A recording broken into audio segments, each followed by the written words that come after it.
Good morning, members, and welcome to this meeting of Full Council. This meeting is being live streamed and recorded, and the recording will be made available on the Council website for public listening. Could I remind councillors to follow the good practice guidance, which includes muting microphones and switching off your video when you're not addressing the meeting, writing S or speak in the Teams chat function when you want to contribute, rather than raising your hand. And if you're in the hall, you can do this on your iPhone or your iPads. Those in the room without access to MS Teams chat, if you wish to speak, please can you get the attention of Nick Evans, who will enter into the chat on your behalf. Please don't repeat contributions already made by other members. No material should be posted in the chat function if it's intended as part of the discussion. The usual standing orders apply, including that any votes will be undertaken by roll call.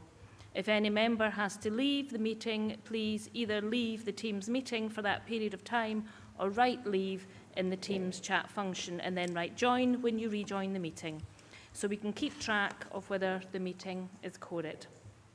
All members should speak clearly and directly into the microphone when making contributions, and when referring to reports, please provide reference to the relevant page and paragraphs to allow everyone to follow.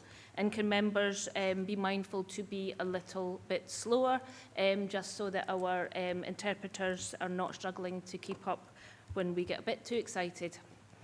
Also, fans, the fans are on in the room. Again, to be clear into the microphones, just in case anyone can't hear. I don't know whether that will transfer online, the sound, or whether anyone in the room can't hear. So if you just clear and concise into the microphones. And if anyone has any difficulty hearing because of the fans, we will switch them off, but we're hoping that's not going to happen. So please focus contributions on areas where clarification is required or to propose an alternative to a recommendation. Members may notice that when calling members to speak, I'll refer to them formally using their title, example, Councillor Jones, so that it's clear who are councillors and who, by the process of elimination, are officers. I'd like to remind members of the steps when considering motions and amendments that are substantive in nature. As previously stated, this will make proceedings easier to manage and clearer for everyone, including the public. We will take a short recess to look over these if they are substantive. Before we move to the start of the agenda, we have some excellent achievements to celebrate. Firstly, Dumfries and Galloway Council is celebrating retaining the National Investing in Volunteers accreditation for a further 3 years, following a rigorous assessment by Volunteer Scotland, recognising the Council's strong commitment to supporting and valuing volunteers across its services. First achieved in 2022 as the first council in Scotland to gain the award, the accreditation highlights the vital contribution of more than 1,000 volunteers who support a wide range of activity, from maintaining paths and preserving heritage to supporting young people and major events, and reflects the Council's ongoing commitment to strengthening and growing volunteering in our communities. Secondly, I want to congratulate colleagues from our Employability Skills and Partnership team for their recent success with Project Search. The team were named Business Champion of the Year at the DG Chamber Awards for their outstanding work in supporting young people with additional needs to develop their skills, confidence, and move into employment and volunteering. This is the third award the Project Search team have received in the past 12 months, as they mark their 10-year anniversary in style. The success underpins the wider work carried out by Employability Skills and Partnership team, as they've supported more than 1,800 people across the region in the past year. And congratulations to Susie Rook, social work colleague, former Scotland Forward, who has completed her North Pole Challenge with a difference. To celebrate her recovery from cancer, Susie won 13 caps in the front row for Scotland women between 2011 and 2013, and over the course of the past 5 years has undertaken cold water swimming as a means of exercise. And Susie has so far raised more than £10,000 for both Butterfly Thyroid Cancer Trust and Back On Side, supporting mental health. Early this year, Susie travelled to Svalbard in Norway, one of the nearest inhabited places in the North Pole, and completed a 25-minute 1K swim. The first Scottish female believed to have done so. And huge congratulations to Susie. There's an international cap for Kirkcudbright walking football player who hails from Crossmichael. Saints Walking football founder, member and women's coach Cindy Halliday has received news that she's been selected for the Scottish International Mixed Walking football team. This is a huge accolade and is richly deserved. Anna Hutchison from Crossmichael, who captained the lacrosse under-20 squad for Fettes College, has been picked up for lacrosse women's squad to play in Japan for 2026 World Cup. Congratulations, Anna, and good luck in Japan. And finally, 2 individuals from Dumfries are due to be recognised in the King's Birthday Honours List 2026. Michael David Cook, Justice of the Peace, has been awarded an Officer of the Order of the British Empire, an OBE, for services to the Order of St John.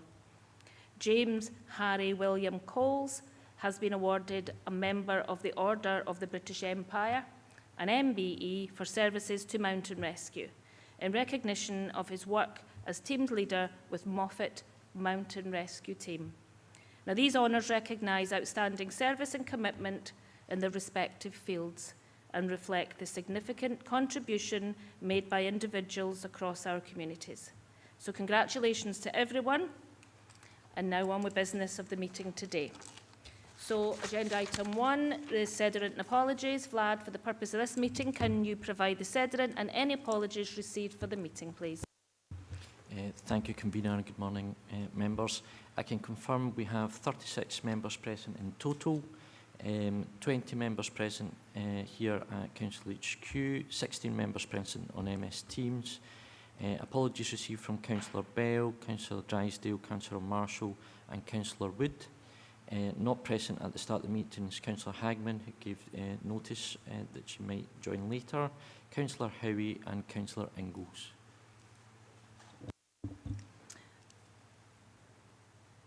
Have we got it?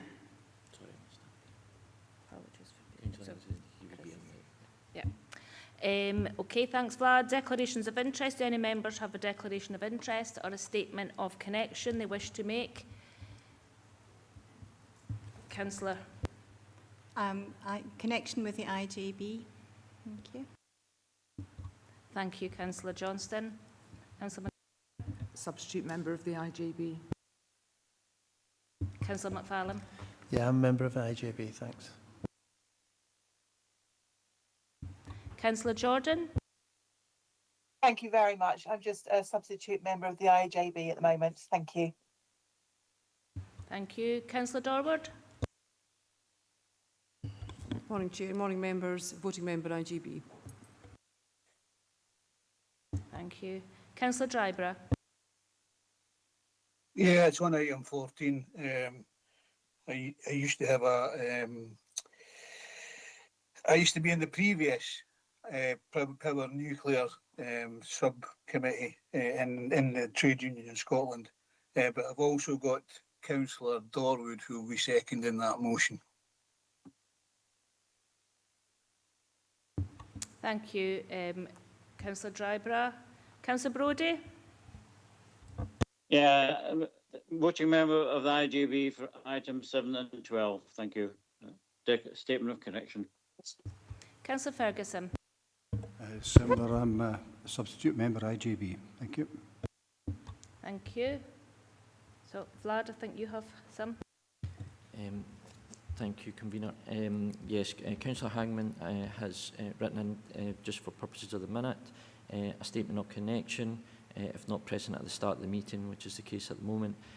As a dual-minded MSP, there are several papers Councillor Hagman would like to make a statement of connection for, as they reference lobbying or discussions with the Scottish Government, including items 9, 11, 14, 15, 16, 18, 19, 22 and 24. Thank you for that. Any other members? As okay, we move to the minute of the meeting of the 26th of March. Can we approve the minutes of the meeting held 26th of March 2026? Thank you, members. Agenda item 4, minute meeting 1st of June. Can we approve these minutes of the joint meeting held on the 1st of June? Thank you, members. Okay, we'll move to agenda item 5, the Chief Officer Recruitment Past Process.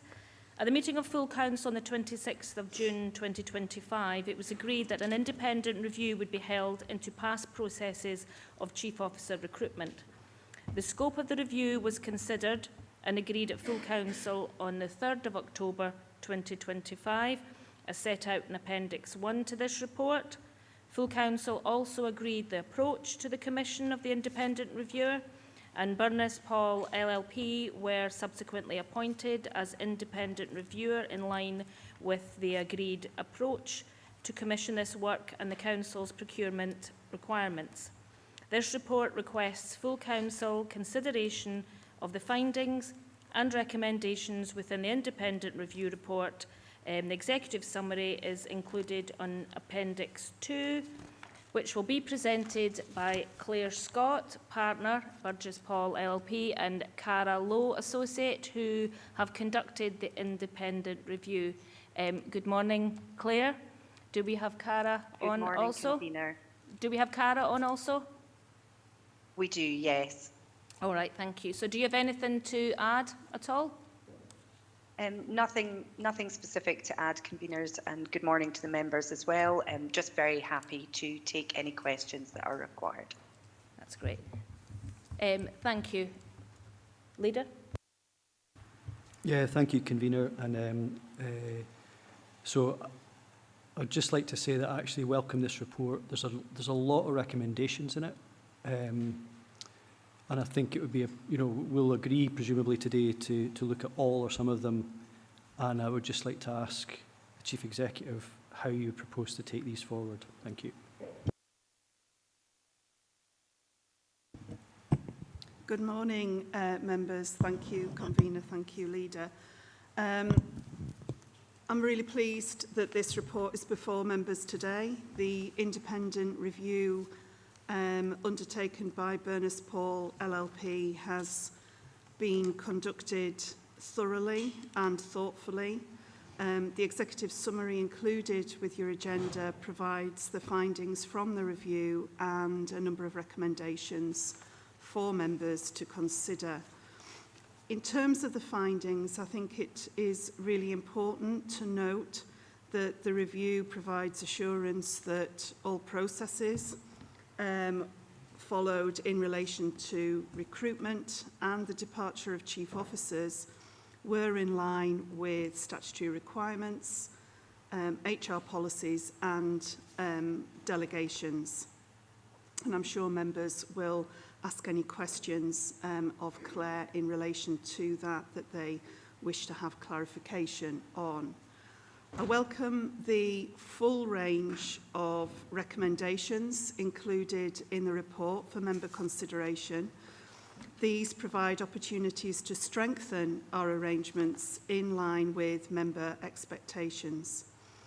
And to respond to the leader, I would like to assure all members that we, myself and officers, are fully committed to progressing all or indeed some of the recommendations before you, whatever members determine today, and in response to your decision today. I would welcome consideration of a member officer working group to progress the work, as referenced in the cover report, and the intention would be to bring forward a clear action plan for full council to consider and hopefully endorse as we move forward. Thank you, convener. Thank you, Dawn. So I'll open up to member questions. Councillor Carruthers? Thanks very much, Convener. And Claire, thanks very much for the report that you've written. Very much appreciated. So it was an interesting conversation that Claire and I had, and I thought she wasn't listening to me and she wasn't taking it on board, but she absolutely has. When I've read the report, she's understood everything that I've said, and it's broken into 3 component parts. So I'm not looking at the report but as from the Council, but from the Appendix 2. And it's broken into 3 parts. It's recruitment, onboarding, and it brings it to settlement agreements, and it finalises on early retirements. And the only reason I would say this is here is because of the second part. And the probably comments I'd want to make, I won't make them in this forum, I'll leave them to the private side, because we'll look at this again. I won't be critical either. I won't be critical.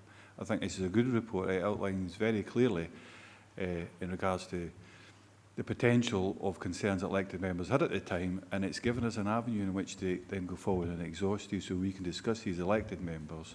We've got a clear route now in which to get to and gather information what we were looking for a way back. It was myself that proposed this originally in 2025 in June, but it's been led away from myself, thankfully, I think in particular from the Labour group via Councillor Caroline Wilson. But all elected members supported this. It's had full consideration. So I would thank very much, Claire, for taking as much in as what I thought you hadn't at the time. I would thank you for that. It's a good report and look forward to discussing further points in the private part, but the only caveat I put in it is, so I think it must be, anything that goes forward must be member-led, and I'll come back to that point. It must be member-led, that's the caveat we put in that. Thank you. Thank you, Councillor Carruthers. Councillor McGregor. Thank you, Convener, and thank you again, Claire, for the report, which has made really interesting reading, and I think has covered the areas that members certainly had concerns around. Just in terms of process now, Chief Exec, you've obviously outlined a proposal for a member officer working group, but it's just to understand the process timelines, where we take things to, because presumably the member officer working group will get into the detail of the recommendations and what should be progressed. But as an example, at recommendation 1.10 on page 5 of the report, sorry, I've got the report that was on the email, it does say that the language of the relevant policy and schemes of delegations should be made clearer as to which roles fall officers and which to elected members. I'm just picking that one out as an example. So I think it's maybe understanding where Rosso comes in, as well as the member officer working group, timelines, where we take things to, as Councillor Carruthers says, ensuring that the members are leading on the decisions of this, even though there are delegations to officers that we need to oversee as well. So I think it's probably just timeline and chronology that I'm looking for today, but very much welcome the report, and I think it's got a lot of really good recommendations in there. The only other thing that I would mention is that I think there's varying views around the size of committee, but that will probably be picked up in the member officer working group and not need to be exhausted today. Thank you.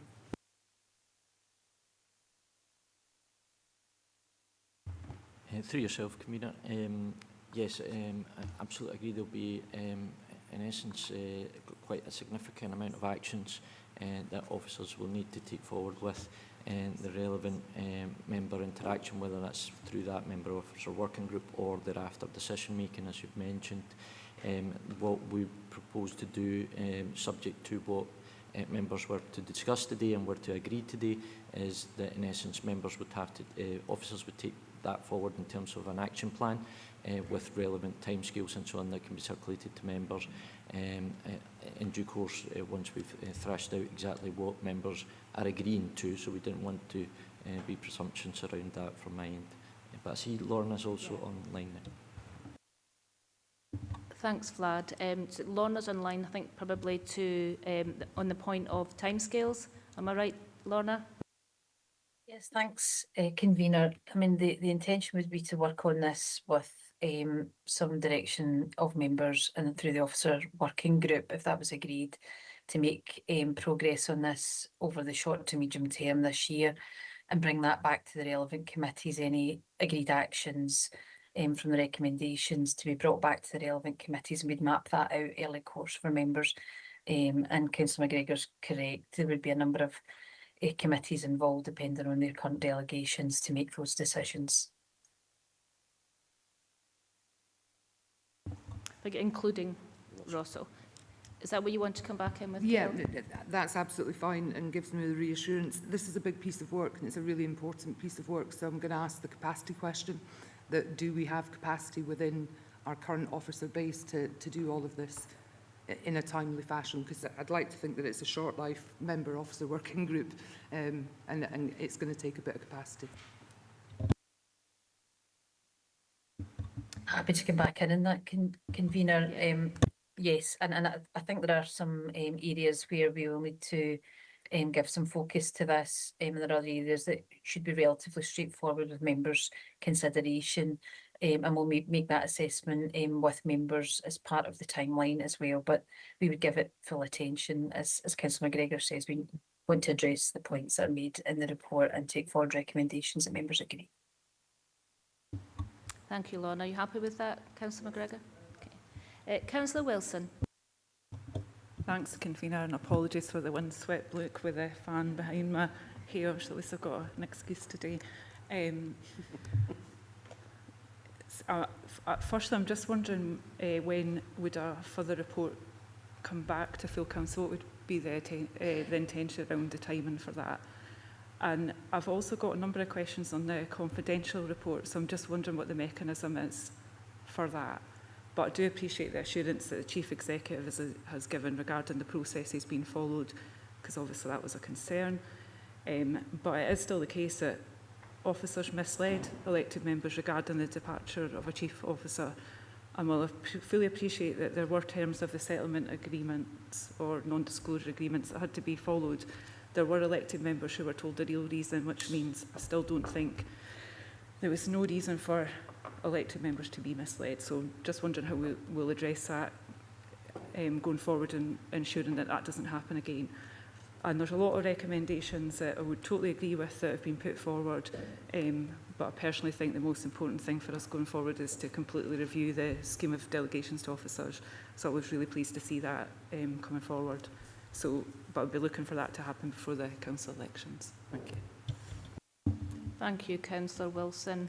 Would you be able to address any of those questions, Lorna? I think time scale for the report back was the first one.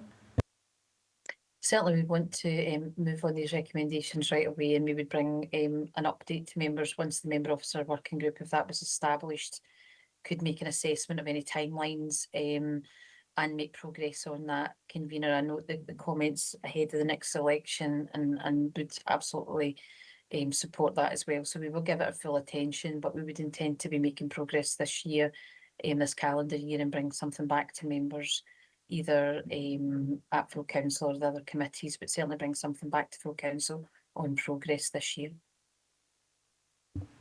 You happy with that response, Councillor Wilson, for that one, for that particular one? Yeah. And as for the mechanism to raise any questions on the sort of private part of it, I'll maybe move to Claire to see if she has a sort of response for that for you. So yes, I mean, from the point of view of addressing any questions that might be required relating to confidential matters that can't be dealt with in open forum, I'm happy to take questions in a private forum as well, to the extent that I can. A reminder that I was appointed as an independent investigator to weigh up the evidence and make recommendations, and as part of that I took evidence on a confidential basis, and I'm also very clear that there are data protection issues in relation to some of the matters that are contained within the confidential report, which is why I have done it on that basis, but happy to take questions in a private forum as required. Thank you, Claire. You want to come back in, Councillor Wilson? I think my questions are more on particular processes and policies, so it's maybe not for Claire anyway, if that makes sense. Don't know.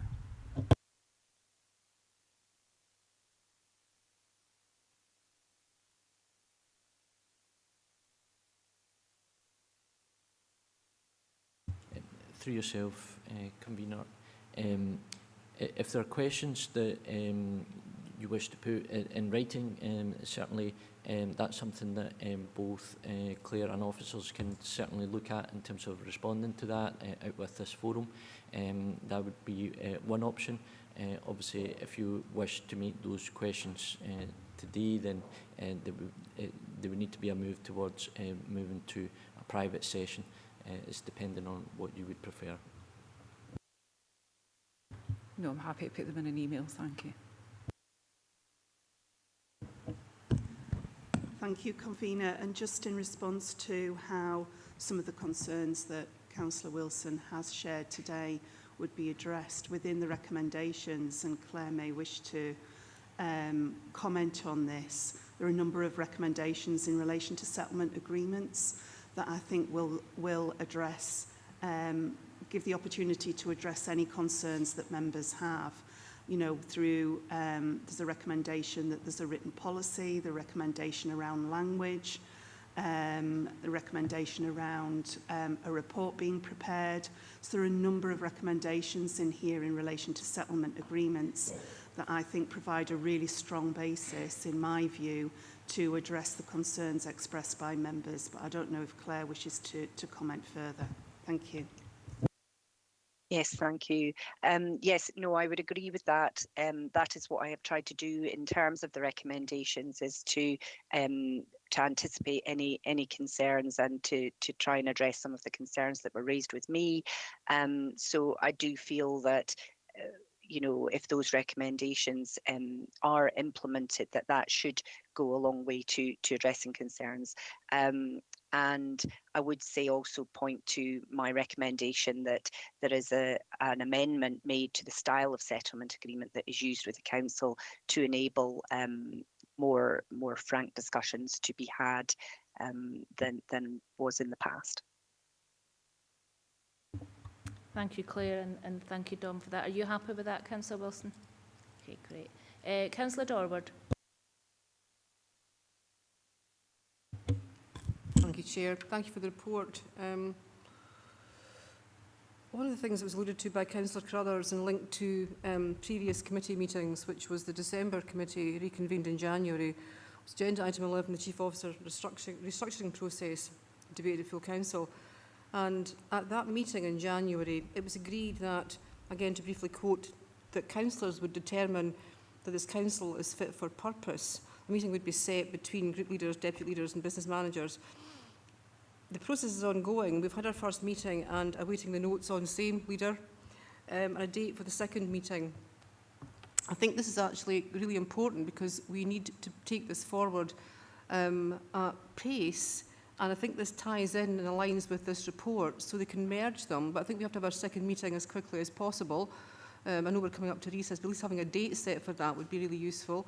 And perhaps, if it makes it easier for the leader, we could look to appoint a lead councillor to allow them to take responsibility for this process and take it forward as quickly as possible, so that we have this to align with the member officer working group, so that we can do both processes at the same time. I think it's really important that we take this process forward. It was agreed at the January meeting. We had our first meeting, I think, about 3 weeks ago.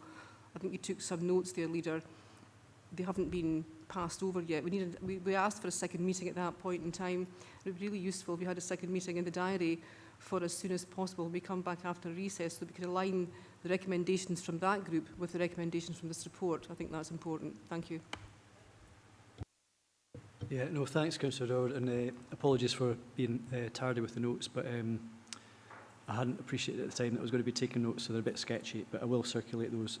But I think the point that, you know, there's a lot of areas discussed, and I think part of that recognised we're going to be waiting for this report coming here today as a substantive piece of information to help inform how we go forward, but absolutely want to have something in the diary where we can actually take that forward, and depending on what we agree today in terms of member officer working group, and accepting those timescales, then if we can sort of coordinate that so it sort of makes sense. But it would be good if we can, let's say, protect the space for members to have the discussions, because the member officer working group, obviously that'll be involving members and officers. So I think we should endeavour to do that, and on the back of the decision today, we'll work on that. So we've got something in place before recess, or possibly after recess. But as long as it's in the diary, I think that's the key thing. Happy with that, Councillor Dorward? I think the importance of that meeting can't be understated, and I think we need to have a date in the diary before we go off for recess so that everybody knows when the meeting will be when we come back. I think as soon as possible after recess would be preferable for those who attended the first meeting. Thank you. Yeah, and apologies if I wasn't clear, but I think that's what I was trying to say, which was like, of course, we'll try and get a date in the diary before recess, but likely the meeting will be after the recess. Councillor Ferguson. Thanks very much, Convener. Just a couple of things. First, Claire, thanks for the report and thank your team on our behalf for an excellent piece of work here. There's a couple of things I was wanting to pick up on. At 1.5.1, there's a suggestion, or in fact it's a recommendation, that we reduce the number of members who sit in the Employment and Appeals Subcommittee. I can totally understand that because that committee not only looks at appointing people, it also looks at disciplining people or upholding appeals. And to come into a committee of 21 people can be pretty daunting, I would suggest, for people who are not there. So I would wholeheartedly agree with that. But the only thing I would suggest in there is that we really need to enhance the training. If we reduce the number to make it a more specialist position here, we need to at least match the trade union training that trade union members give their stewards as elected members. So that's the first part. And the second part really would be probably for the Chief, I would suggest here. I wholly support the setting up of an officer working group, because the report very clearly gives us the what. But the challenge is how we move this forward and the why and how we do it.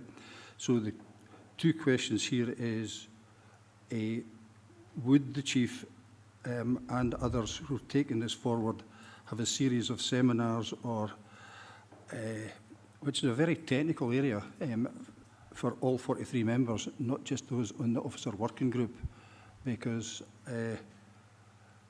we need to know what the progress is as this goes through, and if we take on all the recommendations as a report is suggesting, we really need to have some way of, rather than just a report or a briefing note coming out to elected members, somewhere where everybody can get their tuppence worth in without actually being at a formal committee.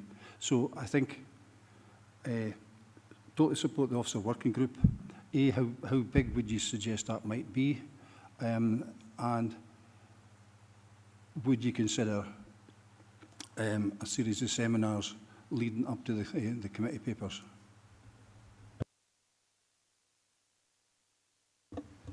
Thanks for that, Councillor Ferguson. I think I'll bring Lorna in to address those questions. Yeah, Councillor Ferguson, I think Claire in the report also makes suggestion about briefings with members as well. So, I think that suggestion in terms of making sure all members of the council are fully aware of matters and developments, particularly through the member officer working group, any potential options and remedy in response to recommendations are fully understood, and that we'll be ahead of bringing anything into kind of formal committee sessions. So happy to make sure that's a feature of the member officer working group. Thanks, Lorna. Councillor Ferguson? No, that's fine. It needs to be a considered position we take here now, how many we're going to go down to, and where would we get the advice from on what's a sufficient number here. I'm assuming we'd bring in our staff representatives as well, so it wouldn't just be officer-led.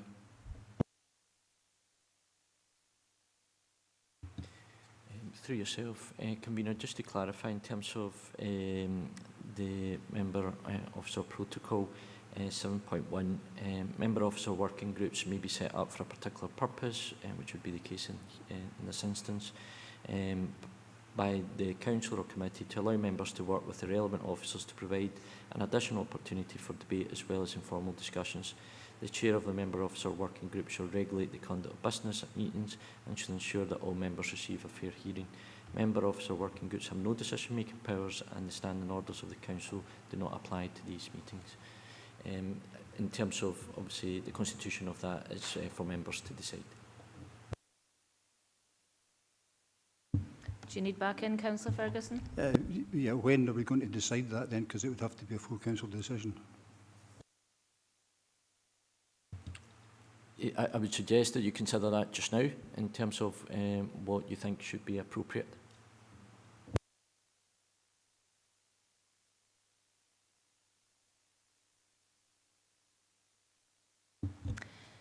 Councillor Malcolm Johnston. Thanks, Chair. Councillor Ferguson's actually just kind of teed up what I was about to ask. It was actually in relation to the make-up of the member officer working group, the size of the member officer working group. But equally on the back of what Councillor Ferguson said, I would think or hope that what is going to happen with the working group is that we work through each of these recommendations to decide which we're going to take forward.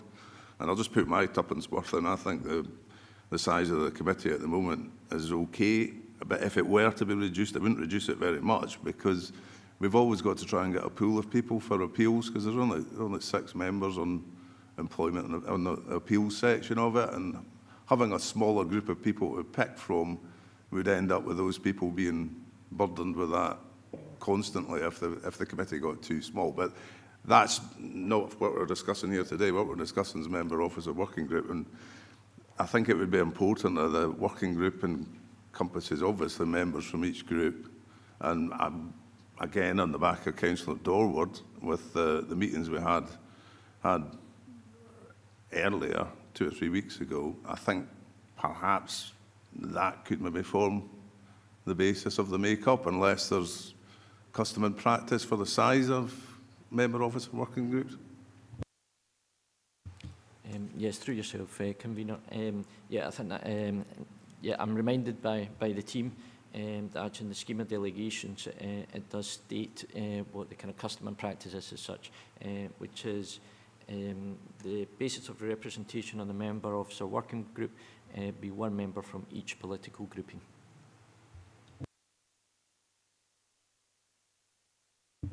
And I know what you're saying about Employment and Appeals, Councillor Johnston. Although we have a large committee, it tends to be the same few that do them. Quite well aware. Those of us on it are quite well aware. Councillor McGregor. Thank you, Convener, for indulging me twice. Just a couple of very small questions, or one point. In terms of the second meeting being arranged, I'm very happy to meet in recess. I can't conceive that I'm not going to sit and do nothing for the next 7 weeks. So if we can actually get a meeting in the diary over the next 7 weeks, that would be appreciated. In terms of due diligence, and obviously not preempting what any officer member working group would determine, if, for the sake of argument, we go slightly against some of the recommendations made by Claire or slightly amend them, in terms of due diligence, will we take those final recommendations back to Claire for a sense check before we take them back to full council or not? Because I'm very aware I'm not a legal expert. Claire is, and they've made very clear recommendations, but that doesn't mean that members will stick to those 100% to the letter. Thanks, Councillor McGregor, but I think that's probably Lorna that would respond to that one. So, Lorna. Thanks, Councillor McGregor. Thanks, Convener. I mean, I think if there was any areas where members felt that they wished to either not take forward a recommendation in due course or indeed alter the recommendation or the action in response to the recommendation, if it was felt that further advice was required, then we would seek that on a ad hoc basis. But obviously Claire's gave her view in the report, and those are her views, and members may have different views, and you've mentioned about membership. There's obviously varying views about that in the room at this point as well. So some of these will have legal implications, but some won't. There'll be practical decisions by the membership, Councillor McGregor. So I think, again, we would take that on a case-by-case basis, but to reassure you, we would understand the impact of doing or not doing in terms of the council's operations as well. Happy with that? Councillor Carruthers again. Thank you. Thanks very much, Convener. So really interesting debate. Delighted with that I think I remember having that conversation about the last topic with Claire, about 21 members, and my view was the same as Councillor Thompson's and yourself. Actually, been chair of that for a number of years. You will get a select few. So out of the 21, I would imagine it'd be in about 8, 10, maybe 12 at the most would sit on the previous appointment panels with that. So it is. It's no fair enough if it was like Councillor Ferguson saying every member was turning up every time. Maybe it would be a bit heavy, but I don't think it is. But again, that's not for the day, I don't think. I think that's for the future. Member Officer Working Group would consider as part of Appendix 2, so on and so forth. So the bullet points I've made, and I suppose if we're moving forward to recommendations, I think we agree with 2.1, 2.2. I'd like to think we've got to change that and amend that too, so it does fit with the member officer. This whole thing is member-led, is what I'm thinking. I emphasised that earlier. The member officer working group is constituted and led by a member, should be chaired by an elected member, and it obviously aligns itself to the brief as per Appendix 2. So the recommendations that have come, its whole purpose is really satisfying Appendix 2 as its brief. I thought October, December, Lorna, I'm kind of looking at yourself, full councils should have a report coming back. So you have said this calendar year, hopefully, but I don't think it should go beyond December personally, but October, December. And the list of recommendations contained from Claire in particular should not be exhaustive. So if there is some innovative ideas come up, change, different, amend, whatever, elected members have that free right to do that. So we're not stuck and hamstrung, sorry, by what's contained. So that's my, listen to what's being said. I think it's a really good way forward, subject to how we can put that in by the way, a basis of a decision at 2.2. Convener, thank you very much.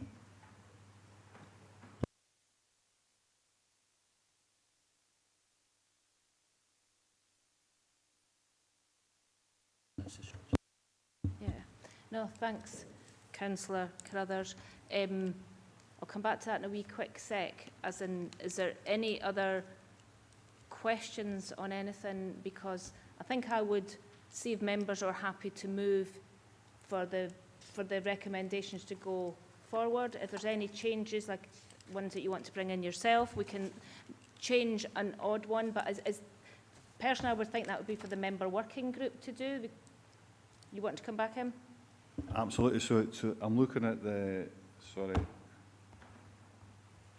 So I'm looking at the recommendations and they're quite clear. It says subject to 2.1, which hopefully we'll consider, we have done that actually, is agree that a further report is brought to full council. So I'm being explicit about the timelines, October or December.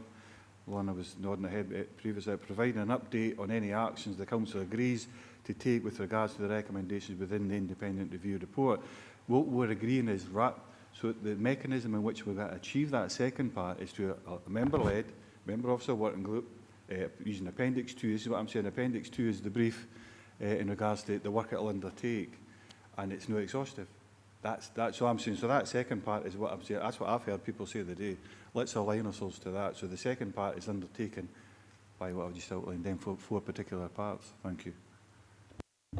Thank you for that, Councillor Carruthers. My only sort of issue about it would be, take it to Lorna first about the time scale, because we need to know it's doable. We need to know we have capacity to bring it then. If we set out that we'll bring in this in October and we don't have capacity.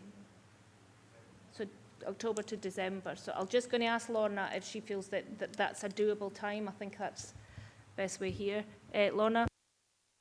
Thanks, Convener. Thanks, Councillor Carruthers. My personal aim would be to have addressed these recommendations and bring a report to full council in December. I think October's just a little tight, particularly with members' diaries and scheduling. If there was anything that was outstanding at that point, the members would be fully aware of that, and that would be matters that had to be dealt with through ROSO or any other committee that was appropriate, and it would be fully transparent to members through the working group and through briefings to all members as well.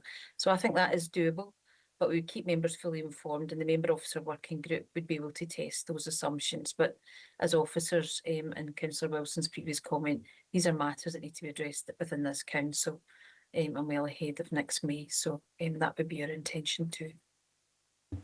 Thank you, Lorna. Happy with that, Councillor Carruthers, for that part? Fine with that. That's why I said October, December, just to make sure the minds are concentrated. And if Lorna's saying listen capacity, we'd outline that December's realistic, and if there's any potential issues that haven't been addressed at that point, I would still expect the report, but we'd be able to potentially address any issues beyond that point in time. Thank you. Thank you for that. And I'm going to ask Vlad about your other question as well. Thank you, Convener. Yeah, I think in terms of what Councillor Carruthers is proposing, which is that in essence, and I read out the scheme of delegations, so we follow the kind of scheme of delegations, the chair appointment within that member-led, member-officer working group. I think what Councillor Carruthers is recommending is that it shouldn't be restricted to what's been recommended at the moment, and there might be things that flow from that member-officer working group to be taken on board. That seems everybody's understanding of what's been proposed, and are you in agreement with that? But no issues from my end. Happy with that, Councillor Carruthers? That's absolutely it. Just I've said the recommendation shouldn't be exhaustive, just for further expansion and thinking, creative thinking about that. Something that might not come up. Like I said, some of the comments might be actually, well, what restrict what's being said here. We agree totally. Just so it doesn't put a red line through things, we can't just take that any further forward, along with the member officer working group. Thank you. No, that's bang on. No, that's great. Thank you. No other questions or comments, members? We'll just move to the recommendations then. So members are asked to consider the content of this report and the independent review report, and subject to 2.1, agree that a further report is brought to full council, and providing an update on any actions the council agrees to take with regards to the recommendations. And Councillor Carruthers, you needed on the recommendations? Just on that 2.2, if we could amend that, even if it's laterally, we can see that retrospectively, which describes what we've just spoken about there. So we're quite clear in regards to the decision. So that 2.2, so just the second part of that 2.2, and it's been outlined very well by both yourself, I think, Monitor Officer, and Lorna in particular. Thank you.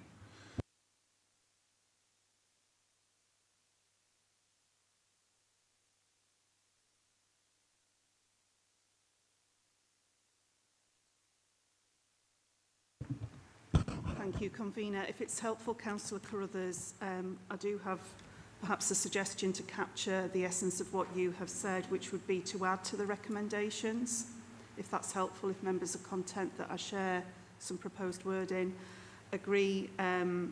So members are asked to agree that the further work be undertaken by a member officer working group, the scope of which would be aligned to the recommendations from the independent review and any other matters identified by the member officer working group, if that is appropriate for members.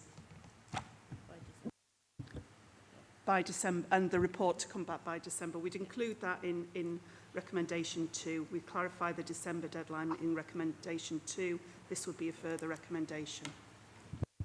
And I suppose my other point about a member-led, member officer working group, that's probably implicit within our protocols anyways. Yep, okay, thank you. Leader? And just to record as an action, although it should be understood probably that there will be another meeting arranged, so there's a date set before recess for the elected members to come together to further discuss and follow up on the previous meeting that we had around this as well. So if that's an action, then we can at least record that and take that forward. Thank you. Thank you for reminding us of that. That's good. Okay, members, if you're happy with that, we'll move to agenda item 6, unaudited accounts 25-26.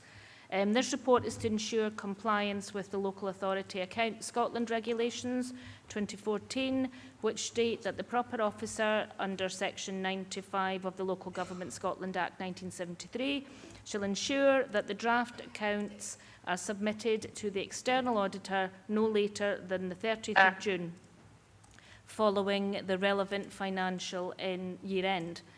As in previous years, the unaudited accounts were made available prior to the committee and issued as a supplement pack earlier this week. So Paul Garrett, our Chief Financial Officer, is available to assist members with any questions on this report. Good morning, Paul. Do you have anything to add? Nothing? Okay, members. I invite any questions, contributions, comments. Leader? Yeah, thank you. It was just maybe a sort of process one, but in terms of the management report, would it be possible in future if we got that sooner, because it maybe doesn't have to accompany the whole report, because I think it was maybe sort of left to a very late stage before we were invited to make any comments on that. I'm just wondering if that could be separated out slightly so there's a bit more time to do that. Thank you. Yes, we've generally progressed the management commentary alongside the main body of the accounts, but the content of the management commentary is such that it could be accelerated, so happy to look to do that in future, no problem. Thank you, Paul. Any member question? Anyone? Councillor Hislop? Chair, I note that there's an issue with capacity of the national auditors. Does that affect any statutory timelines? I noticed that we're not getting them back till early October. Does that cause us any issues as the auditors haven't done their work in time? There's been a lot of difficulties with audit capacity and impact on statutory deadlines in recent years. It's particularly affected those councils where the auditors are not Audit Scotland, where it's private auditors. We've been quite fortunate. It's been Audit Scotland we've had during that period, and we've been able to meet all statutory deadlines, and our auditors are very effective at ensuring that as well. So it's a major issue within Scotland, but at the moment, while we have Audit Scotland, we've got a further year at least with them. We haven't had a direct impact as a result of those wider capacity challenges. Happy with that, Councillor Hislop? So, any other comments? Nothing online? Okay, members, we'll move to recommendations. Members are asked to note the Council's unaudited annual accounts for the financial year ending 31st of March 2026, which will be submitted to the Council's external auditors for review. So move to agenda item 7, consideration of support for IJB change in savings plan. So this report provides members with details of the 2026-27 adult social work services savings plan as recently agreed by the Dumfries and Galloway Integrated Joint Board, the IJB, for health and social care, and sets out the approach to the application of the additional funding identified by members as part of the Council's 2026-27 agreed budget to support the delivery of that savings plan. Paul Garrett again is available to assist members. Anything to add, Paul? Yes, thanks, Convener. If members recall, when full Council agreed to set aside the funding referred to in this report as part of the budget that was agreed in February, the purpose of that was kind of twofold. One was to provide assistance to the IGB in addressing some of the challenges that they currently face. But the other side of that was to provide some protection to the Council in terms of reducing and minimising the risk of IGB further overspending, which comes back as an issue for the Council at the end of the financial year. So taking that into account, it was appropriate that this report reflects terms for how that additional funding might be used by the IGB, and those terms are set out at paragraph 4.16 of the report. And what the report says is that the IGB will be asked to formally accept these terms before this funding is passed across. Just to say that the IGB met on Tuesday this week and they fully agreed each of the terms that are set out in the report. So I just wanted to provide that update for members, but happy to answer any other questions members have. Thanks, Convener. Thanks for that update, Paul. Members? Councillor Wilson. Thank you, Convener. I'm just wondering, Paul, what contingency plans are in place if the key savings measures fail or are delayed, and is the progress going to be reported to members and how often? And if the savings are not achieved, what is the potential financial exposure for the Council? Yes, I mean, I think that's the key point and one of the main drivers behind the approach that members took in setting aside this funding. I think in terms of contingency arrangements for potential under-delivery of the IGB's savings plan or potential overspending, I think the key is that the Council is now able to influence the IGB to a greater extent than previously. We're working very closely with IGB colleagues, and IGB is better structured now and better resourced to take forward some of these issues. So I wouldn't want to understate the extent of the challenge the IGB faces, not just in Dumfries and Galloway, but across Scotland at the minute. But we do have good working relationships with IGB colleagues who are heavily involved in providing support there. I think I would recognise that the IGB at this stage last year was continuing to kind of further increase the overspend, that has been contained and started to be reversed, so there has been good progress there. We will continue to work closely with the IGB, and as part of regular monitoring to both the ENCS committee and to the Social Work Committee, as part of the quarterly monitoring, we'll provide updates on the progress of the IGB's change in savings plan. In terms of contingencies from a council perspective, I think the biggest thing is trying to avoid or minimise a need for us to find additional funding to support IGB overspending, but obviously there does remain a risk of that, and the report that was considered at the NCS committee last week in terms of the council's financial outturn set aside additional funding to the Budget Pressures Resilience Fund. So I wouldn't want to give the impression that we are well placed to make a significant contribution, because we need to seek to avoid that, but obviously the council does have contingency measures in place to provide protection against a range of financial risks, including IGB issues. Okay. Thanks, Paul. Are you happy with that, Councillor Wilson? Yeah, happy for that, and thank you for all the work that's been done on that. That's appreciated. Thank you. Thanks. Councillor Carruthers. Thanks very much. Paul, I'm going to have to test you here. Sorry. It's just in as far as, I say that tongue-in-cheek. So it's the language that's being used, and I asked a question at the Integration Joint Board on Tuesday specifically, and it says, I'll pose this to you, but I'm going to go beyond that. So the Integration Joint Board comprises predominantly of 10 voting members. They're the decision makers, but then it goes beyond that, advisories and so on and so forth. And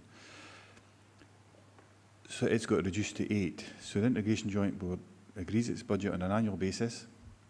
Then, so whether it's NHS or the council, both of them have went beyond that budget. And my question was posed directly, who made that decision and where? Near the point of where, the structure, so not identifying the person, it's not what I'm looking for. So structurally, so £9.5 million, obviously last year, you're aware of that. And I think, well, I wasn't there, I was AWOL, so to speak, but obviously, I think, who's made that decision then? Who has made that decision? Is it Section 95? Is it Chief Officer within IGB? Is it actually the Chair or the Vice Chair? Who's made that decision when it comes to that overspend of 9.5? Because they've agreed a budget, then either the NHS or the Council went way beyond that budget, and now then they come back and almost like say, well, you're going to have to come up with that. It really should be in place anyways. I think that was my fundamental point. I've got another point, but I'll let you answer that one first, Paul. I'll come back to that. Yep, thanks, Councillor. I think probably the key thing there is that I don't think a decision was taken to overspend. The IGB has got a statutory requirement to balance its budget, just like councils, but unfortunately they were unable to do that in each of the last 2 financial years, and that's required additional contribution from partners. I think there probably has been an approach within IGBs across Scotland that overspending wasn't something that had such a high profile as it would have in a local authority. I think part of that is that on the NHS delegated services side, that when there's significant overspending, the Scottish Government steps in and provides additional support. The big issue now is, for councils across Scotland, is that on the delegated council services, there's been in the last 2 or 3 years increasing levels of overspending. The Scottish Government doesn't step in. On those occasions, it's left to individual local authorities to address the deficit. So I think probably this time last year, there was quite a change in approach in terms of making sure that there was full awareness that overspending wasn't something that could be accepted and could be sustained going forward. And as I said earlier, I think we are making good progress there. So I don't think there was a decision to overspend, but it's just not, obviously, they didn't meet that target of balancing its budget, which they're required to do. So no, thanks very much. So it is, so you can go back to customer practice and what's been going on, it's trying to get my head round about that. And I, as Vice Chair of the Integration Joint Board, if I'm struggling, I know other members will be struggling too.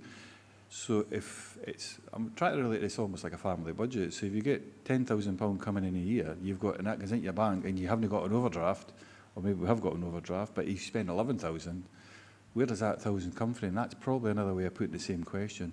So the council, using the council, I could use the NHS as well, because it's much bigger overspend, but you've already relayed the processes they've got by the way of Scottish Government.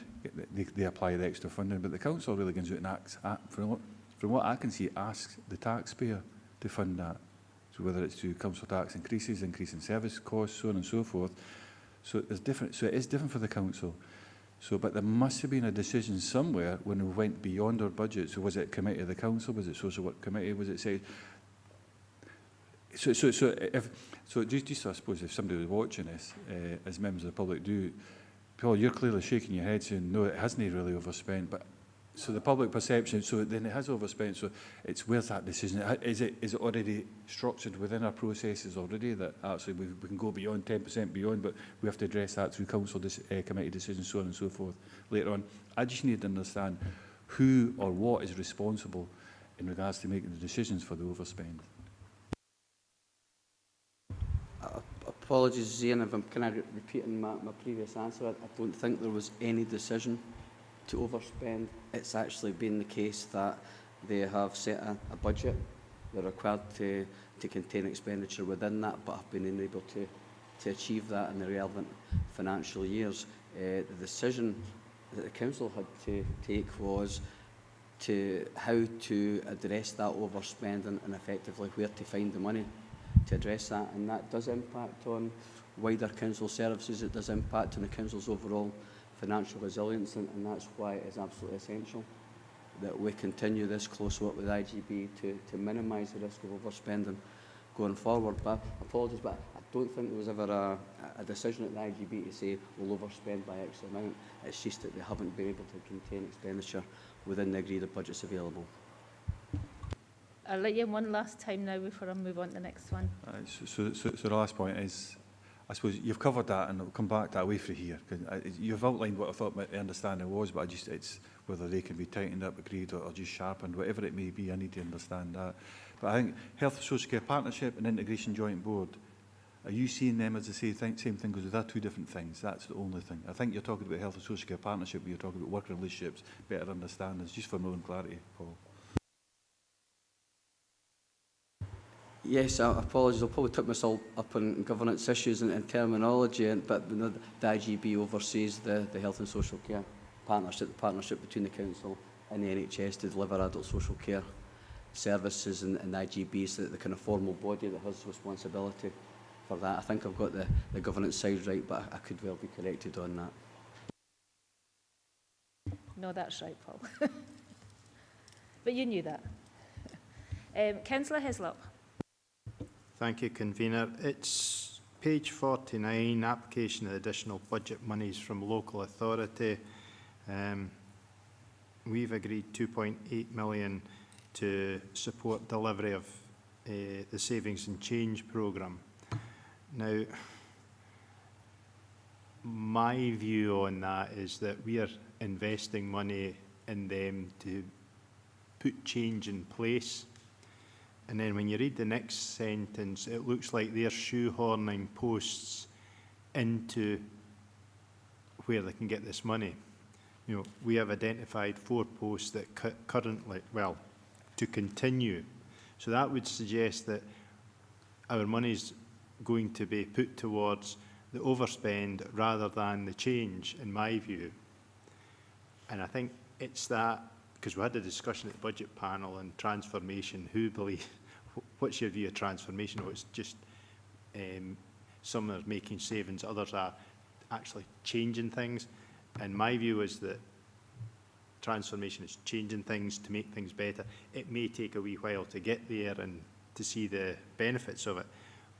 But this looks a wee bit like, here's 2.8 million. What can we shoehorn into that 2.8 million and budget up as transformation and change? And it worries me about that we'll actually just see the budget's balance, yes, because we got that money in, and next year they maybe not, I mean, another 2.8, because well, actually, we've still got this work to do to change it, because we didn't actually do the work, we just continued doing what we were doing before.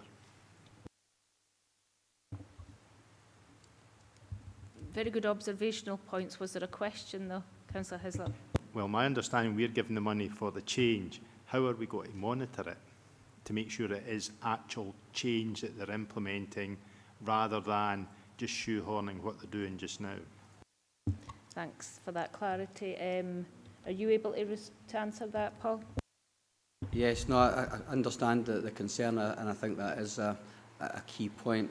At paragraph 4.17 of the report, I've highlighted there that the use of this £2.8 million will be something that is done in consultation with myself, but also with the wider roundtable group that was set up by the Chief Executive last year to help get on top of this particular issue. That roundtable group has continued. It's got senior officers from the IGB, Health and the Council itself.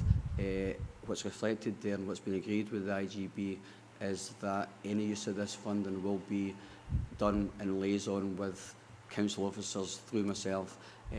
Also said in the report that that will be reported back to our members through the NCS committee. So I think that's important. Apologies, I think it's important to recognise that although there may be a degree of continuation, opposed rather with something completely new for transformation, something that was key to the improvements that we saw in the old financial year was the investment that the council agreed in change within the IGB. If you remember, I think it was last June, members agreed through the NCS committee additional change funding to support the IGB in making some of the savings. So we did see, a benefit from that. I think we absolutely need to see that furthered in the new financial year. So there's a linkage there in terms of officers that are in to help support the change, and it does need to be resourced, just like it does within the council as well, that we continue to support that. So I'm confident, and we've got good relationships with the IGB Chief Officer and Chief Financial Officer, that this money will be spent appropriately in line with the terms and arrangements that are set out in this report. Thanks for that assurance, Paul. Are you happy with that, Councillor Hislop? Councillor Slater. Yes, thank you, Chair. I find it incredible that £9.5 million overspend. I have to ask the question, during the year, isn't business you're doing budgets, you do them on a regular basis, and if you see a budget's running away, you should do your best to find out why it's running away and try and bring it back. But it kind of gives me the impression that, okay, we've overspent, but the council will have to pick up the tab. Now, in real business, that doesn't happen, but obviously it seems to be happening here. Is it down to maybe poor management somewhere down the line? Because I do find that amount of money incredible. I say once a budget has went over about 6 months of the timeline, it's highly likely you can never pull it back. So I have to ask questions about why it's allowed to go as far as it has. Thank you. Thank you, Councillor Slater. Are you able to respond to that, Paul? Though yes. I don't think we can make comments on poor management. No, not at all. But I fully agree that overspending at that kind of level is not something that can be sustained, and it's absolutely essential that something is done about that to try and ensure that that's not the case going forward. The level of projected overspending in IGB was reported to the Council on a regular basis throughout the last financial year. It was a higher figure at the start of the year. Progress was made to reduce that overspending, but it was still a very significant sum at the end of the financial year, the kind of thing that impacts on the Council's wider financial resourcing and sustainability.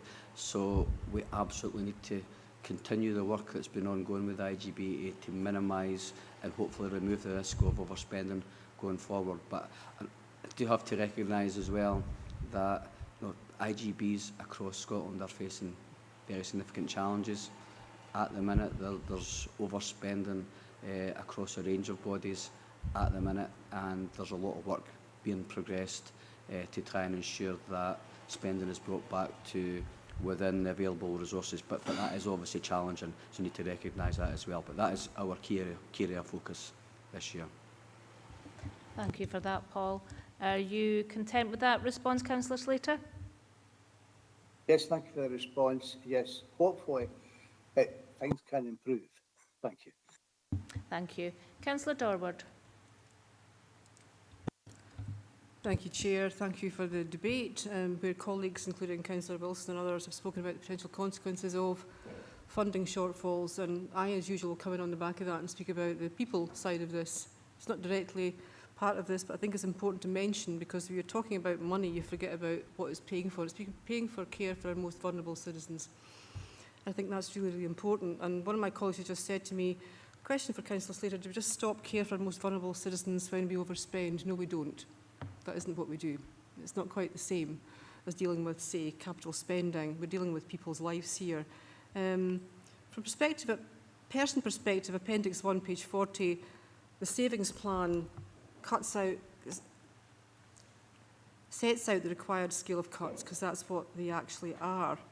And all care for our most vulnerable citizens is being reduced. And as Paul's already said, we've not yet seen social care support valued on equal footing with health. There's no brokerage for local authorities.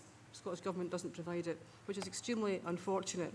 So from that perspective, I really welcome the Council's £2.8 million investment, but despite being innovative and creative, it's only a short-term patch for a year, and suggest we do a medium to long-term shift towards prevention and early intervention, which is what the overarching thread is and what we are doing. Both Council and Health Service and Government actually are talking about that more often now, especially in communities like ours where healthy life expectancy has fallen.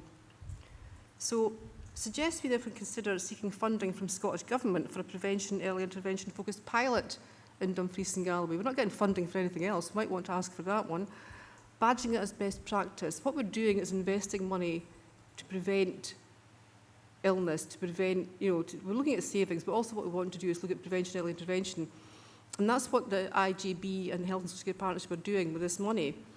So can we, or do I move that we write via the leader to Cabinet Secretary for Health to explore the same? And it's asking for some money, I don't know how much that would be, to extend this. We don't pay for it as a council, we get money from Scottish Government to extend this as a pilot, to look at early intervention and prevention via the IGB and the Health and Social Care Partnership, to actually look at, yes, it will save money, but it will also benefit the people that are involved in this process, because they're the most important things we need to focus on. Not just the funding, but actually the people. Thank you. Thank you for that, Councillor Dorward. You're quite right. This is about people and lives, and we must never lose sight of that. Is there a response you can give to the other points from Councillor Dorward, Paul? I think the point was, Councillor Dorward, that you're seeking some kind of lobbying approach to the Scottish Government for funding. Obviously not kind of details of what that might look like, but if that's something that members want to support, we could kind of laze further in terms of what the content of that might be. Yeah, that wasn't that point I was asking you to go, and it's just that any other points up to that, if there was, yeah, it was just really making statements. No, you're quite right. So I will move to you, Leader.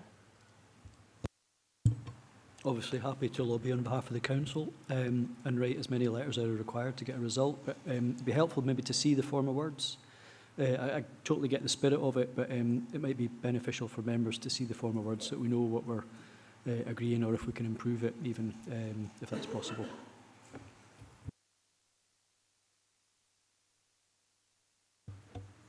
Could I have a 5-minute recess then, please?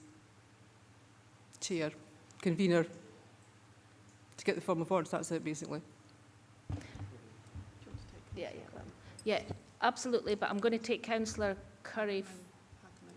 Councillor Hagman and Councillor Curry first. It's Councillor Hagman. Thank you, convener, and apologies for my late arrival of the meeting. I was just coming in because I missed the start of the meeting where there was the declarations of interest. So I just want to put on record, while I don't have any declarations of interest, I've got a statement of connection in relation to items 9, 11, 14, 15, 16, 18, 19, 22, 24, and potentially item 7 as well, as a dual mandate councillor and MSP. All these papers reference the Scottish Government, and while I am not in Scottish Government, I am a member of the Scottish Parliament, so therefore it's only a statement of connection rather than an interest. But I appreciate you letting me in at this point for that. Thank you. Thank you, Councillor Hagman. We did deal with that at the beginning at that agenda item, so it's already been noted, but thank you for making sure. Councillor Curry. Good morning, and Paul, thank you for this report.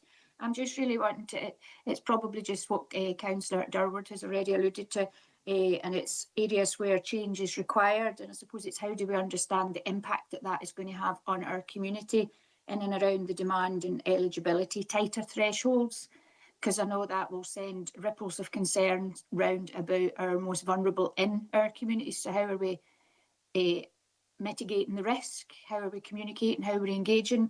And also looking at the application of the additional budget, there has been ongoing transformation within our health and social care partnership prior to this. And I suppose, again, it's like, how are we taking the learning from that ongoing transformation and moving that into the new world that is continuing to need this additional funding to support mainstream services. So I'd be really keen to look at and understand how all this work's going to be reviewed and acted upon moving forward, what works, what doesn't work.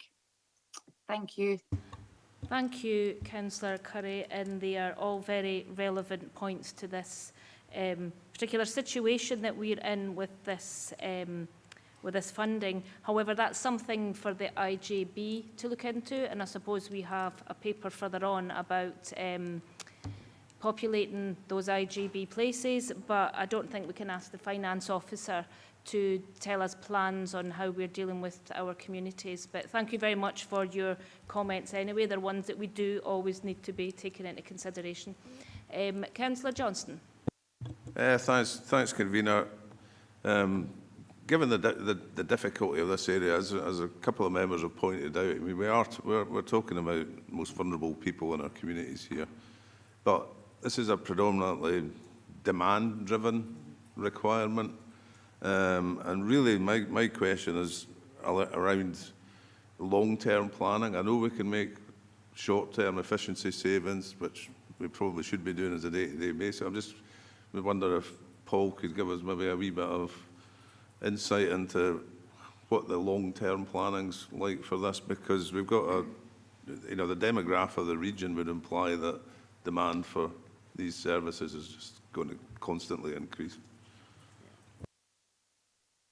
Yes, I think the key thing is that shift, as Councillor Dorward has alluded to, that shift to early intervention and prevention to try and address and limit that demand going forward, as well as looking at different ways that public bodies can support the demand when it does present. IGB officers will be able to go into that in a lot more detail than myself in terms of the types of approach that are being taken. But one of the key things, and I think it's is it the third bullet? No, sorry, the second bullet, in terms of the arrangements that the Council setting out today for access to the £2.8 million is to support investment in the shift to preventative measures to progress system-wide changes required to support the shift towards financial sustainability. And there's references in there to strengthen strategic partnership with the third sector, expansion of reablement, and so on. So it's those type of measures to try and reduce the extent of that more direct, acute, more expensive support further on. So that's something that the IGB are absolutely committed to at the minute. They recognise that things need to change, and that will require a very different approach to how we support our communities and how we deliver our care. So this application of £2.8 million is aimed at supporting that IGB move. But as I say, it's IGB colleagues that will probably be able to better explain the detail of that than myself. Yeah, thanks for that, Paul. It's just, I know we've had a number of discussions about this at budget panel, so you know, we do have to invest money to make improvements for the future. There's no doubt about it, and I would support some form of lobbying as well going forward. No, thank you for that. Councillor Ferguson.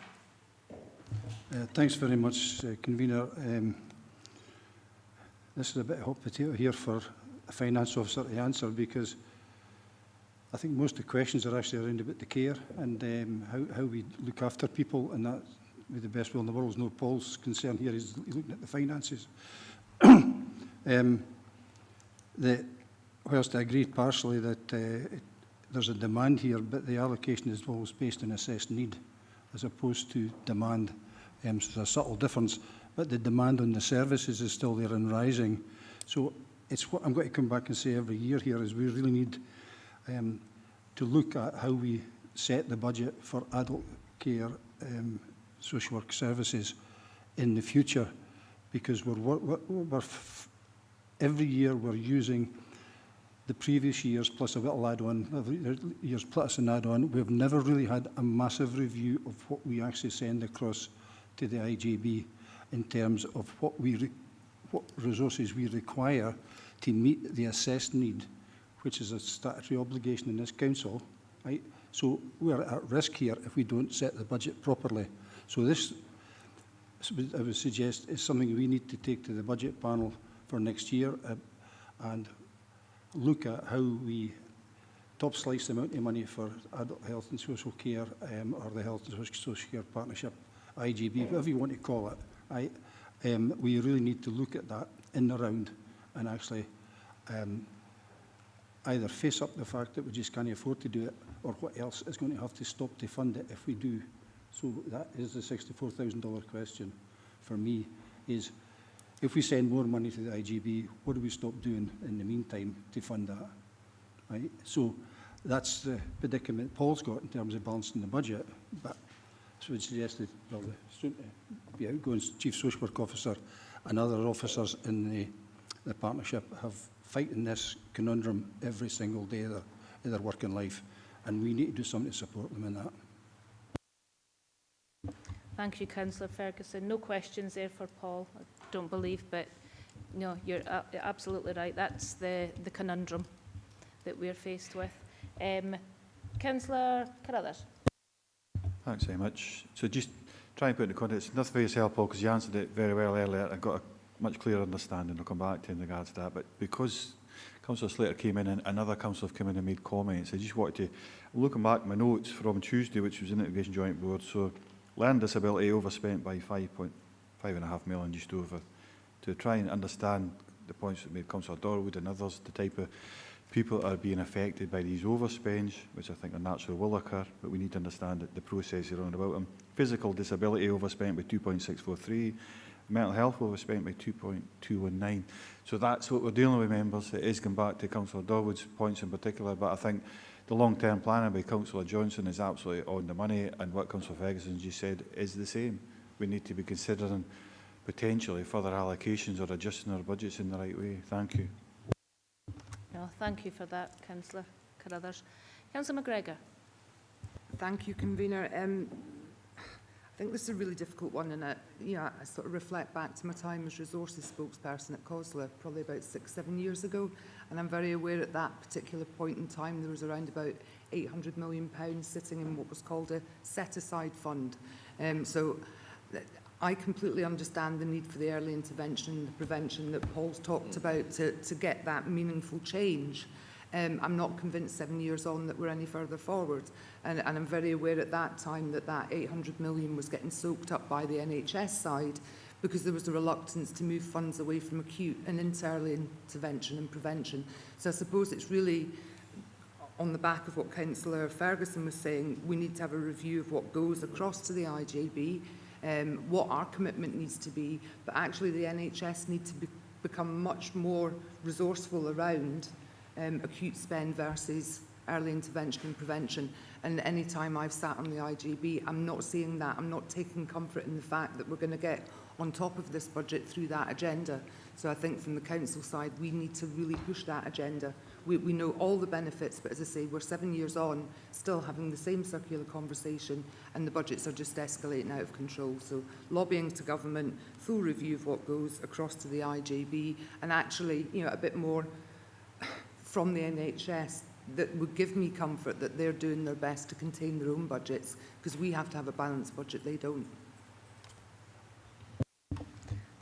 Thank you, Councillor McGregor. I think today we can at least address the lobbying part of that. So if members are all finished with questions here, we'll take a 10-minute, enough for you, Councillor Dorward? Recess, just to set those words up to add to recommendations. And can I also ask interpreters, are we speaking slow enough? Because I am very conscious there's a few things you seem to be missing, because I noticed that.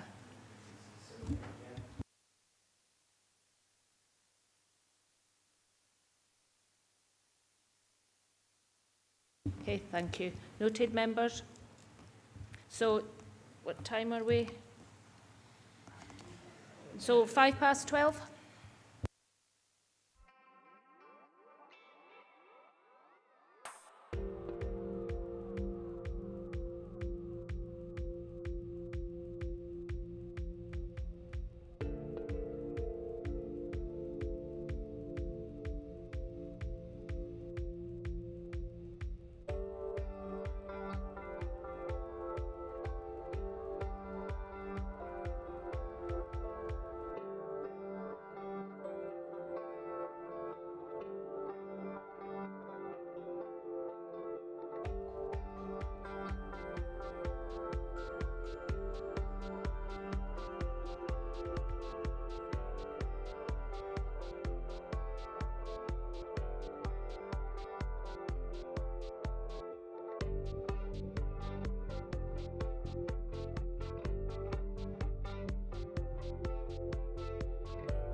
Hello members back in the room. I think, Tracy, is it you're going to put the recommendation up on the screen for members? It'll be emailed around. All right, it's going to be emailed around everyone for those online also.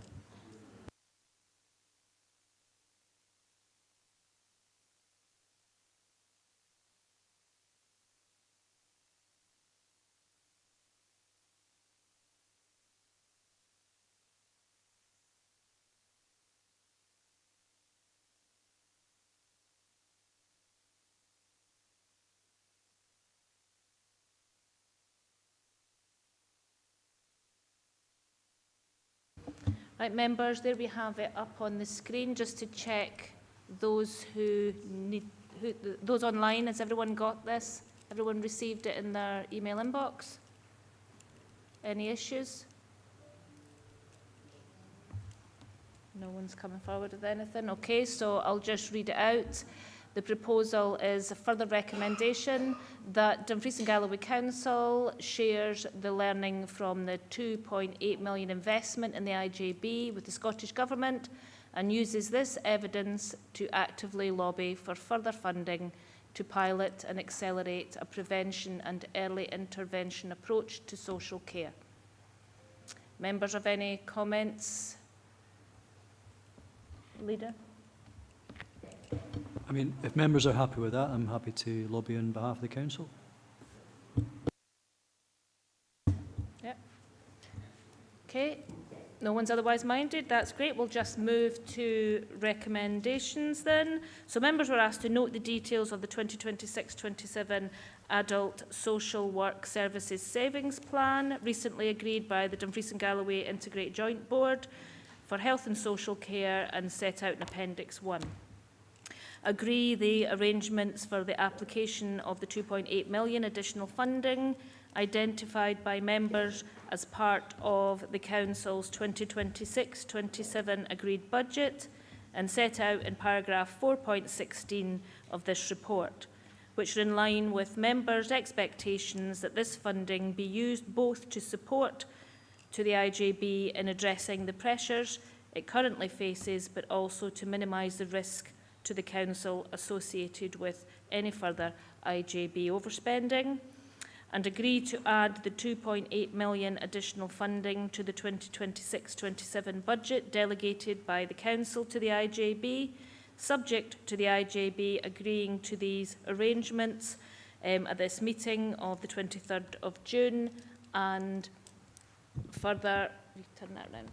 The Dumfries and Galloway Council shares the learning from 2.8 investment in the IJB with the Scottish Government and uses this evidence to actively lobby for further funding to pilot and accelerate a prevention and early intervention approach to social care. Thank you, members. We will move on to agenda item 8. The implementation of the agreed budget savings related to leadership costs. Now, this report provides an update on work undertaken in relation to the budget savings related to the reduction in leadership costs, following the agreement of the Council budget in February 2026, and provides a proposal for implementation. Now, Don Roberts, our Chief Executive, is here, and other officers are available online and to assist members with any questions on this report. So, members, I'll open it up. Do members have any questions? Councillor Wilson. Thank you, Convener. And firstly, my thanks to the Chief Executive for bringing this forward and so quickly. So obviously we're happy to see a proposed saving at the Chief Officer level. When the Chief Officer restructure was agreed in October 2023, one of the reasons we opposed it was due to the cost, which at that time was £250,000 and gave some officers a £15,000 pay increase. It has featured as one of our budget savings in our last 3 budgets, and over the last 2.5 years these costs have increased, so maybe there'll be further savings that can perhaps be found. Firstly, at 4.2, I think given the comments that were made when the 18-month reshaping review evaluation report was discussed back at the reconvened full council in January, there was a huge amount of concerns raised by members. So I wouldn't agree with all that is included in that section. It looks to me that we're creating a new post, so I was just wondering on the appointment process, because I have raised concerns previously regarding the matching policy and process.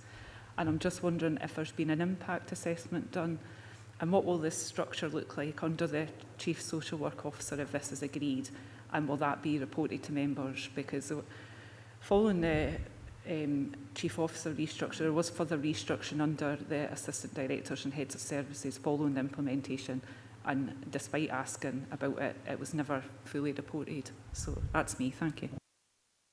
Thank you, Councillor Wilson. Dawn, can you respond to that?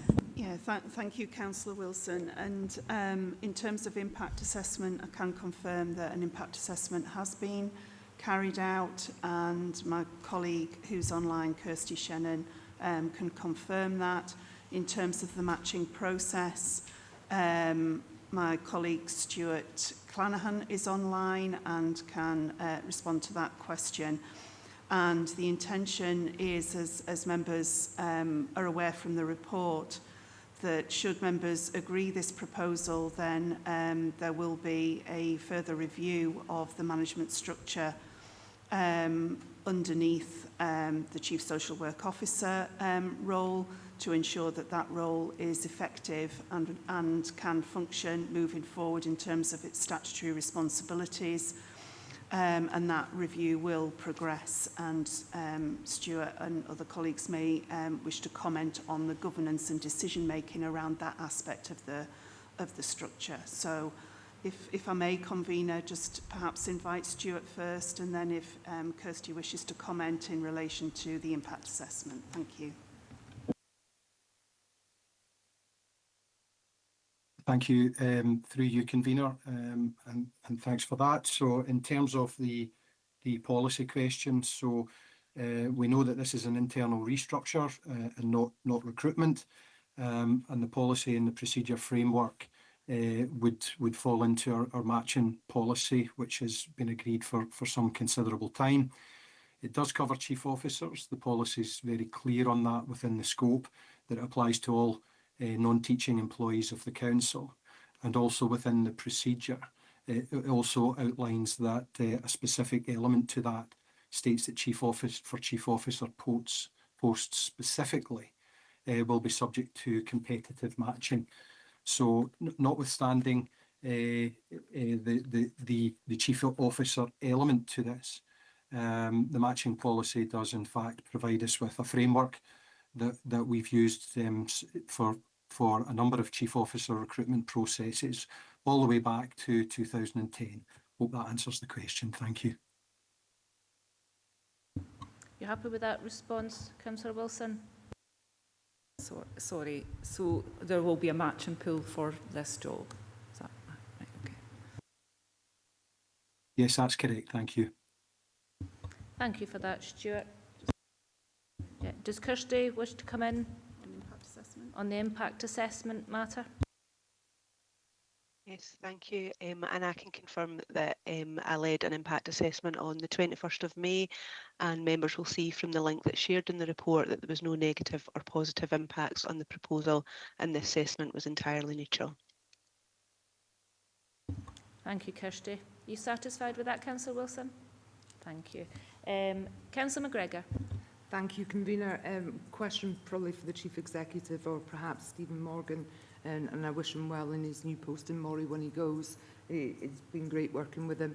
If, regardless of the Labour group budget saving, would you have been doing this anyway? Is it a part of the restructure and reshape that would have been done anyway? And just for officers and other members' benefit, it does mention the unions at 8.3 to 8.5 on page 59. And just, I think some elected members have also had correspondence from those unions noting that they agree the position that the council will potentially be taking. Thank you, convener. Thank you, Councillor McGregor. And in terms of your first point, would this be coming forward anyway? I think it's fair to say that structures need to constantly reflect, you know, changes and changing context and changing requirements, changing priorities. And so the context that's described in the report in terms of the changes that we have seen through the IJB and Health and Social Care partnerships certainly provide, in my view, a strong rationale for this proposal. And, you know, whilst this is a response to the budget that was agreed by full council in February, this is something that I would have been minded to bring forward to members for consideration, and also taken into account the imminent departure of our current Chief Social Work Officer. That may have prompted me to advise members that we may need to look at an alternative at that point. So I think the proposal is strong, and I don't know if our Chief Social Work Officer, Stephen Morgan, wishes to comment further from his perspective. Through you, Convener. Councillor McGregor, I clearly can't comment on what the Chief Executive's intentions would have been, but what I can comment on is my own experience of the past 3 years.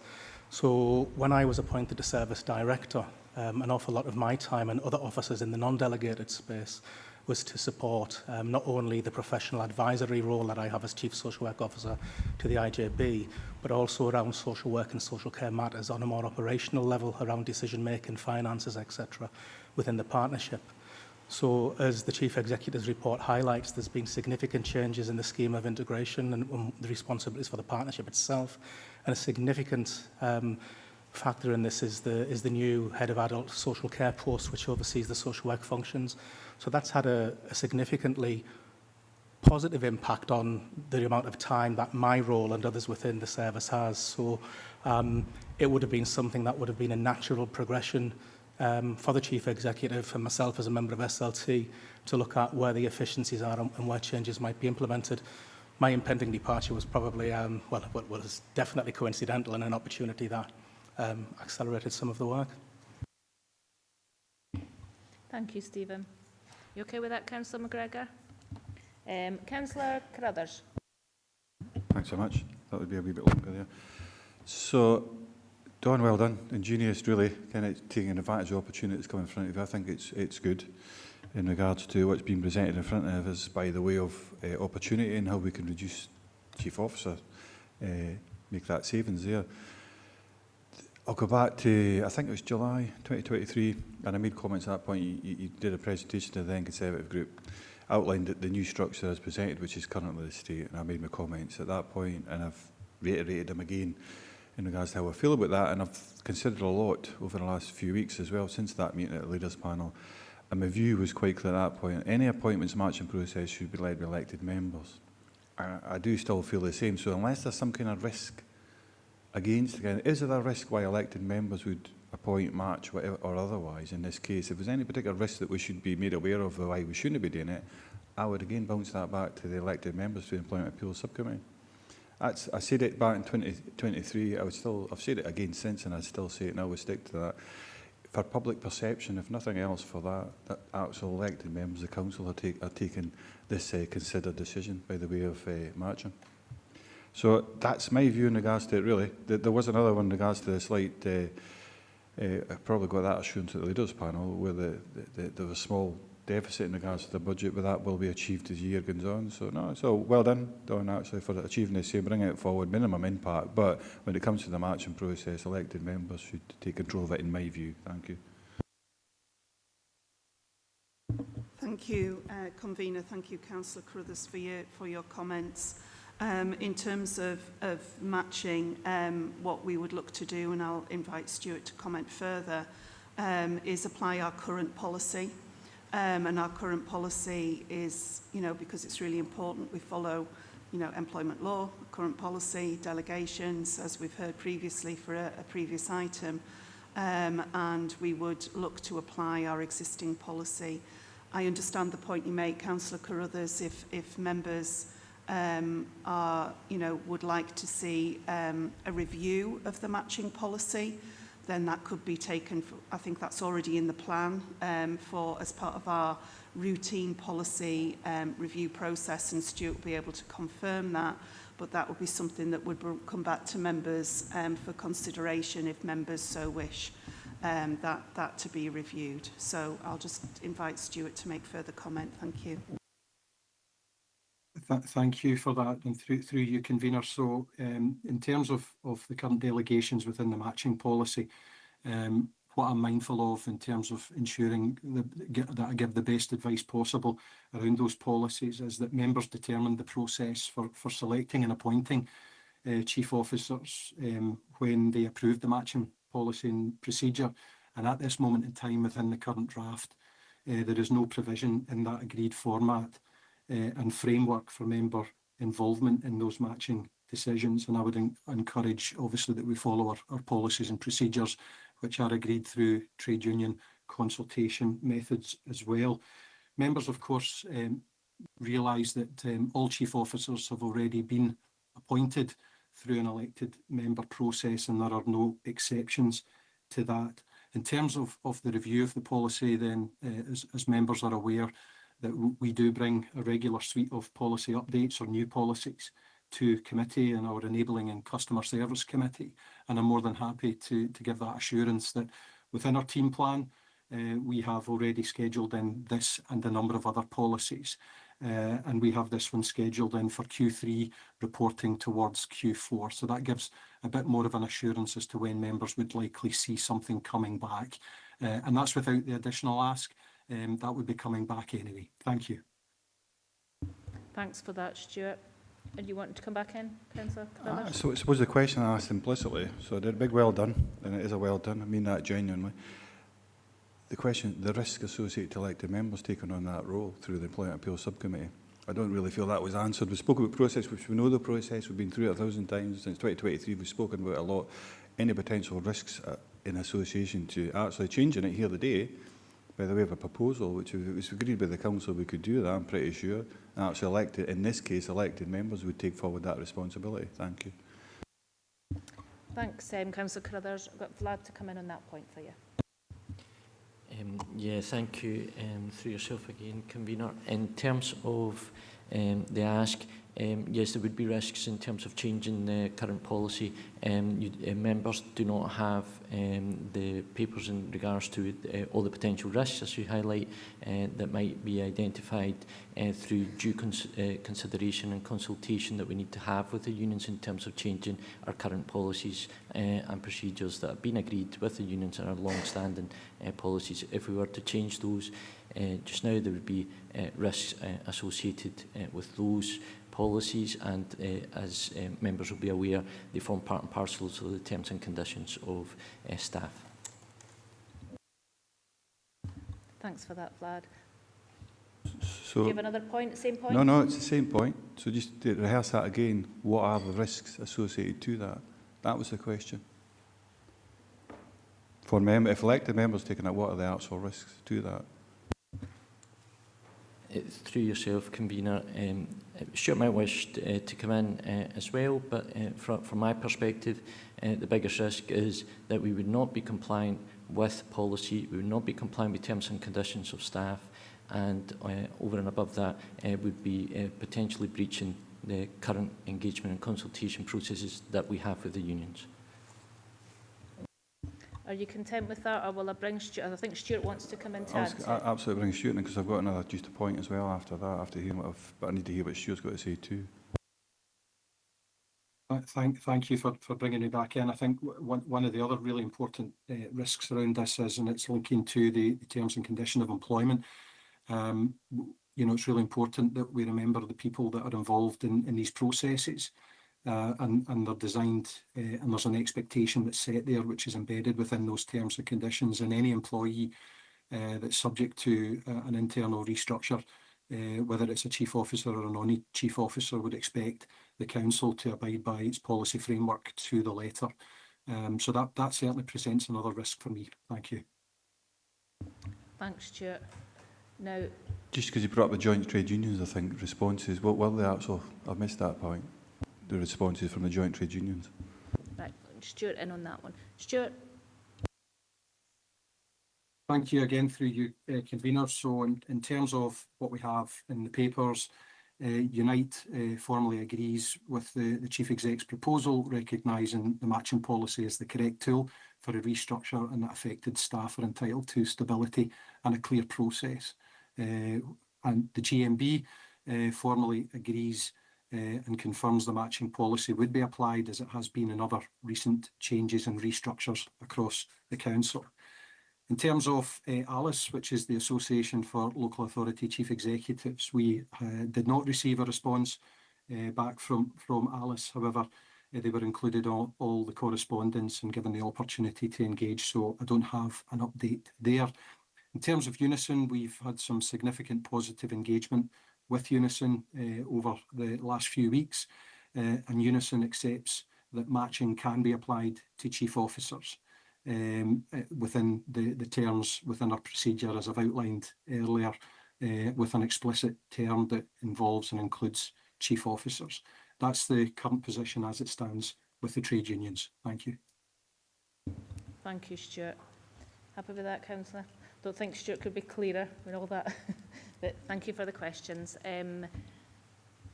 Leader. No, thank you.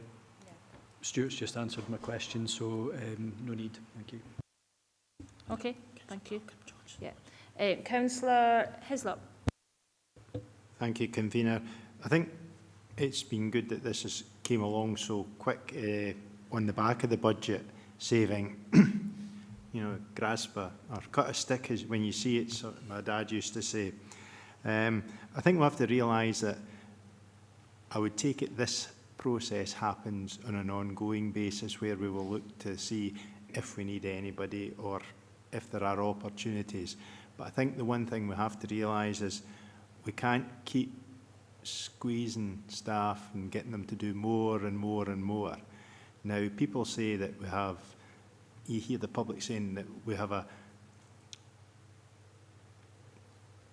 number of staff at chief officers and we don't have enough at the coalface. I would say from coming to this council a few years ago, we've actually reduced that chief officer number significantly, and I wouldn't like to think that we put extra stress on staff, asking them to do over and above their job that causes issues with their health. So hopefully we keep an even balance on this, that we look to, if there are opportunities, we may bring them forward, but we make sure that we also take into consideration the health of our staff as well.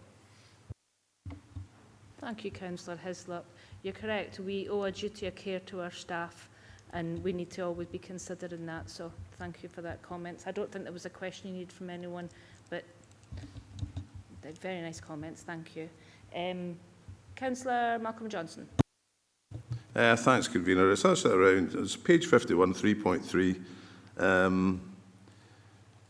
And it does seem like it's actually, as Councillor Hislop's made that comment there about cutting a stick when you see it, has landed on your lap, really, to be fair. But where I'm coming from here, and it's on the back of what we were discussing earlier about the IJB. So and this is maybe just because I don't really, you know, I'm not really involved in it, so maybe a wee bit of clarity about, is this actually a saving at all, really? Because, you know, in the overall budget, because of increased capacity in the health and social care partnership, did that come at a cost?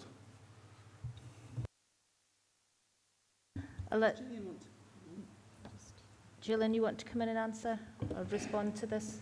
Thank you. Thank you.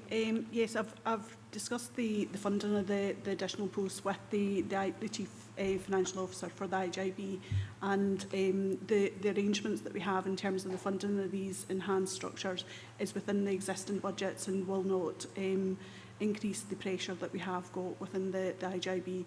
There has been other posts that have been vacated, which are used to fund these posts, and there was existing resources already in place. You happy with that, Councillor Johnson? Thanks for coming in with that, Gillian.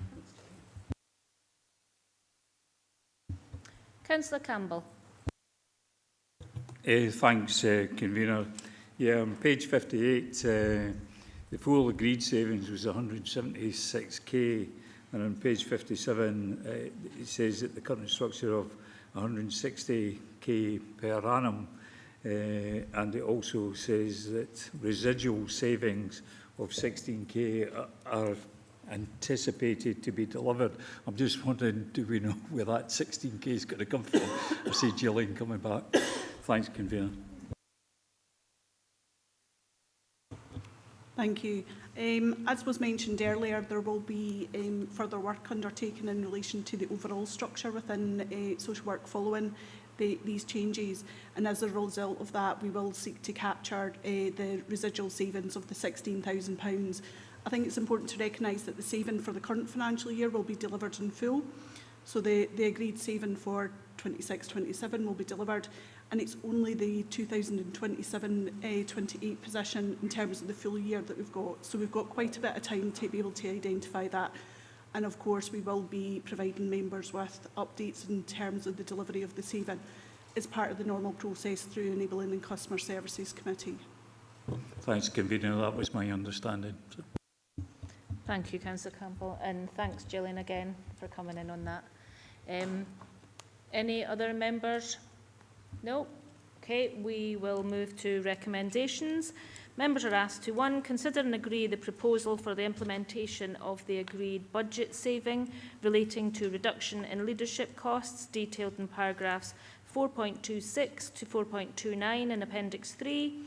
And 2. Note the plan for implementation of these arrangements through the application of existing Council human resources policies. Thank you, members. So we move to agenda item 9, which is an update of the future budget process and timetable. Members are asked to consider and approve updates to the budget development process and timetable for future years, reflecting feedback and consideration by the Council's budget panel and feedback from political groups and Council management team. Now this proposes a shift to a transformation change programme of activity over a 3-year period to support financial sustainability, providing for greater oversight and direction by service committees, and which reflects good practice in financial planning and service transformation and builds on existing activity and projects. So we have Lorna Maiden, Executive Director Enabling Customer Services, is here. Lorna, do you have anything to add to the report at all? No, Convener, thank you. Thank you. Then I'll move to member questions, and we have the leader wishing to come in first. Yeah, thanks, Convener. And just to say that, I think the budget panel has been very helpful, and just there's been a lot of feedback during and after the budget process, which I think has been captured fairly well in 4.3 and then going on to 4.6 in the report and the appendix as well. So, I mean, I'm not, obviously other elected members may want to speak to this one, but I think it's sort of given a fair reflection of the types of concerns and suggestions that members have had. So fully welcome this report. Thank you. Thank you, Leader. Councillor McGregor. Thank you, Convener. Yeah, very much welcome the report and the engagement from the 2 officers that joined our group meeting recently to get some feedback from the group. In terms of transformation, we keep branding this word about, and it's a great word, but we're not seeing some of the transformation that I think members would expect. We're moving in digital space and IT and various other areas, and I suppose it's having tangible transformation and it not just being a buzzword and how elected members feed into that process, because I'm very aware that members bring forward ideas and they're often vetoed by officers at a very early stage, and I think it's just ensuring that we have that opportunity for members to bring forward ideas. The finance team are absolutely brilliant at dealing with that, but sometimes we maybe need feedback from the other directorates as to why that particular saving isn't actually achievable, and that's one area. Again, in terms of transformation, we've had a change fund for a number of years, and I think a few years ago it was working quite well to do things like the teacher refresh, which was transformation at the time. It seems to me now that it's being used a wee bit more just to plug a budget gap here or there, which is not what I think the change fund was designed for. So it's just my tuppence worth. There's no question in there. It's just ensuring that transformation truly means transformation, and how we work across other local authorities, for instance, with shared services and the like. No, thanks for that, Councillor McGregor. I think transformation has become the buzzword today. But yeah, any other comments or questions? Oh, Councillor Hislop, you want back in? Chair, it's just to say, I used to like the theatre of turning up on the day and there's your budget. But I realise after what my comments in the last one about causing stress to officers, I don't think the Finance Department would appreciate that. So this is a move, I think, in the right direction, and hopefully we'll get things better and more efficient and get better budgets going forward. No, thank you for that. No, there's always a certain element of theatre in these chambers, but we do not want to hand that over to officers. That's the last thing we want to do. So, members?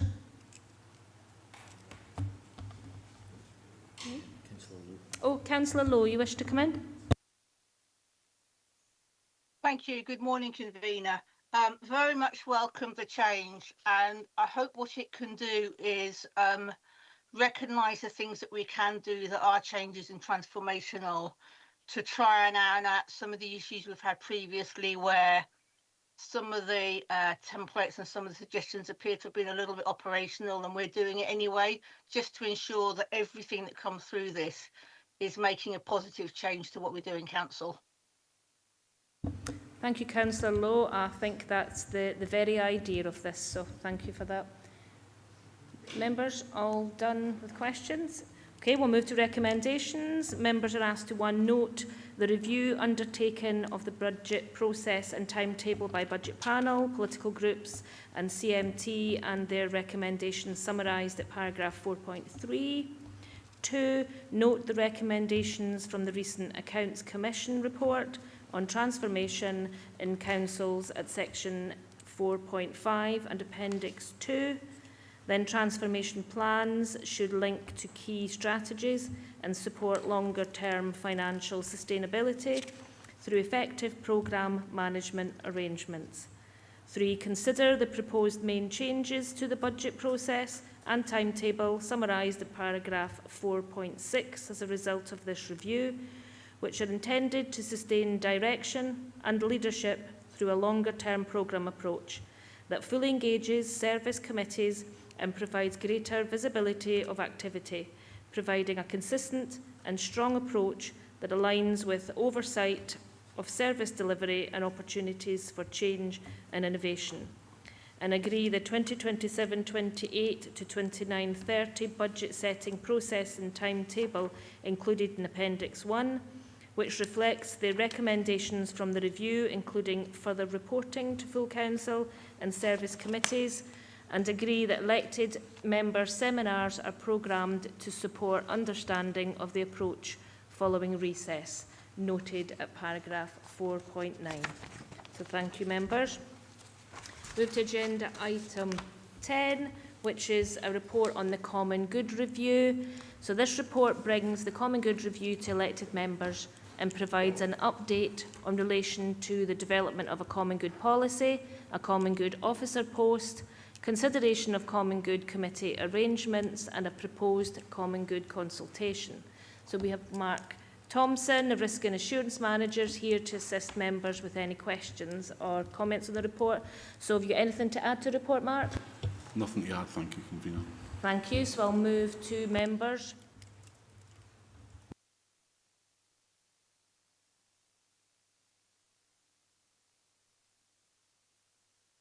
Councillor Young.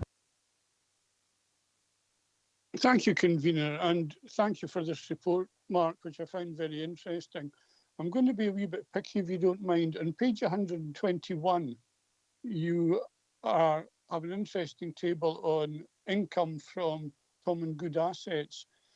there's a couple of assets that aren't mentioned. There's obviously Market Hill Car Park in Castle Douglas, which has about 20 charging stations on it. But I've been told that there's not a lot of profit in these charging stations. So I'm not really discussing that. But I'd like to see the car park listed. But the one I want to bring to your attention, Mark, is Lochside Caravan Park in Castle Douglas. Now, it has 100 pitches and the normal charge is about £35 a night. So it generates a great deal of income, which just goes into council coffers. We did ask about 3 years ago for a breakdown of the finances involved in Castle Douglas Caravan Park, because the local ward members were sure we were generating quite a considerable profit. But we were surprised to find out that, in fact, no, it's run at a loss because it carries forward the costs of upgrading all the facilities, the showers, the toilets, etc., and has a high interest rate. So I know this is the beginning of a conversation, Mark, and I wonder if you could look into properly recording the income and the benefit of Lochside Caravan Park. And I know probably the simplest way would be if the council who run the caravan park gave the Castle Douglas Common Good a small amount per year to raise awareness that the profits are being generated on Castle Douglas Common Good land, and the Castle Douglas Common Good is getting absolutely no benefit from it. Thank you for listening. Thank you, Councillor Young. Do you have anything that you can respond to that, Mark? Yeah, thank you, Convener. Thank you, Councillor Young. In regards to that, it's absolutely a good point to make. I would say the table on page 121 is third-party leases of common good assets, and the caravan park is obviously occupied by Dumfries and Galloway Council in doing so. But absolutely, you had mentioned that previously, and that's something we will absolutely consider. Anything that we're going to take forward or would look to take forward with regards to outcomes of this review and any prospective policy, we are absolutely in elected members' hands in terms of what the content of that would be and what that would look like as well. So more than happy to take that feedback and put that into considerations before in developing any proposed policy to bring before members further down the line. Thank you.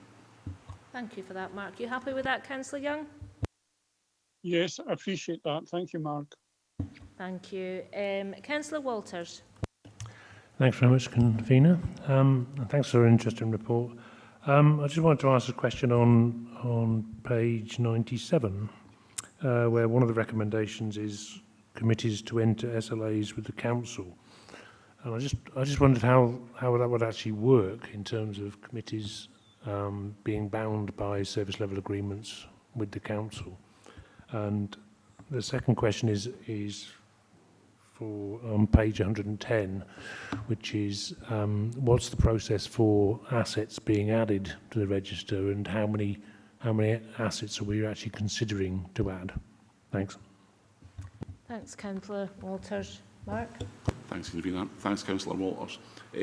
So with regards to your first point, this was something the group had and considered when looking at the review. Now, it may well be that this is not necessarily going to be a necessary measure if we move forward with a council common good policy, because it would be articulated, the relevant parts would be articulated within the policy itself rather than those service level agreements as well. So that one is one that was identified, but whether it's taken forward in that form or whether it is actually better articulated in the policy, again, that's something that members will ultimately have the decision on.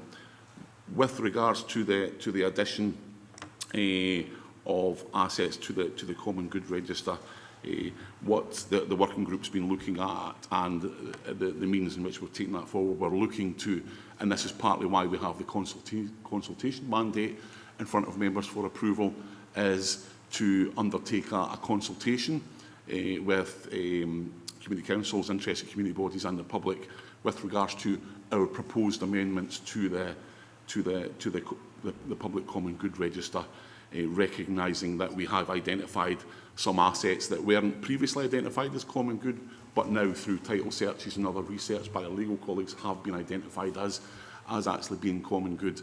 So the mechanism for going through that process would be to undertake this. We have stepped through the review process, and now we're undertaking the consultation, which will be a 12-week consultation, should members agree to it. And then thereafter that point, we'll gather all representations in, and we will report within 6 months of the close of the consultation and provide feedback on that, subject to there being no issues identified with any of those assets we've identified for being added. We will then thereafter publish that in the updated public register, which will be on the Council's website. Thanks, Mark. You happy with that, Councillor Walters? I mean, we will be getting the report back where you'll have eyes on that draft policy and can make comment then, add or take away. Yeah, I appreciate there'll be further consultation. Thanks. Councillor Dempster. Thank you, Convener. I have no issue at all with the 4 recommendations set out in the report. If the intention is to standardise, rationalise, whatever way we describe it, the approach to common goods and common good registers and arrangements, that's fine. If it's a poorly disguised attack on the resources that sit with common goods, I'll be disappointed. And not only that, if there's any way that you want to marginalise and exercise community councils, it'll be a raid on common good funds.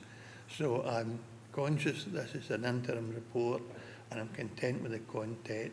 I'll make a point when the report's presented to us and what my opinion and what we should do is concerned, although that may not marry with everybody else's. But nevertheless, I'm happy with the report, I'm happy with the approach. I'm just conscious that within the document today, there is reference to how funds might be managed and how the council has a right to use these funds. And I'll just remind officers that that's provided elected members say it's all right. Thanks for that, Councillor Denston. Again, I think that's the reporting back of that draft policy. You want to come in, Mark? Yeah, thank you, Convener, and thank you, Councillor Dempster. I would absolutely give that assurance.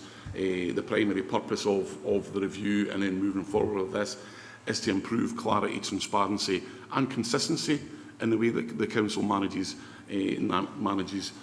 common good. There are no ulterior motives in doing so as well, but it is clear in terms of increased public interest and increased elected members' interest that the Council can improve the clarity on how it manages common good going forward as well, and that is absolutely the primary focus in doing so. Thank you, Mark. And I think as well it's to get that uniform across, and then we all know exactly where we stand in every single common good. You want back in, Councillor Dempster? No, really, Convener, other than to say thanks to Mark for that reassurance, and I'm sure that all the common good communities that have these assets, funds and investor time in it will be grateful to Mark for a clarity and a way forward that will standardise our approach across the region. I think that can all be helpful. Thanks, Convener. That's Councillor Dempster. Councillor Wilson. Thank you. Really pleased to see this report here. Similar to Councillor Young, I'm wondering if you can look at Lochmaben Caravan Park for the exact same reasons. But my question is more actually, or my ask is, you're going to engage really the community councils. I'm just wondering if there's an opportunity there to kind of explain the common good to them, because some have funds, some don't, and it's confusing for, we get asked all the time, so it'd be good if somebody could just, that's a bit more knowledgeable than myself, which will not be hard, but just to explain how that works and why there is no fund and things like that, if that makes sense. Thank you. Thank you, Councillor Wilson. No, absolutely. I know from my own experience being asked to lead and take forward the review, it was an extremely steep learning curve to appreciate the nuance that is there in common good as well. So absolutely, we have been working closely and have ward colleagues embedded within the review group going forward, particularly when we roll out this 12-week consultation. We're absolutely keen to actually have that wider engagement with community councils, but also the community representatives who sit on common good subcommittees as well, to garner their views and help communicate and articulate some of the detail about common good. Beyond that as well, one of the end points that we will certainly look to with this is actually to overhaul and update what's on the council's website as well, to be able to better articulate what common good is, how we manage that, and provide that clarity to the public as well, because it is an unusual and nuanced area. So the more we can do to communicate that, the better. No, that's great, thanks. It's just seems overly complicated at times. Thank you. So we could probably do with on the website just like a crib sheet of without the screeds and screeds of policy, just that front page of what it is would be great. Thanks for that, Mark. Councillor McFarlane. Yeah, thank you, Convener. Just a slight point. It's on page 122 into 123, where they're talking about numbers of clocks and clock towers and such like. Very top of page 123, it says the Greyfriars Church clock and bells and Gatehouse of Fleet. Is that? I'm just assuming that's an error. Yes, my apologies for that, members. That is an error, and that should be Dumfries, the Greyfriars clock and bell.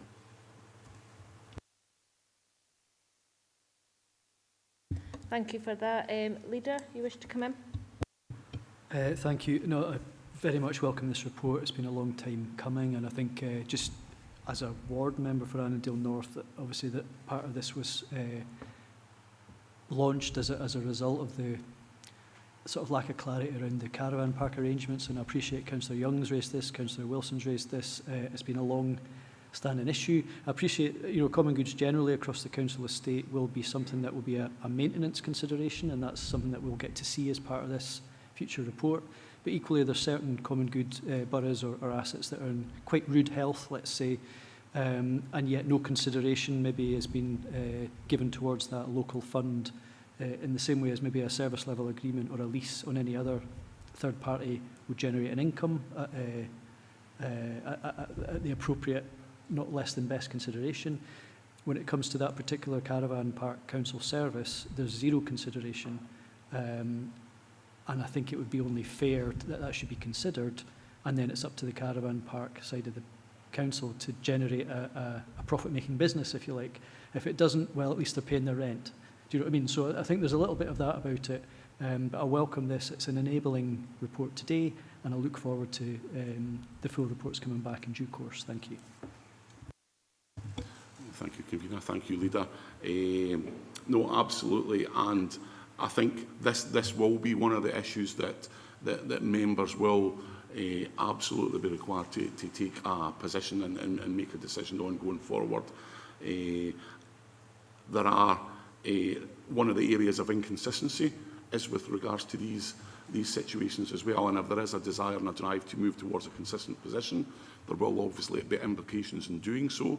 So I will ensure that I make sure that members have all the information in front of them when they're coming to make that decision as well.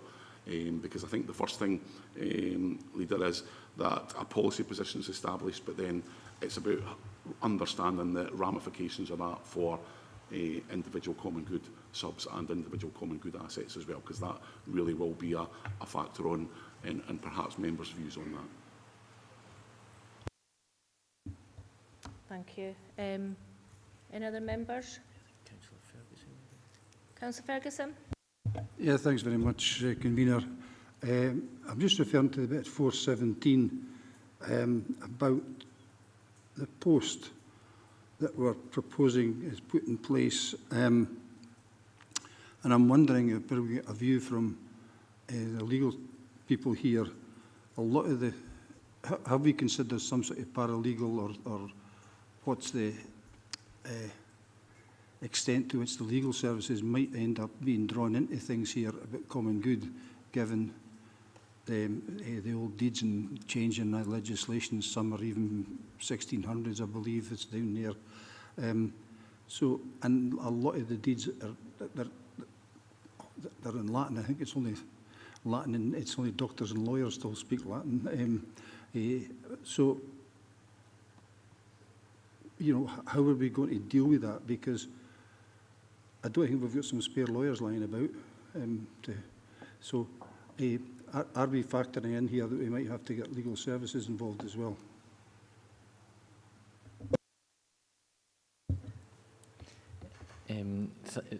Thank you, Councillor Ferguson, through yourself, Convener. Mark might want to come in as well. From my perspective, it's important that we get the right person for the role, but this is a sort of strategic role in terms of taking forward the actions that members are hopefully going to agree with today, and therefore the main role is to get that policy, to do the register and get that over the line in terms of the updated Common Good Register. Now, what that person's skill set, I don't disagree with yourself in terms of some of your points there around some of the legalities that might come into play, but I would expect we've got a very good legal team that would support whoever's in place if they don't have that, maybe that legal qualification or legal skill set as such. But I would encourage the right person for the role, which is to take forward whatever members agree today. That's the most important thing. Get that policy agreed in that uniform way that Mark put, and in essence get this over the line within the 12-month period that we have hopefully that role for. So keen to progress this. I'll maybe pass the baton on to Mark in terms of might give you a bit more context around it.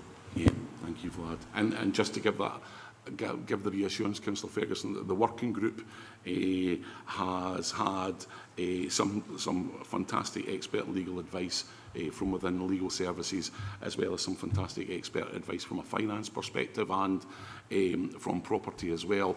And to be fair to say, since I took on the role of the lead for this review, I've been an absolute thorn on their side. Now, unfortunately, for officers, that won't stop in terms of having this post as well. As Vlad said, the post really to help facilitate and take some of the work forward, but we will absolutely be relying on the expertise that's embedded within services. And it's reflective of the fact that the common good and the management of common good doesn't necessarily have a sole focus. It cuts across a number of services, and that will always be the case. Can I come back in? Thanks very much, Convener. Look, Mark, thanks, and Vlad, thanks for that response or those responses.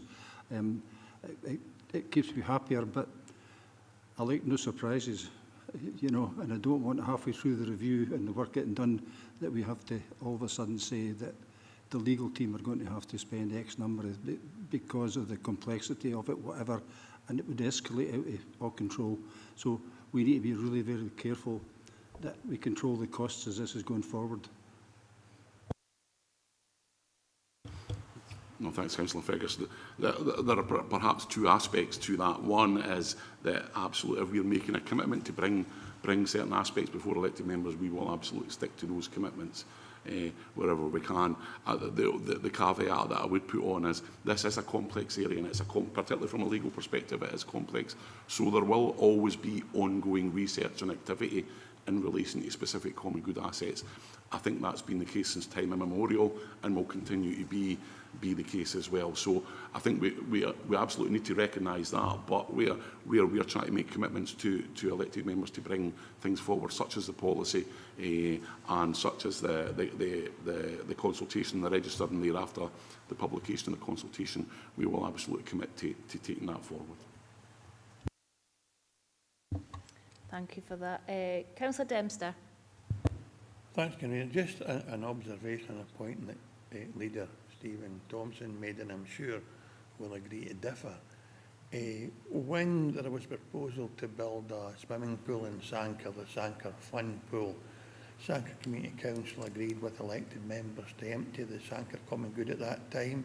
They put £300,000 as a kickstart for the cocktail of funding that eventually delivered that project. And since then, there's been a moratorium on all spending on Sanker Common Good funds on the basis that the Community Council, again with agreement of local members, wanted to build up a reserve so that if another capital project came along that needed a source of funding, that funding would be there. So I'd be really annoyed if some common goods had a cavalier approach to spending their money and they had nothing in reserve, and yet somehow other common goods with significant reserves were being raided to carry out repairs, whilst the other funds that don't have resources would be funded from a central or council. And I realise that will be a debate for the future. I just make that point today, that we should have a level playing field when we start, if we're doing something along the lines of where funding might come from to carry out maintenance repairs on common good assets. But Stephen and I will agree to differ. Thanks, Convener.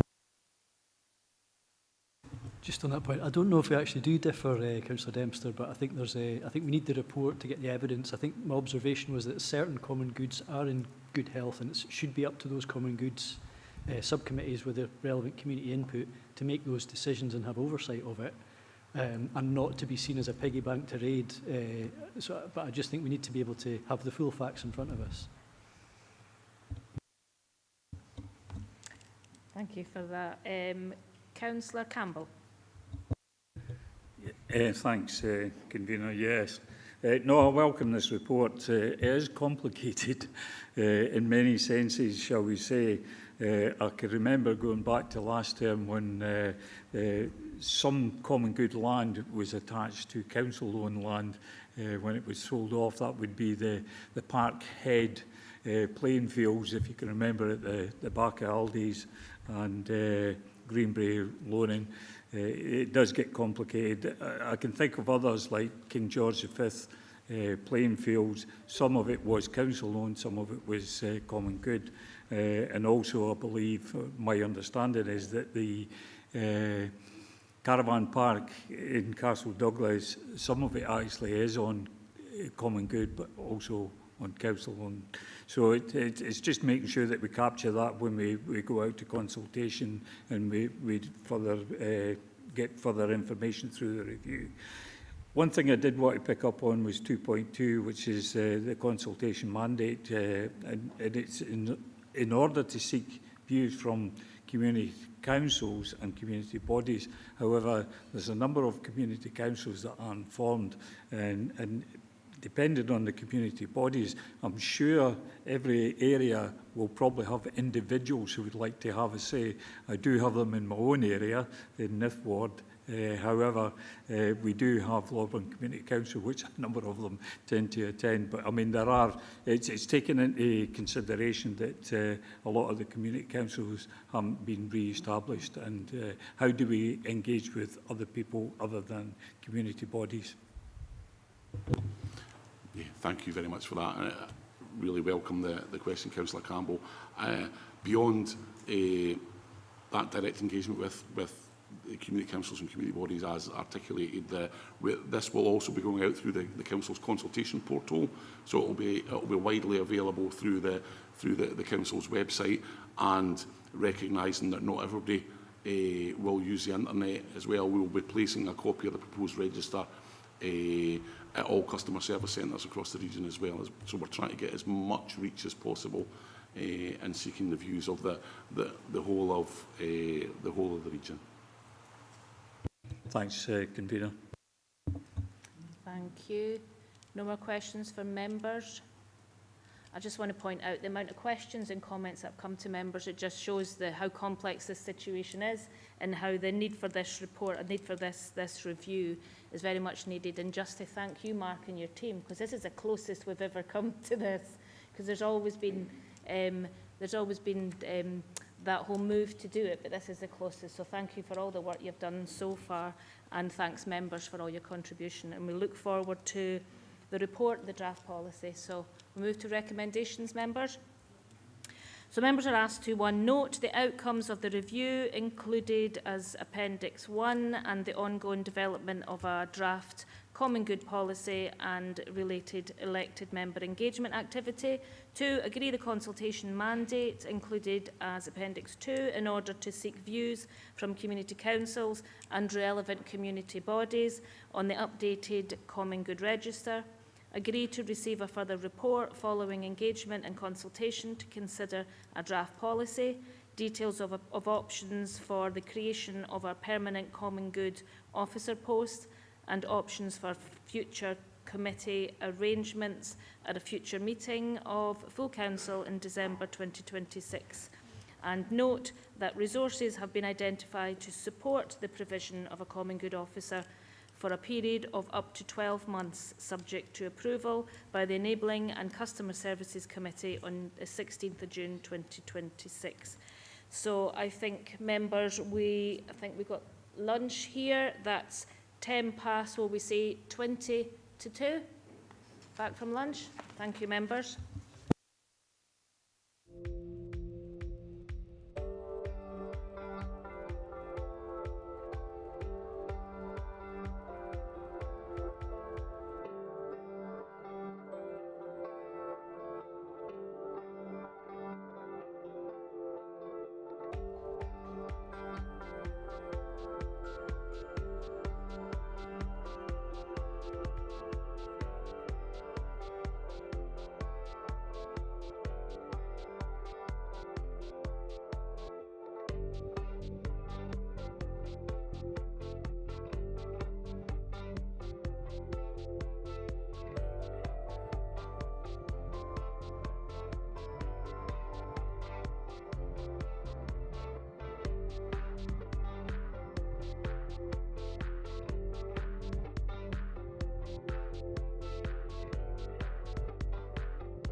So, good afternoon, members, back in the room here. We'll go to agenda item 11, which is the joint annual report on Children's Services Plan 2025-26.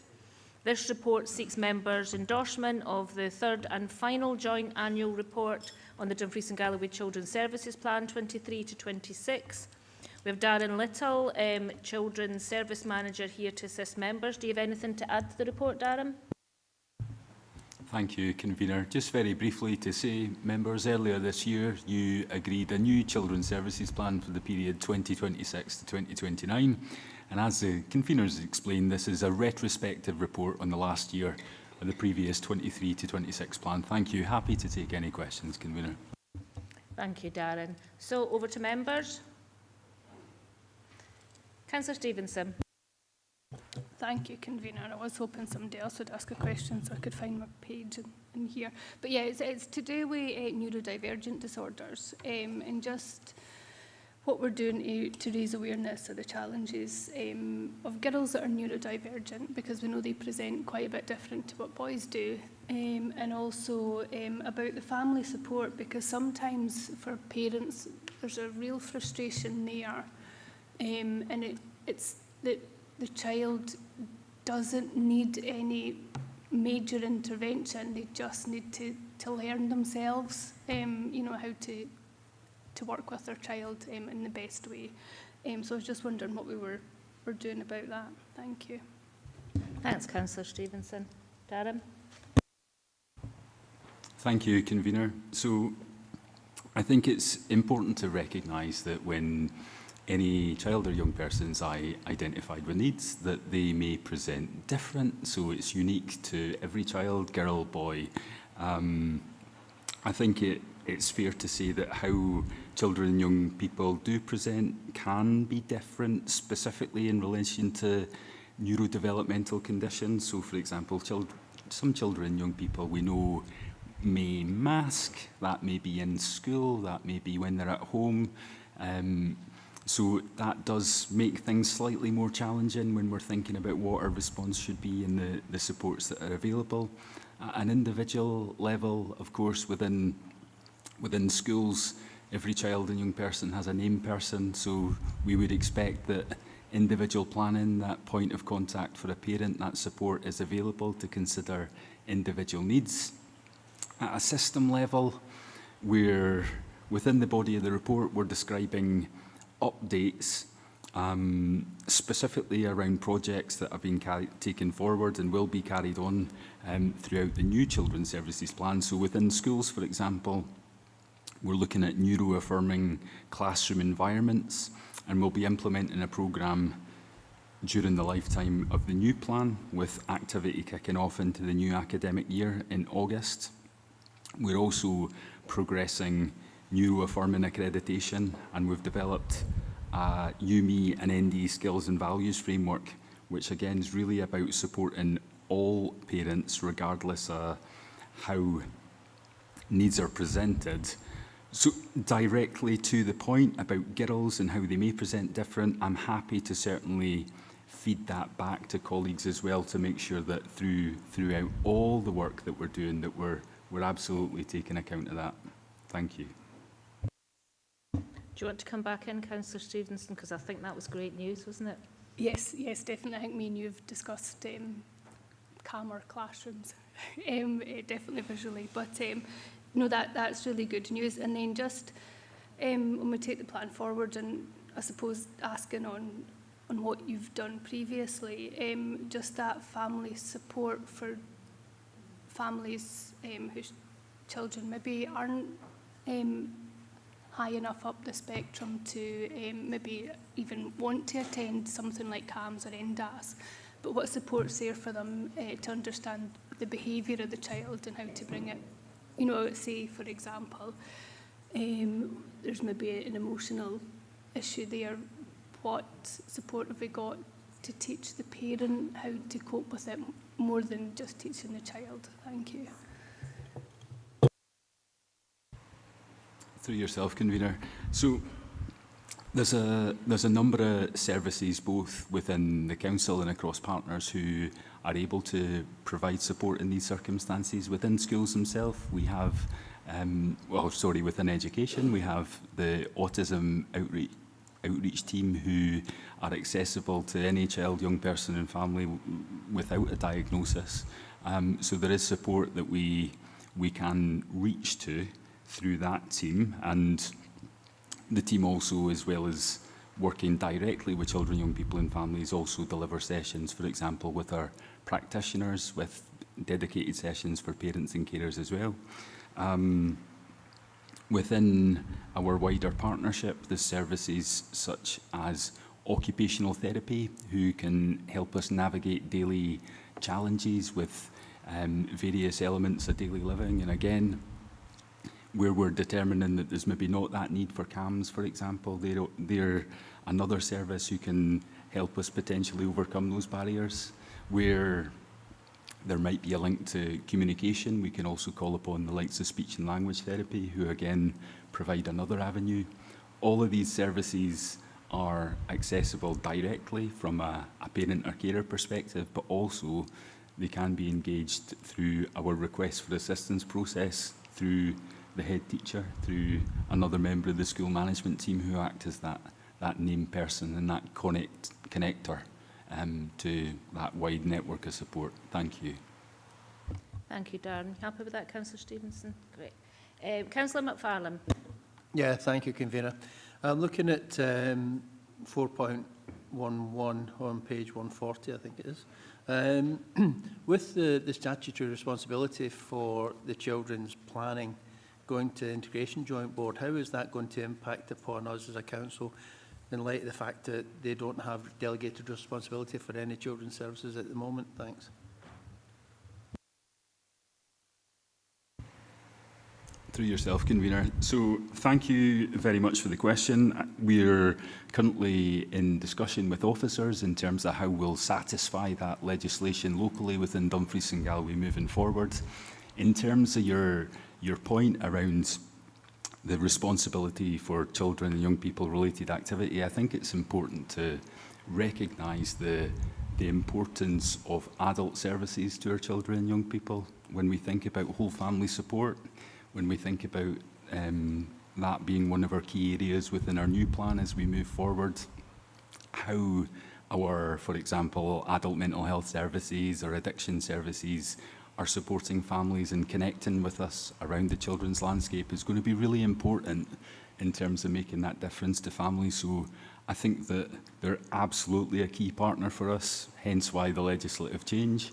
And locally, there'll absolutely be an adaptation to our current operating environment, which will involve integration joint boards being around the table with local authority and health board representatives. Thank you. If I can come back, please, thanks. It's not the case that the IJB will be partners, though, because they have a statutory responsibility on a strategic level whereby they delegate, action. They delegate actions to the council and to the NHS, and obviously coordinated through HSCP. So it's in effect, it's going to be their responsibility to tell us what it is that we should do. Obviously, we will be involved in that, and members will be involved in that, but I'm just wondering how it will impact in that wider, and have we actually given that some consideration? Thanks. Convener, thank you.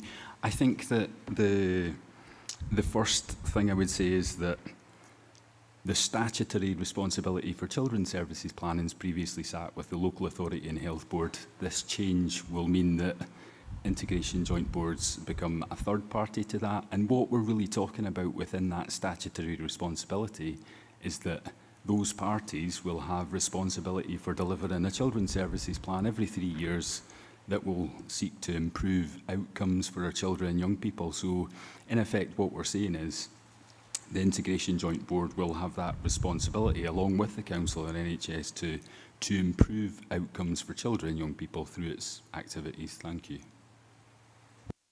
Thank you, Darren. Okay with that, Councillor McFarlane? Okay. Leader? Thanks, Convener. Yeah, so it was kind of on the same point, because if I'm understanding you correctly, this means there's almost like a tripartite statutory responsibility between three corporate bodies, which already begs a few questions. But and the other point I think Councillor McFarlane was trying to pick up on was that IGB, in our understanding, gives direction to Council and NHS as partners. And I think just in terms of the scheme of integration as it is, so that's maybe where the question came from, but I wondered where would that piece of work report back to? Would it be IGB, NHS and the relevant council committee in terms of what those arrangements will look like? Because it does seem to, I don't know if that clutters up the landscape or, so I'm just sort of seeking assurance that one, elected members get full sight of what our statutory responsibilities remain as and how we work in partnership with the relevant bodies given this additional part of the Act. So it might lead to a very positive outcome, but it's just sort of that journey towards that. I think elected members would want to know how we're going to get there. Thank you. Thank you, Convener. Yeah, I think you're seeking reassurance, Leader. I'll give you the reassurance. I think what we're doing at the moment is working through this. So, for example, even the membership on the executive group is being looked at in terms of the terms of reference. So there's quite a few bits of work that need doing in terms of just logistics about how we get this work through. We do link with other children's services planning partnerships as well, so we're going to be looking at the benchmarking of this to see how other people are doing it. I take your point absolutely though, and of course as the arrangement stands, in any event we always have to go to both the board and full council for the agreement of the plan and the note of the progress against the plans. So it could be that this is a fairly straightforward process where it's just literally that we then say all the three parties who now have a statutory obligation against this, we will report to those three parties. But I think maybe what we can do is agree to update you when we've got a clearer sense of exactly what this will look like on the ground. Thanks. Okay, thank you. Thank you, Jim, for that. Councillor Hill. Thank you, Convener. Just going back to Councillor Stevenson's comments and what Darren Little said in response to them about all the different services that are available to children and families, there are still huge waiting lists for these.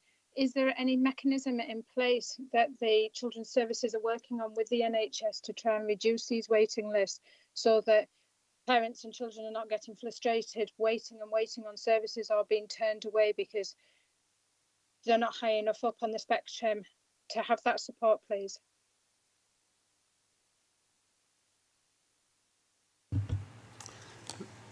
Through yourself, Convener. Thank you, Councillor Hill. Absolutely right.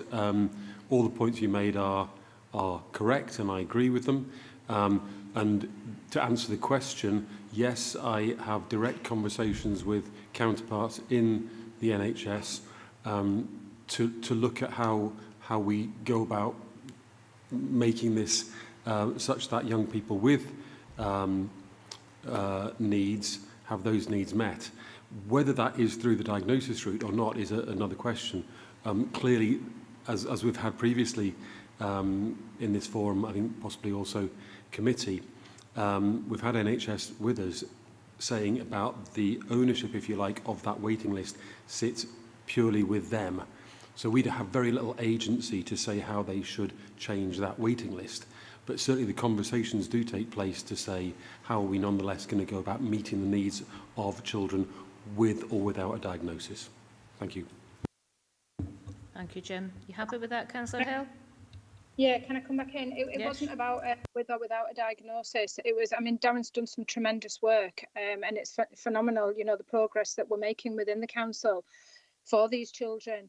But there seems to be, we're moving forward and we're having access to these services, but then the NHS seem to have this blockage, and then that's having a negative impact on children within our education system and also the staff within our education system who are then having to become healthcare assistants within the schools or deal with mental health issues within the schools, which they're not trained for because the NHS haven't got the capacity to take these children on and these families on with their support. So it's asking if there's some sort of mechanism we could go to the NHS with, or we could go to Scottish Government with and say, we are doing everything we can as a council. Our Child's Plan shows that we have made great progress. Our team are working phenomenally, but we are coming up against this barrier because of X, Y, and Z.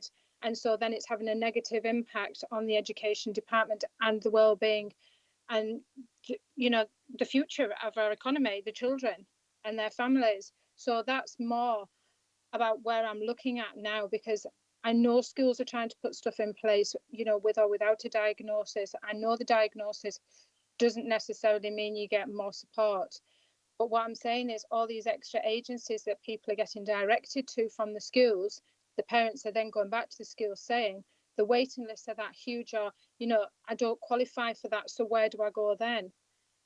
So it's seeing if there's some sort of mechanism, and whether the integration with the IJB board, when the new legislation comes in, if it does, whether that will help or not. But what I'm looking for is the missing link, the mechanism that's going to join these services together more fluidly, so that more people can get the attention that they're requiring, and it doesn't have a negative impact on the phenomenal work that our education department and children's services are trying to do. I think it's a mechanism she's looking for, that we have that ability. I know, as you said, Jim, we can't over-influence, we can just make comments. So is there a kind of mechanism that we could feed into? There is no mechanism. There are relationships. And I think I was listening closely, Councillor Hill, to what you said, and thinking about the response, and then you gave the response, which is absolutely right. You know, education meets the need as it presents, with or without the diagnosis, whether it's in terms of the NDAS referrals or other needs of young people. But there is no explicit mechanism, if that's what you're asking for. Thank you for that, convener. But I am more than happy to go back to colleagues within NHS and put your comments to them. Many thanks. Thank you, Jim, and thank you, Councillor Hill, for your questions and comments. Councillor Dorward. Thank you, convener. Thank you for the report. It's really good reading. So well done. And I applaud the honesty in it as well. A couple of questions on page 166. You might not be able to answer them, but I'll post them anyway. You can get back to me. It's about mental health, perinatal mental health and infant mental health. And again, mental health from a personal experience, albeit a long time ago, has always been a Cinderella service. Most services say that, but mental health definitely is in the NHS, or was anyway. I think it still is, actually. So issues with infant mental health and perinatal mental health in terms of staffing shortages, capacity, and very concerningly for perinatal mental health, the loss of the, now I can find that again, it's a psychologist, but they've got a specific name. Give me a second.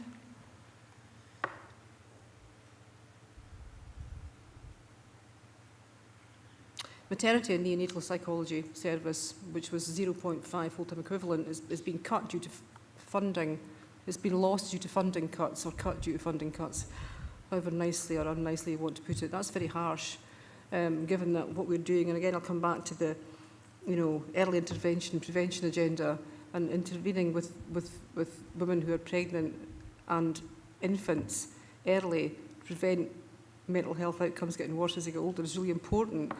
So it's very concerning this has happened, and there doesn't seem to be any way of dealing with it, because it seems to be a done deal. What's the proposal to make to any plans to address this and prevent the development of illness in both women and infants? I mean, women, it's a really 26% of females suffer from perinatal issues, some very, very serious. So taking that really important resource away is quite concerning.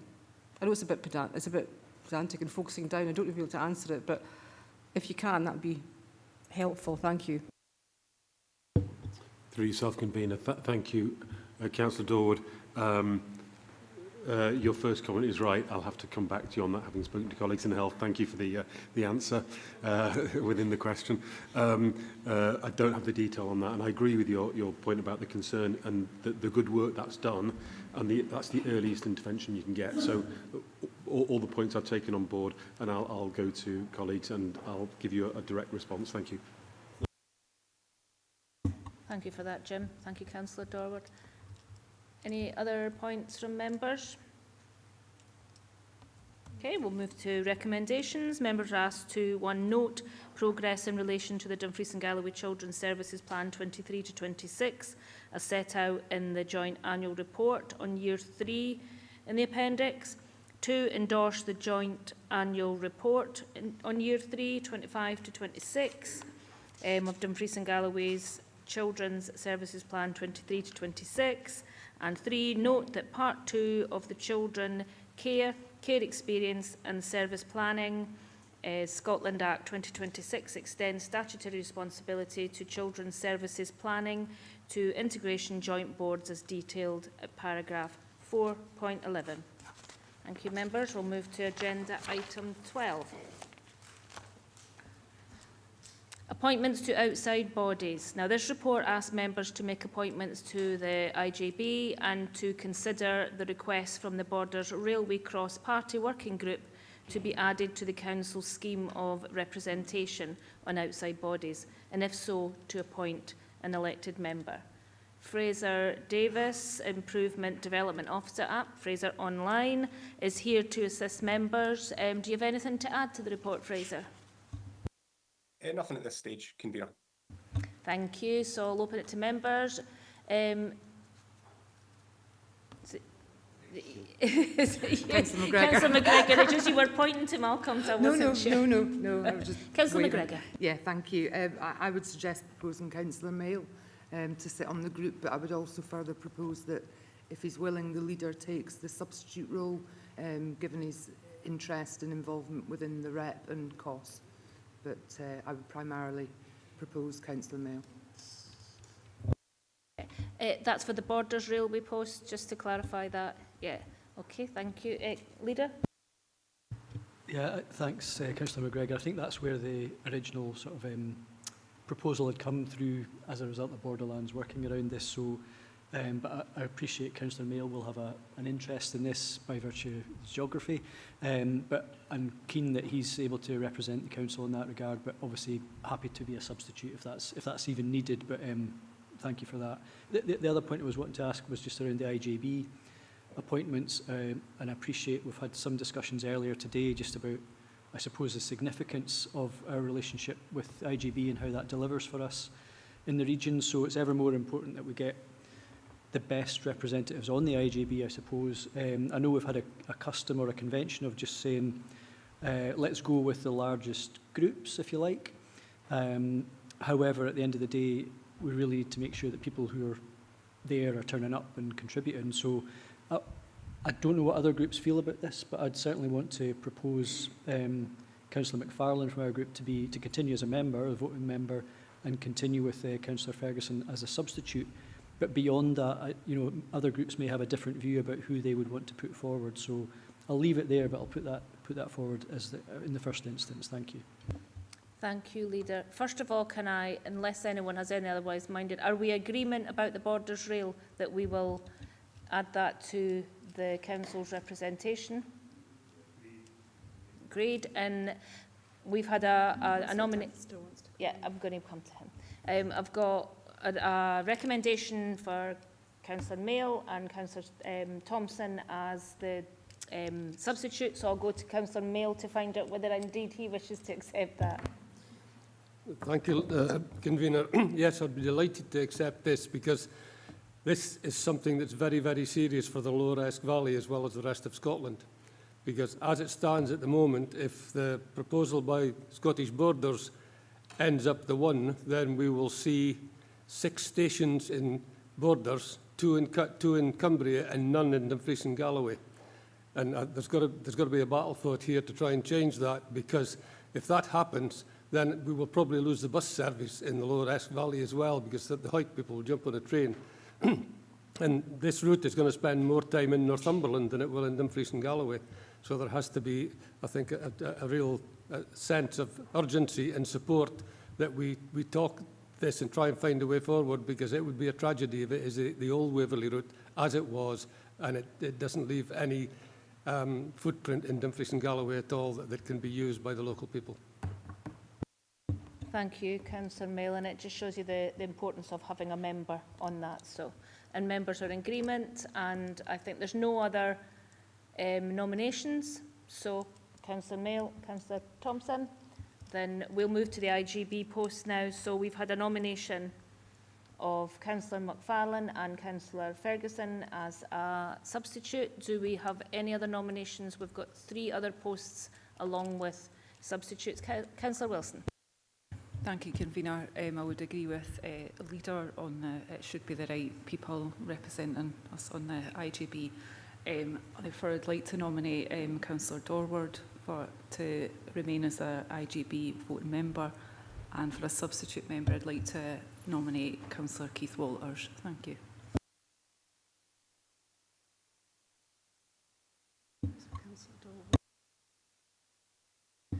So, Councillor McGregor. Yeah, I maybe have a few comments to make around the commitment that's involved within the IGB and then the 3 subcommittees that come off that. And we all know that it is a large commitment for people going on to it. So I think we need to be very clear that we need to have people that have time to commit and are really interested in the subject matter. And it's just to raise the point as well that I'm aware historically that the IJB Secretariat or Health and Social Care Secretariat hasn't always checked the council diary before scheduling in IJB meetings, and it makes it really challenging for members to try and be in 2 places at once. So it's just to give a bit of a plea to the Secretariat that if they're putting their dates in the diary last October and our diary isn't populated until maybe January or February in some instances, that we have a relook at that, because it is frustrating if we can't attend. I'm minded to ensure that, as I say, we have people on the IJB that want to be on the IJB and can commit time to it. The Conservative group are very, very happy to continue to have representatives on it. And it's just around process for naming, because I think historically, it was down to a member from the Conservative and a sub from the Conservative or any other party. But we didn't actually have to specifically name them at full council.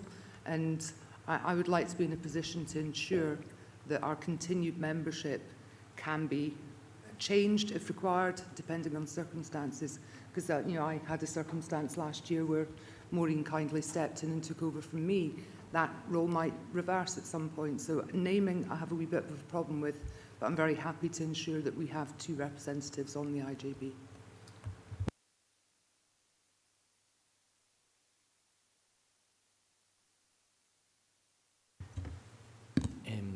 Yeah, through yourself, Convener, I think we have at times, and I can't remember if this was circulated to all members, but certainly we've had queries around these things from members in terms of the process. So it's for the council to determine the process of appointment to it.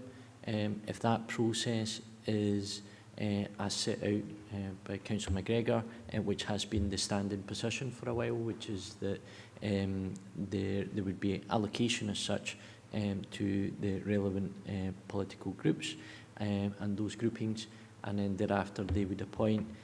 Sometimes they have appointed on the day and they've been named, and we've kind of done that today in part as such as specific names have been referred to, but the position has been in the past that we've been able to go through that process of it's for the group to appoint thereafter, but that's a determination of this council. If members wish to change that would need to be changed. But I think Councillor McGregor is suggesting that we retain that process and that there's a wee bit of flexibility. That certainly would provide a wee bit of flexibility in terms of having to come back to full council every time that there might be a change, which going by what the conversation has been from members and the importance of being in the IJB and having attendance, it might not be the most effective way of dealing with it, but I'm in members' hands on that one. Thank you. Yeah, I suppose it's about that continuation of membership and being at all the meetings or the most of the meetings. If we have like different ones from the groups all the time, then we're not going to get that. You're not going to get that the relevant information and expertise within that, I think. Sorry, Councillor McGregor. No, I completely appreciate that, and continuity is essential in this space. Now, I wasn't proposing that we were going to change membership every month, but we do have flexibility within the main service committees to change membership should we require without it having to go to full council.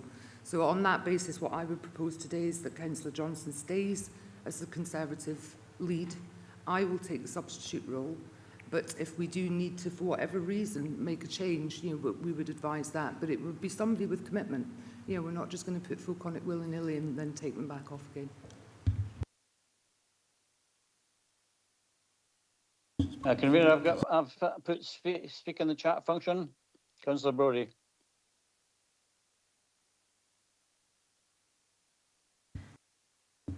No, that's perfectly fine, Councillor McGregor. Now we'll move to you now, Councillor Brodie. Thanks, Convener.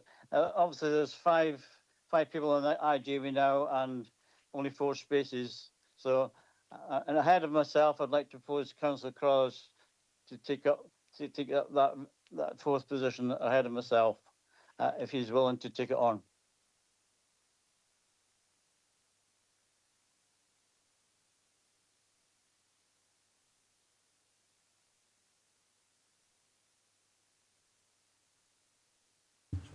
No, thank you for that, Councillor Brodie, and if no one else is otherwise minded as well, because we've only got 4 positions, but I wanted to ask you, Councillor Carruthers, would you be happy to take that position? Do you mind if I ask a question first? Are we appointing 4 new members or reducing it by 1?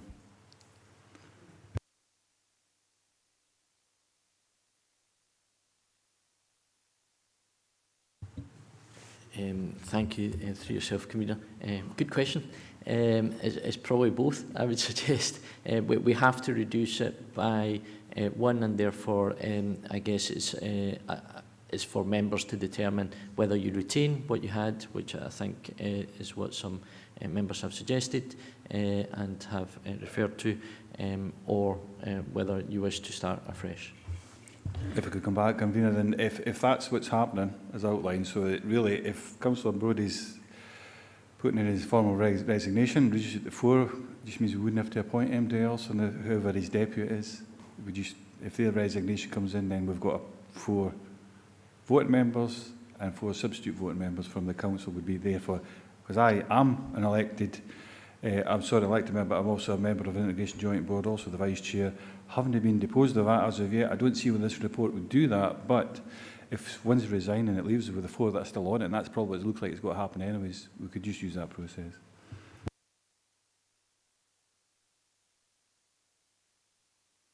Through yourself, Convener, maybe just in terms of recap, worthwhile just noting we've got Councillor McFarlane being proposed with Councillor Ferguson as a substitute, if I captured that right.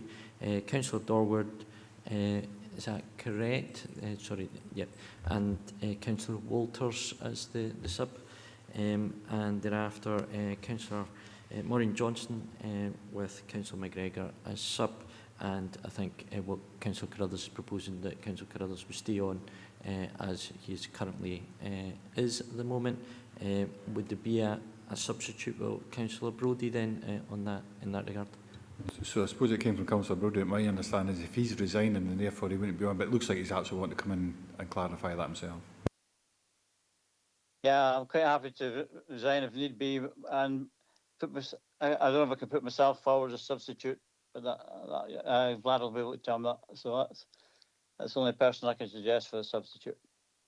I think Councillor Carruthers just nominated you as substitute anyway, so if you were happy to take that, Councillor Brodie. Yeah, that's fine.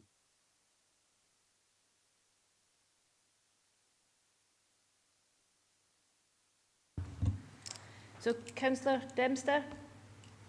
My suggestions are redundant, is more or less redundant given the debate we've had, other than we seem to have dumped Councillor Slater without giving him the opportunity to offer himself as a substitute. But I was going to suggest we look for volunteers because that might be the simplest way, but that's more or less been resolved in terms of members sitting on the IGB. Reserves or substitutes need to be dealt with, Convener. Okay, thank you, Councillor Dempster. Councillor Ferguson. Thanks very much, Convener. This is how we make an easy decision hard, isn't it? We're sitting currently where we were with 5. The deed that sets up the IGB has been changed. We knew about that. It's down to 4. Right? We've got 4 members who are currently sitting there. The 3 big political parties, biggest political parties, are actually saying we've got our nominations in as was. Councillor Crothers was the other sitting one there. Really all we're needing to look at this moment in time, unless there's a counter proposal to Councillor Crothers or any of us, then we just need to try and find a substitute. But having said that, we don't need to appoint 4 substitutes because any one of us can substitute for anyone else. Right, so we're substitute members of the IGB, not substitute members of a political party.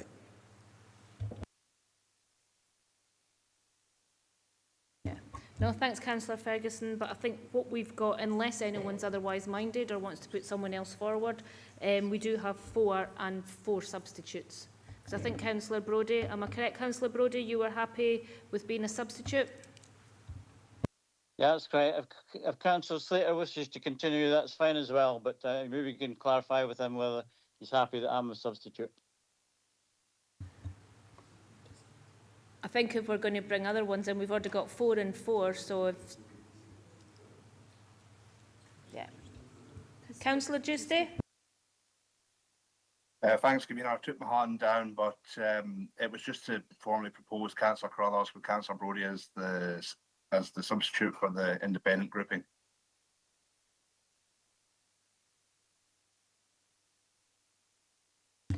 Okay, thank you very much for that, Councillor Giusti.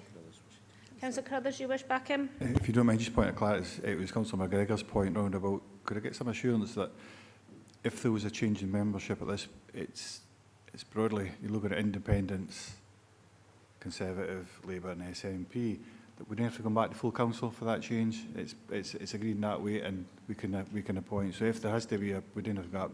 That's historically, Councillor McGregor is absolutely right, that's historically how it's been.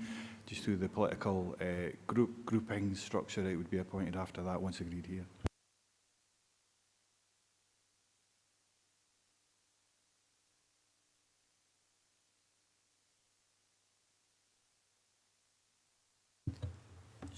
Through yourself, Convener,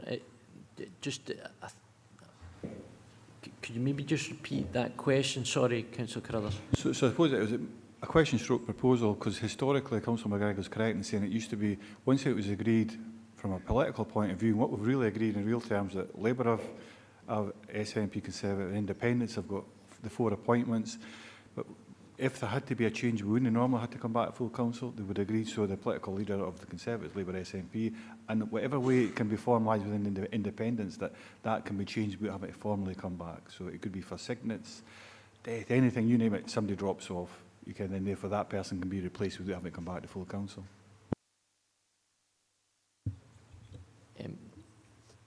Through yourself, Convener, yes, we've got, I think you've highlighted a conundrum, which normally we've had, obviously, the political groups, you're absolutely right, and because now of the change in a reduction in number of seats within the IGB, it does mean that we can't necessarily fulfil that, but it's quite clear from the discussion so far that yourself and Councillor Brodie, and I think what you're asking is if that needs to change, can the same rule apply to yourselves in terms of that grouping?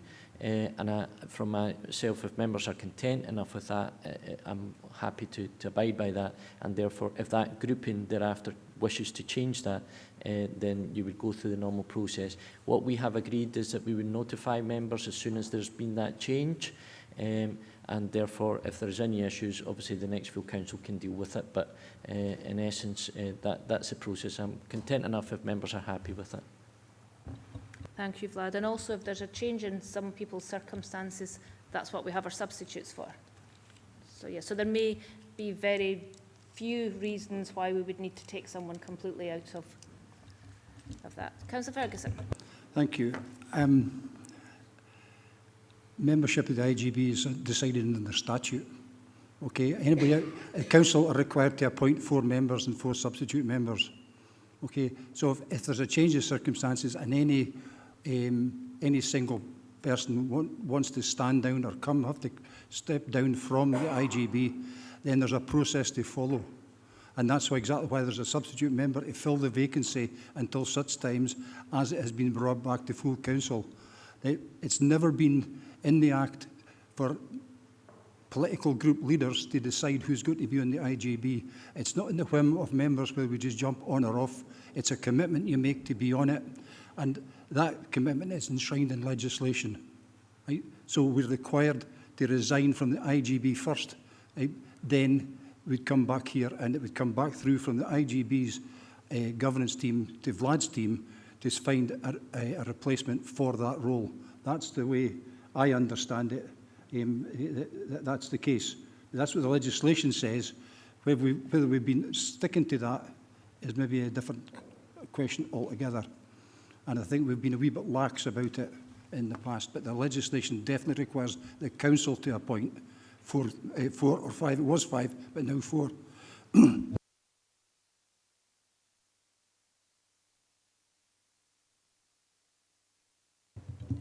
Through yourself, Convener,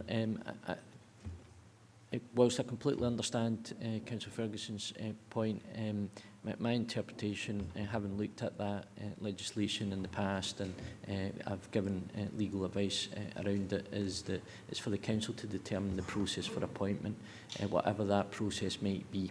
And if council wish to appoint in the way that's been done in the past, which I think is that custom and practice, then it's quite right that that's the decision of council. In effect, that it delegates to those political groups the ability to put that name. But I recognise the concerns from Councillor Ferguson, and the safeguard that we would have is twofold. On the first instance, you've got substitutes that can be put in place, and that's obviously that's your first level of assurance. And the next one is that we would communicate that to members, and thereafter we would have an opportunity to highlight that at full council thereafter.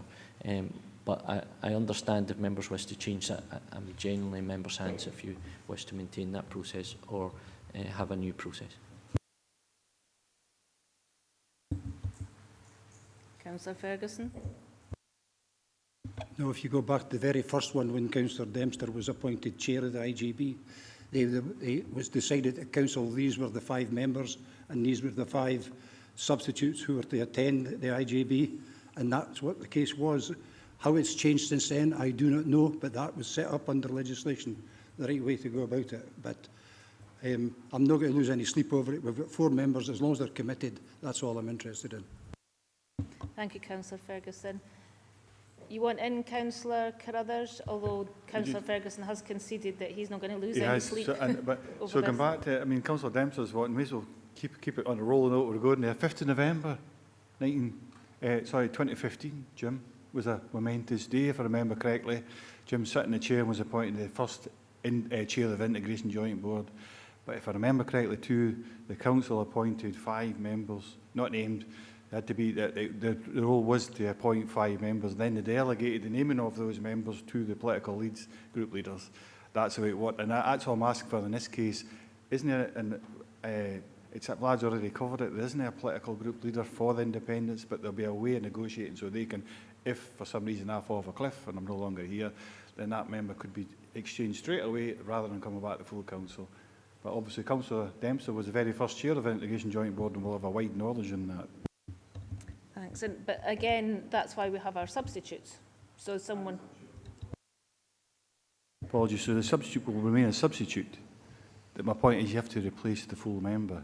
So that can be done out with, if it's party political or politically appointed, it can be done out with coming back to full council and naming the person.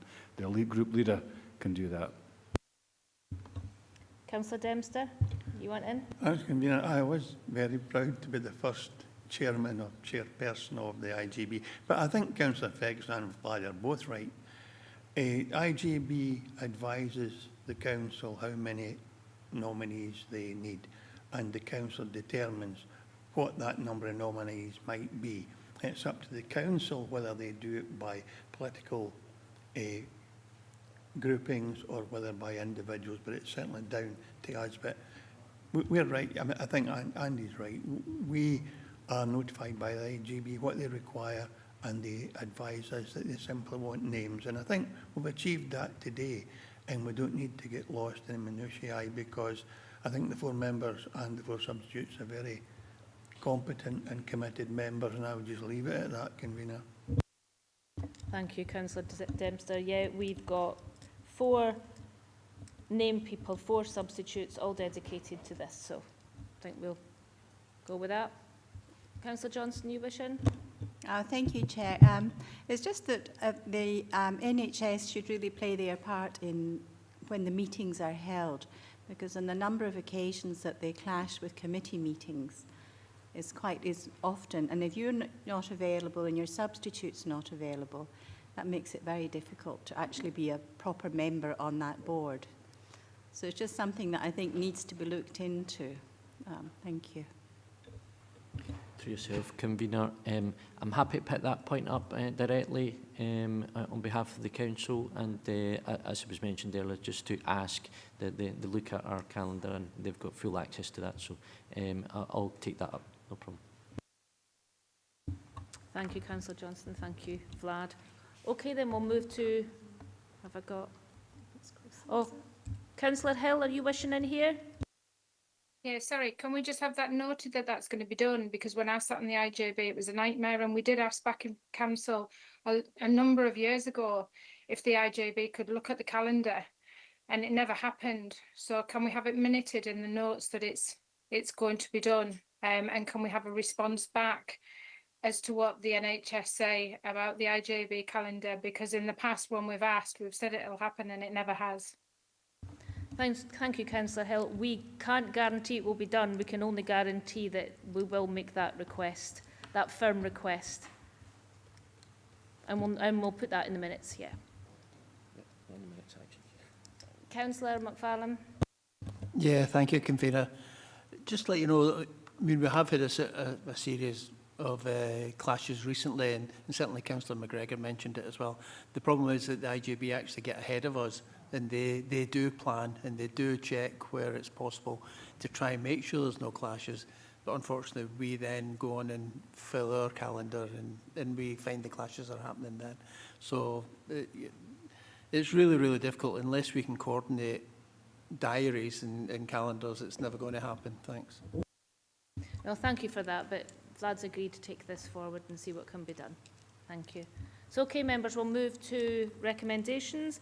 Members are asked to 1, agree to appoint 4 members and 4 substitute members to the IJB, as detailed in 4.64.9.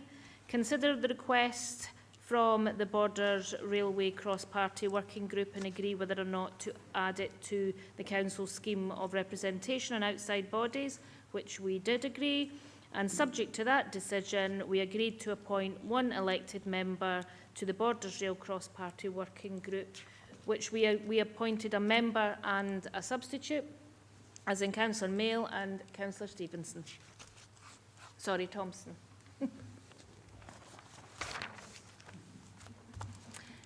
Agenda item 13.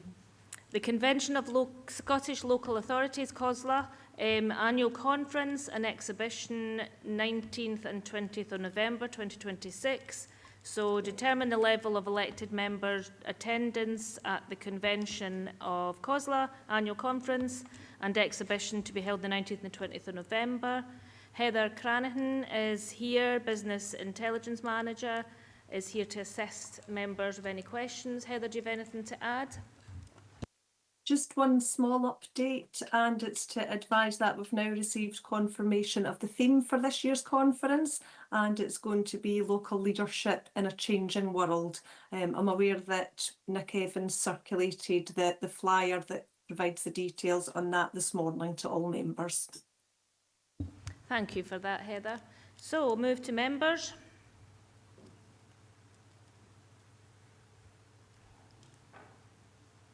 Councillor McGregor. don't all jump at once. Again, I think custom and practice has been for a representative from each grouping within the council to be offered the opportunity to go.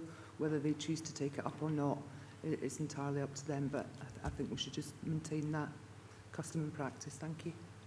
Thank you, Councillor McGregor. Leader? No, exactly the same. So I think we've got slightly more groups than we used to, but I think the invitation should be extended, and as Councillor McGregor says, it's up to the groups to take that up if they wish to. Thank you. Thank you for that. Anyone otherwise minded?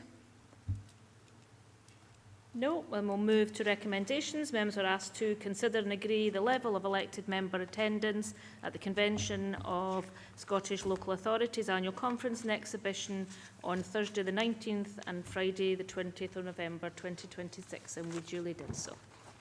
So move to first notice of motion.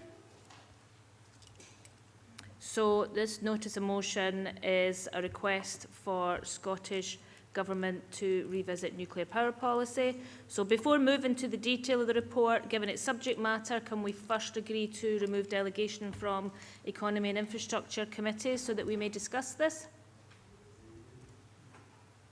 Yeah, okay. So members are asked to consider the notice of motion proposed by Councillor Archie Dryborough and seconded by Councillor Sean Marshall. The notice of motion is attached at the appendix to the report. Councillor Dorward. Councillor Marshall isn't here, so I'm seconding it instead. Thank you. So got Stuart McMillan, Head of Economy and Environment, and Andy Reid, Policy Officer, are available to assist members with any questions.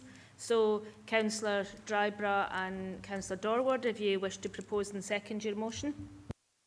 Yeah, thanks very much, Convener, and it's a very interesting one, this, because the actual notice of motion is on page 7 of the attached in. So basically, we've been talking about this for years. I was in the Nuclear 21, which was in 1998, looking at the 21st century of this.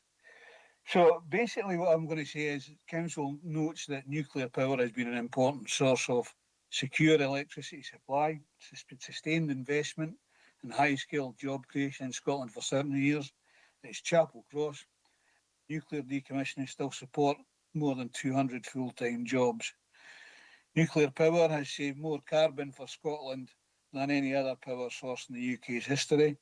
Electricity bills have continued to rise in Scotland as nuclear generation has fallen with the successive retirements of power stations. Global investment in nuclear power is rising as countries seeking to expand their reliability electricity supplies to sustain economic growth and seize opportunities. New industries such as data centres and artificial intelligence. The UK government is currently investing tens of billions of pounds in a new nuclear project in England and Wales, with transformative opportunities potentially available for companies and workers throughout the supply chain. The Scottish Government, however, has repeatedly confirmed its opposition to any nuclear power developed in Scotland and has not engaged with projects the rest of the UK to help Scottish companies win work. This council, I believe, the Scottish company will need a vastly expanded supply of baseload, reliable electricity supply to complete for industries for the future to have a constant demand for demand for power. Scotland will not achieve net zero without the significant contribution from nuclear power. Scotland's nuclear communities have a valuable skills to build a new economy and should benefit from the record investment in the UK in nuclear power. Energy policy should be evidence-based on non-ideological bases. And Scotland's nuclear communities should be the first sites considered by the UK government for any nuclear power in Scotland. So for this motion, I would like the Council to agree that the Leader of the Council writes to the First Minister of Scotland requesting that the drop of the policy of blanket opposition to new nuclear power stations and that his government engage with Hinkley Point C Sizewell C and Wilva Nuclear Powers projects to help Scottish companies win more work. That the Council should incorporate the findings of the study of the UK Government has commissioned from Great British Energy Nuclear on the suitability of Scottish sites for new nuclear power in the Council plan for 2028-33. This should include both any potential for new nuclear power at Chapel Cross and opportunities for the local workforce and supply chain from any other developments in Scotland, and that Dumfries and Galloway Council engages with East Lothian, North Ayrshire and Highland councils to promote the value of nuclear power to the Scottish economy. And at that, I would like to propose the motion. Thank you, Councillor Dryborough. So, Councillor Dorwich. Thank you, Convener, and thank you, Councillor Dryborough, I believe an acknowledged expert on the subject, given your experience. So according to recent polling, 56% of the population in Scotland support nuclear energy and 52% of SNP members feel exactly the same way. So an open question, why then does the SNP government continue with their outdated ideological approach in opposing nuclear energy in Scotland, one that doesn't reflect the country's perspective? Torness is our only working nuclear station and it's currently Scotland's leading producer of energy, being responsible for 17% of total electricity production, more than any other production facility in Scotland. The station makes a unique and irreplaceable contribution that will be sorely missed when it closes in 2028 or 2030. Arguably, the community and country deserve a Torness B or a few baby Tornesses in the form of small modular nuclear reactors, but the SNP oppose them using planning legislation to stop any new builds. When Torness goes, so does Scotland's baseload stability. Without a replacement, whether a Torness B or a new generation baby Torness, a small modular nuclear reactor, we risk sliding back to the energy insecurity of the 1970s, which I and some other folk in here can remember. We remember the 3-day week and the power cuts. Not an exciting prospect and not a future Scotland should accept. Meanwhile, other parts of the UK are embracing the opportunities of nuclear energy. In Anglesey, new SMR, small modular nuclear reactor development, is bringing 2.5 million of UK government investment and 3,000 jobs to a community not unlike Dumfries and Galloway. These are the kinds of economic and social benefits Scotland is turning away from, not because the public opposes them, because the Scottish Government blocks new nuclear energy through planning policy. If the SNP truly believes in listening to the people, let's test it with public consultation. We would have a small modular nuclear reactor at Chapel Cross soon, I believe, if that were the case. So to avoid plunging Scotland back into the early 70s and economic chaos that resulted from that, I urge Council to support this motion. Thank you. Thank you, mover and seconder. So I open this up to members. Leader, you wish in? Thanks, Convener. So what I'll say is nuclear energy takes decades to become operational at an extremely high cost, alongside significant public and environmental safety concerns. The development and operation of renewable power generation is faster, cheaper and safer than that of nuclear power. A commitment to costly nuclear energy is to the detriment of consumers, the environment and the public purse. Nuclear power stations generate radioactive waste that must be managed and securely stored to prevent harm to the public and damage to the environment. A perfect example is the former nuclear power station at Chapel Cross, which stopped producing energy 22 years ago in 2004, and while it was a significant employer at the time, and still is to some extent, it is in the decommissioning period of costly care and maintenance, which it will be in for generations to come, while clean energy technologies are moving forward at pace, with new non-nuclear opportunities being developed for the Chapel Cross site. Westminster's nuclear projects, Hinkley Point and Sizewell C, are already billions over budget and years behind schedule.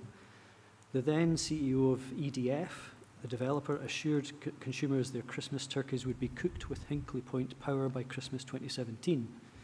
In 2025, EDF revealed the cost of the new nuclear plant had spiralled to 46 billion at the time, and the plant could be delayed still as far as 2031.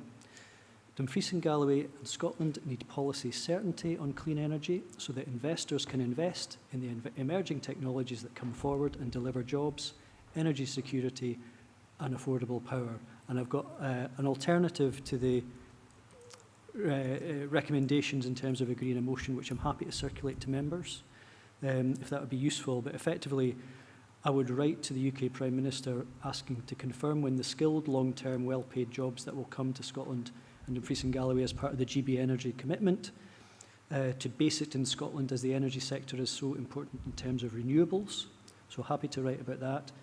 That I would also write to the UK Prime Minister and First Minister to promote the devolution of energy regulation, pricing and production powers from the UK Government to Scotland. And thirdly, that the Council works with the renewable energy sector to explore local stakeholder options and other arrangements that increase the amount of energy wealth kept in our communities and in our energy producing region. So happy to circulate that just to be considered as part of this motion. Thank you, Convener. Thank you, Leader. Do you have a seconder for that? I see Councillor Ferguson. Yeah, I'm happy just to second that. I'm comfortable with what I think the Leader said. Thank you. Now, I see we've got it online. Are we needing... I will go back to... We've got a couple of people who want to ask questions. I can go back to them first or after we've had time to digest this. Do members need a recess? No?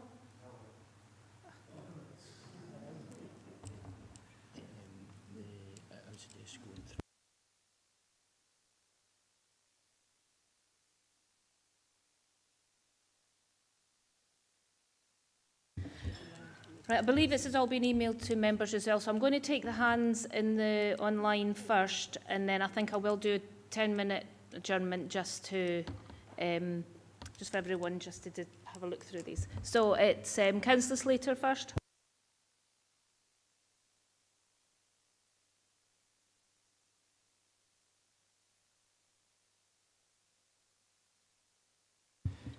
Sorry, through yourself, Convener. Councillor Slater, I'm not sure whether you're aware. Your mic's off now. I just realised that, yes. Yes, regarding nuclear power, we have to think to the future. Now, nuclear power has got a lot safer over the years. And we talk about Hinkley Point, and that would take years and years to build. But Rolls-Royce have actually made, can make small modular units. You could probably fit 2 inside a football stadium now, and they can be built off-site basically and then brought to site. But we're missing opportunities here. We've got 444 or 45 wind turbines, I almost said windmills there, in Dumfries and Galloway, and they're taking up 1,000 cubic metres of concrete and rebar, which will put in the ground and be there to the end of the world probably. So I really think you should be looking, as that motion said, we should really be looking towards the use of nuclear power. Because there's Voyager 1, for instance. It's 50 years old and it's got nuclear power. It's still running, so it's... So the thing is, they really need to look at that. I mean, it's like water energy as well, because the windmills, there's a lot of problems with windmills. They've got to keep it at 50 hertz.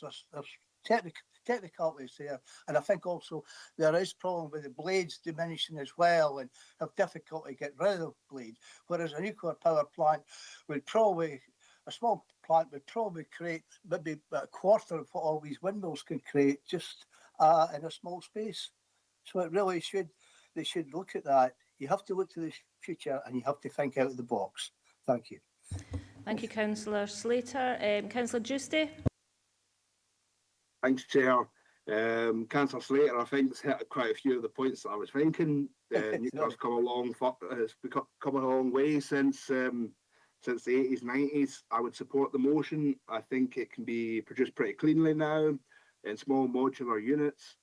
I'm quite happy with the motion, and I think that we need to look at the future with our absolute mix of energy providers or energy generator, not just wind farms. And I think we need to maybe look a little bit more at the idea of solar panels on every individual house for domestic use, but we still need that overarching network, national network, and I think that nuclear needs to play a part in that. And I think we've probably went on the wrong way for that. Thank you, Councillor Giusti. Councillor Malcolm Johnson. Yeah, thanks, Convener. Just as the two previous speakers, I'm quite happy to support this motion going forward. I think the situation has changed, and it is a game changer with the small modular reactors. As the people have highlighted, the massive projects such as Hinkley have just been plagued with difficulty, and they're very slow to deliver. But this is going to take things forward much quicker, and we're all sitting here in short sleeves. It's a lovely hot day, and we're talking about rising temperatures, and if we want a reliable and secure low carbon energy source, I think this could provide it. Thank you. Thank you, Councillor Johnson. Councillor Jameson. Yes, thanks, Convener. Yes, it's an interesting debate, and it is a debate. With greatest respect, there's nobody in this council that has the expertise and the knowledge to offer a balanced, and I say balanced, scientific approach to this. There's been a lot of could, probably, this and that. The energy picture is very uncertain. Small modular reactors are not tried and tested. They could be the answer, they may not be the answer, but they still have all the regulatory stuff to go through, which may be worthwhile. But if you look at the balance of discussion and research, if you look at sustainable energy, the development of battery storage, etc., can supply a constant stream of energy.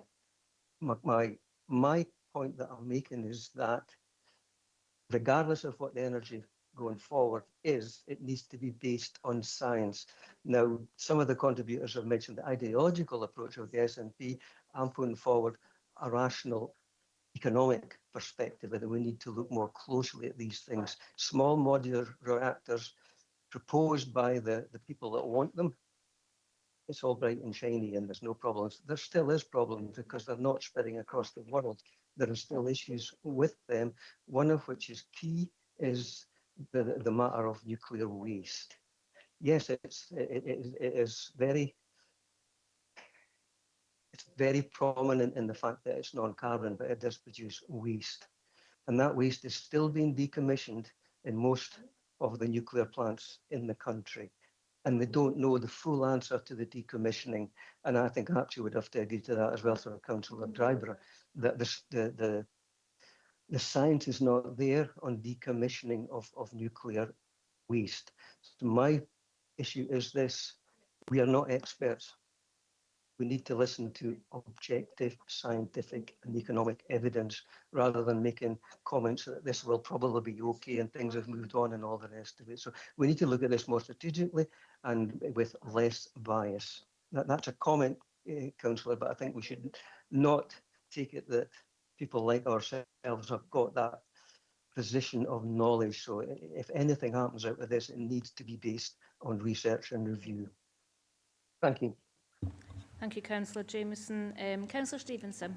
Yeah, thank you, Chair. Just a reminder that none of us sit here as experts. Even if we were experts in that field, we sit here as elected members. So it's sometimes best to acknowledge that. And what we're asking for is for this to go forward, to be looked into. So that's quite a bit different than us sitting here as experts discussing it. Thank you.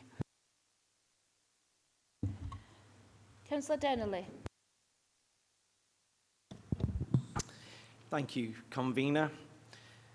This is an interesting debate that we're having, and like Councillor Stephen Thompson, the concern would be in terms of clean energy and how that can be achieved, and also looking at security for the environment, as we know that within Britain we see the risks globally and the potential issues with long-range missiles and all the other issues that we're seeing. And so just thinking about potentially the short-term impacts, long-term impacts, and just having safety and a clean environment. So we'd support Councillor Thompson. Thank you, Councillor Dennerley. Right. Councillor Beretti? Yeah, thank you, Chair.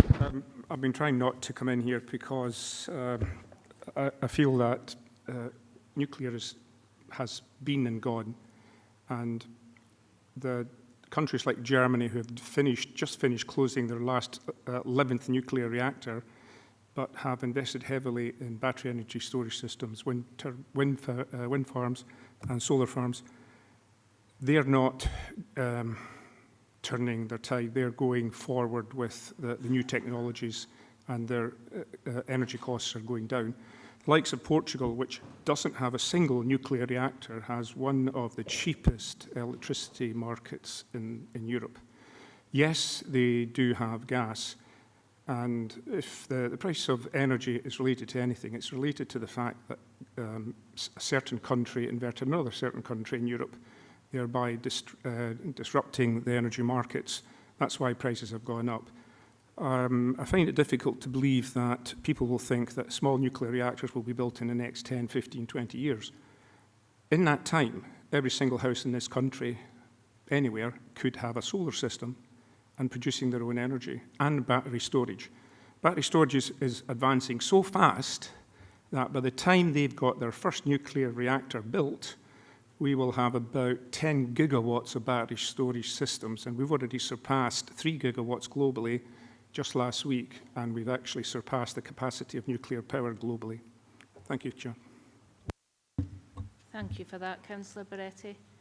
So I think we will take a 10-minute break just to digest the motion amendment, and then we'll come back at, what time are we? 5:03. Thanks, members.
Right, members, we'll go. I think what I'll ask now is for movers and possibly seconders, maybe just movers, to do summing up for each one, and then we'll move to a vote. So we'll start off with Councillor Drybrough. Yeah, thanks very much, Convener. I think what I heard over the last sort of couple of debaters there was something that's been going on with the new nuclear build for the last 40 years. I think importantly that cost training and whether it's affordable is, it's not there any longer.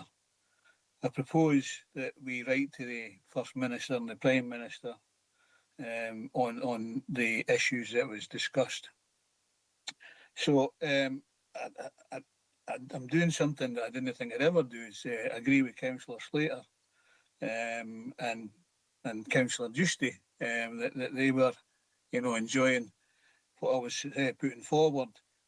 With the waste side of things, I mean, it's only that, there's two of them go into a football pitch, and the waste for that will be, another sort of thing, and it's really annoying that people don't believe that the science is there, because they're already building them in other countries. But I'm a bit annoyed with some people who don't know what they're talking about, and I'm happy to move the motion. Thank you, Councillor Drybrough, and I'll go to Councillor Thompson, to leader, to just sum up. I think I'll just do the movers. Thanks, Convener. Yeah, I mean, very little to add. Apologies for there was a correction there. It should be 22 years ago rather than 26 years ago, but that's just a typo.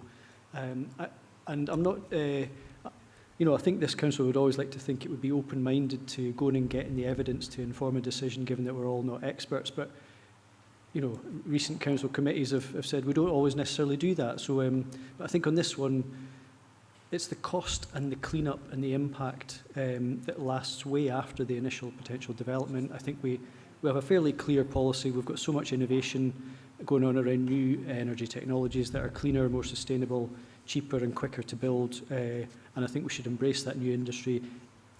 Very much what Chapel Cross is now being the centre for in terms of potential growth zones and other energy solutions. So I think we're maybe going backwards in time a wee bit if we just hark back to what once was and forget that the legacy we leave our children and grandchildren is something they'll have to deal with, but we might not be around to actually worry about it. So I'll stick with the amendment as is. I think it's fairly clear. Thank you very much, Convener. Thank you, Leader. I'm going to ask Vlad just to clarify what's the motion, what's the amendment. Councillor Slater, I'm not letting you in at this moment because we have moved to the vote now. Thank you. Thank you, Convener. So in terms of the motion, is as has been published on the agenda, which has been moved by Councillor Drybrough and seconded by Councillor Dorward.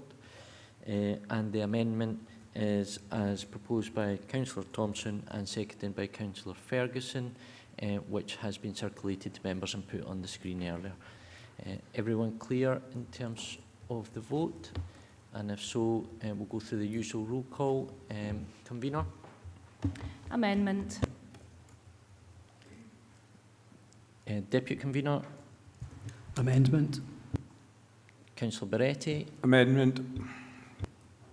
Councillor Blake? Motion. Councillor Brodie? Motion.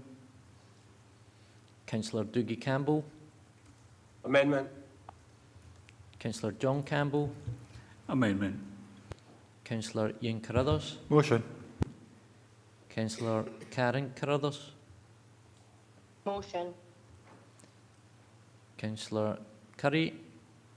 Motion. Councillor Dashbar? Amendment. Councillor Davis? Motion. Councillor Dempster? Motion. Councillor Dennerley? Amendment. Councillor Dorward. Motion, please. Councillor Drybra. Motion. Councillor Ferguson. Amendment, please. Councillor Giusti. Motion. Councillor Hagman. Amendment, please. Councillor Howe. Sorry, could you say that again, Councillor Howe? Motion, please. Motion. Councillor Hislop. Motion, please. Motion. Thank you. Yep. Councillor Hislop's motion. Councillor Ingalls. Motion, please. Councillor Jameson. Amendment, please. Councillor Johnson. Motion. Johnson, sorry. Yep, thank you. Councillor Maureen Johnson. Motion, please. Councillor Jordan. Motion, please. Councillor Lowe. Amendment, please. Councillor McGregor. Motion, please. Councillor McCammon. Not sure if she's back. Yeah, she's not back yet. Okay. Councillor McFarlane. Amendment. Councillor Mayo. Motion. Councillor Marsh. Motion, please. Councillor Slater. Motion. Councillor Stevenson. Motion, please. Councillor Stitt. Motion. Councillor Walters. Motion, please. Councillor Wilson. Motion, please. Councillor Young. Amendment. Okay, as members will see, we've got 24 for the motion and 13 for the amendment, and therefore the motion's carried. Thank you.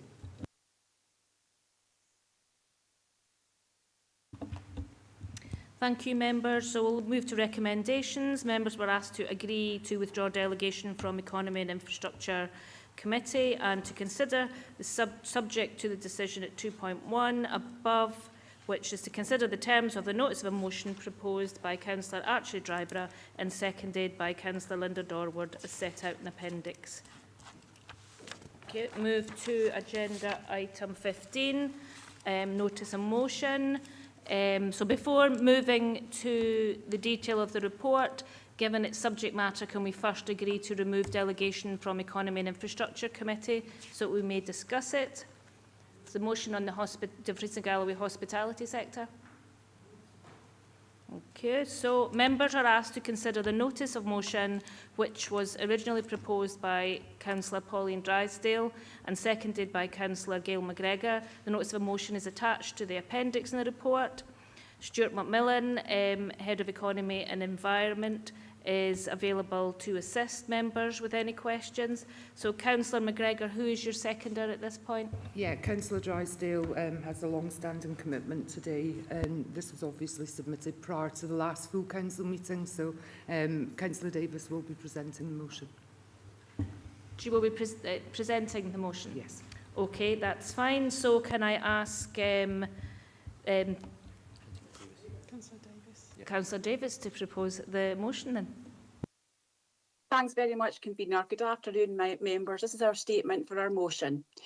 After attending various Scottish hospitality group events in person over the last few months and being contacted by hoteliers and accommodation providers across the region and listening to the Association of Scotland Self-Caterers, has become increasingly clear that the sector is facing unprecedented pressure due to a number of reasons. This hugely important industry already faces the following pressures. 1. The sector has 20% VAT rate for hospitality, whilst Europe faces VAT at between 6 and 10%.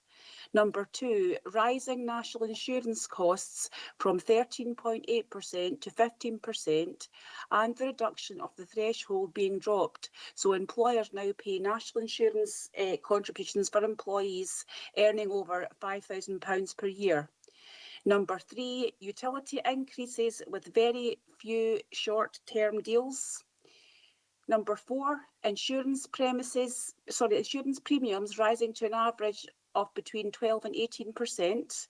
Horrendous non-domestic rates increases post 2026 revaluations, which the Scottish Government say are an average increase of 12.5%.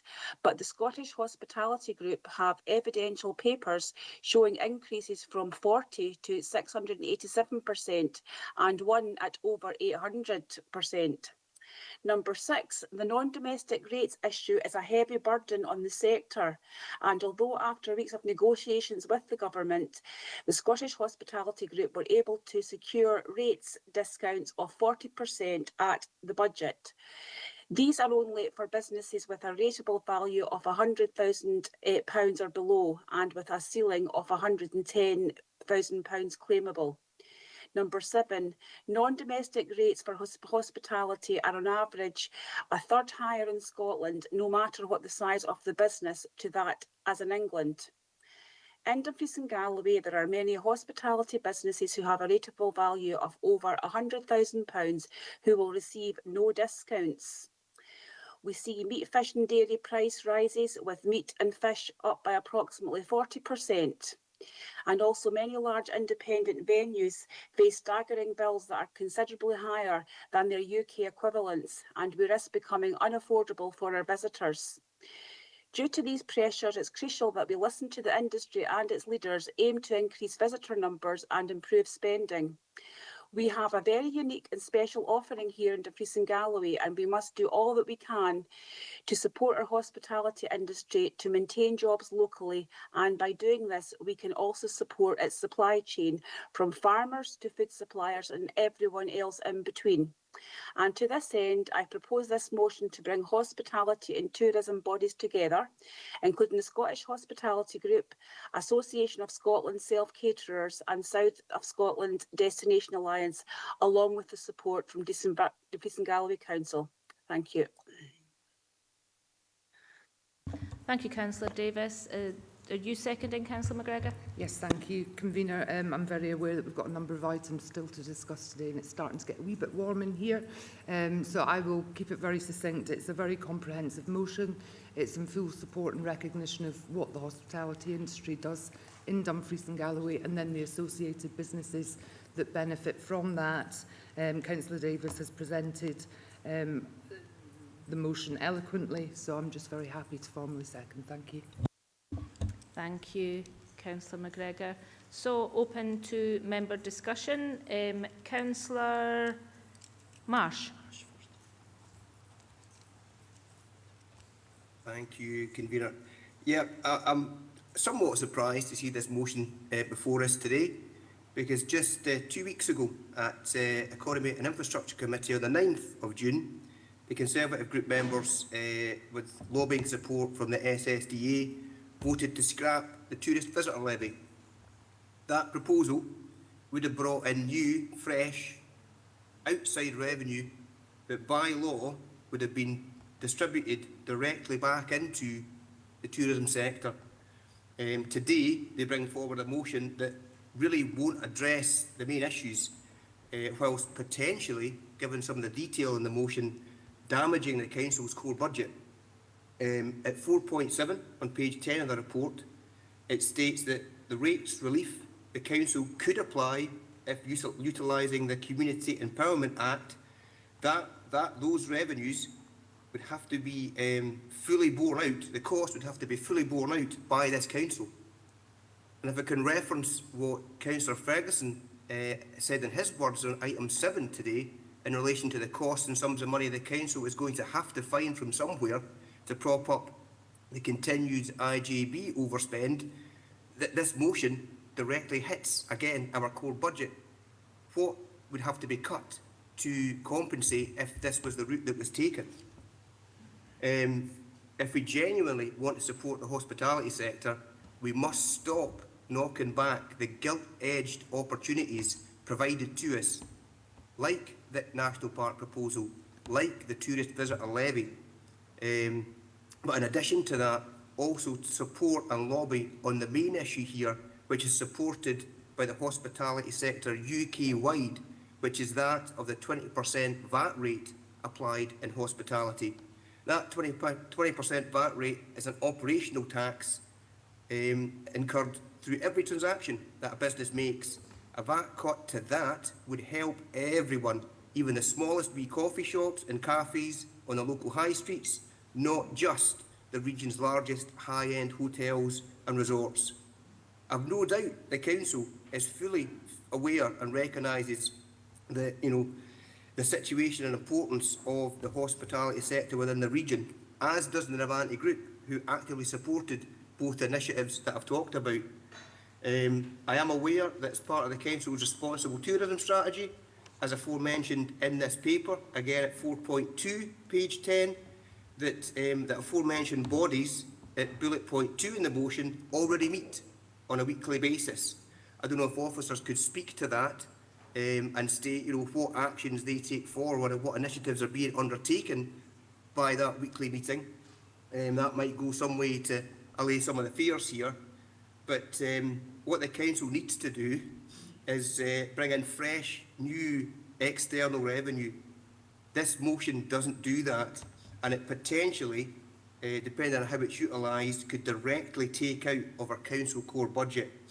I've no objection to lobbying either government, none at all, absolutely none, but not if it's to the detriment of the Council's core budget, which is already overstretched and particularly tight.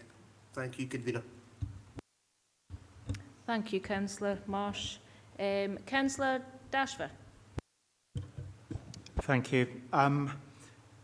Yeah, I just want to touch on sort of the assessor process for non-domestic rates and such. I know that the Deputy First Minister spoke in Parliament this week about this issue, so this is pretty good timing, I have to say. I'm reading the officer's report, and I'm just wondering if we've got an officer who can maybe speak to the specifics about NDRs in Dumfries and Galloway. How many businesses are getting rates relief? Do we have any data on the sum value, and how does this compare to other regions? Thank you.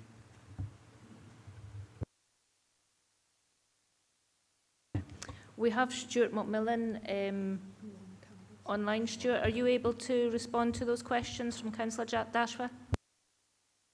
Thank you, Convener, and thanks, Councillor Dashver. I'm afraid I don't have the detail of that, those specific points. My colleague Lorna Campbell is also on the meeting as well, who looks after the financial side of the NDR incomes into the Council. She may have more of a perspective of that, but due to holiday commitments, the assessor is not able to join us today. Thank you, Stuart. So I'll move over to Lorna and see if you can respond to some of Councillor Dashver's comments or questions. Thank you, Convener, and thank you, Stuart. Yes, I've got some information regarding non-domestic rates in the billable sense. Obviously, as Stuart said, the assessor deals with the rateable values. We currently have approximately 4,700 businesses that come under the banner of retail, hospitality, and leisure within Dumfries and Galloway. Of that, obviously, there's more relief than just retail, hospitality and leisure. There's approximately 3,200 of those businesses have rateable values below 12,000, in which case they'd be eligible for small business bonus, either full relief if they're occupied properties or partial relief where they've got more than one property. The retail, hospitality and leisure reliefs that have currently been announced for the current year, we're currently working our way through those, but we currently are estimating there's probably in the region of 7,800 businesses that will benefit from the relief scheme that's already been proposed. Obviously, there's the two relief schemes in there. There's 15% relief for all retail, and as obviously the motion alludes to, there's 40% relief where hospitality and leisure have licensed premises, and that relief goes up to 40%. But we're currently working our way through the applications, but as I said, the round estimate is about 7,800 businesses that will be eligible for that relief. Thank you, Lorna. Are you happy with that, or do you need to come back in, Councillor Dashver? No, that's great, thank you. That's a lot more than I was expecting, actually. But I would just emphasise, I suppose, that there probably are businesses which are struggling, and we do need to support them.